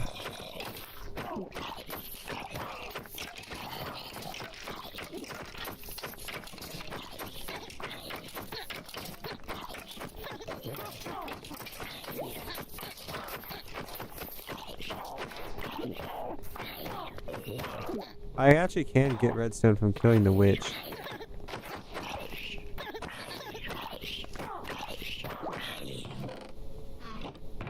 I might be able to get a sword from the enemies.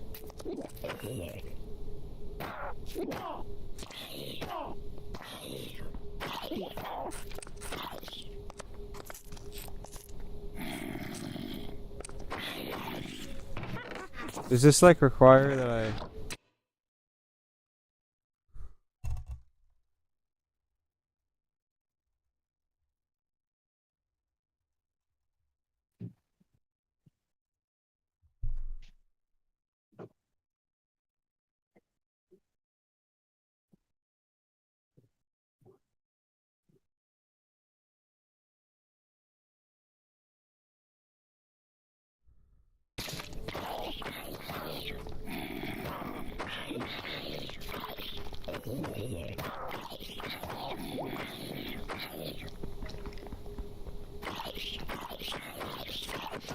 Alright, so this can exist here. I'm gonna automate it a little bit because it's not working the way I wanted to. Oh wait. What is this? What's that? Oh, it's like an ender pearl. Do I get it back?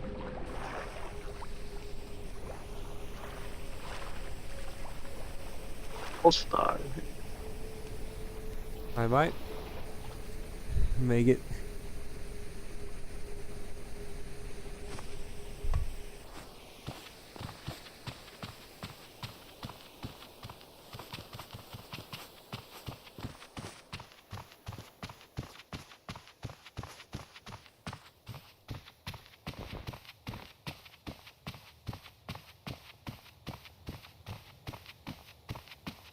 Don't tell you, I just wasted my time making this thing.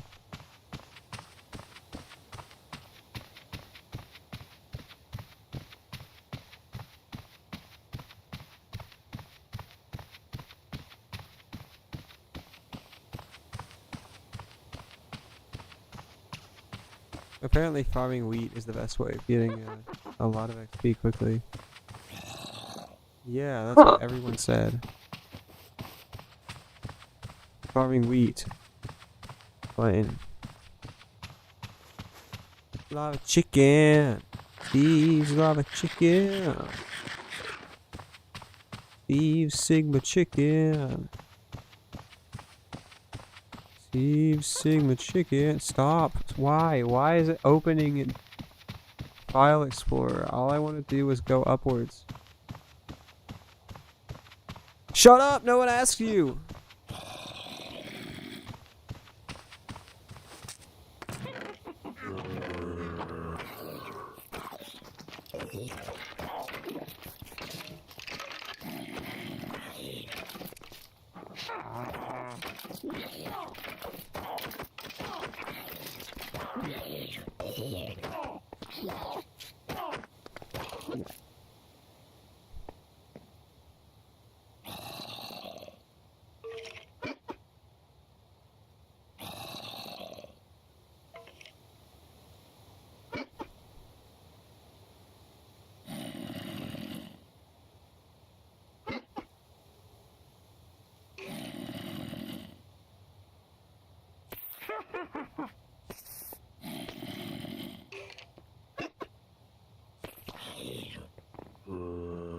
Apparently, mobs.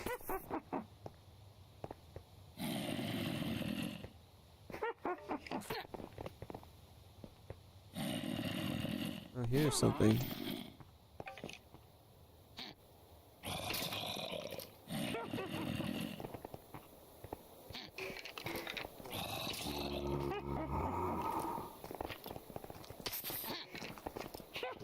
Hi.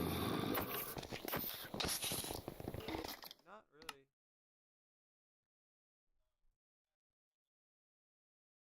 Alright.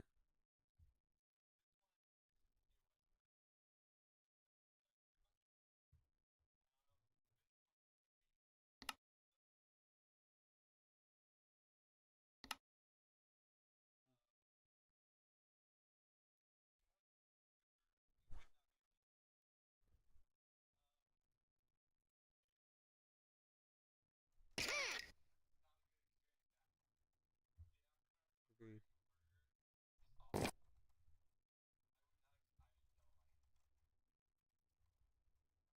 Real.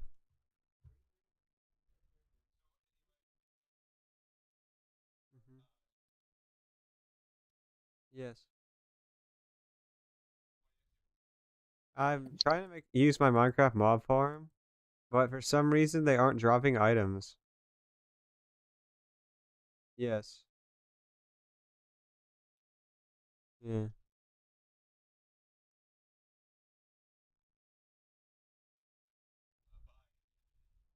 Bye.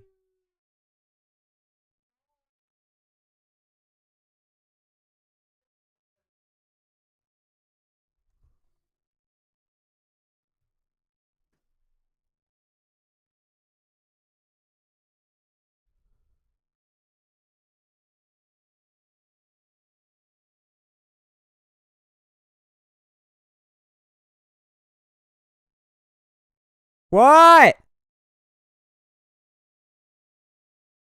Maybe.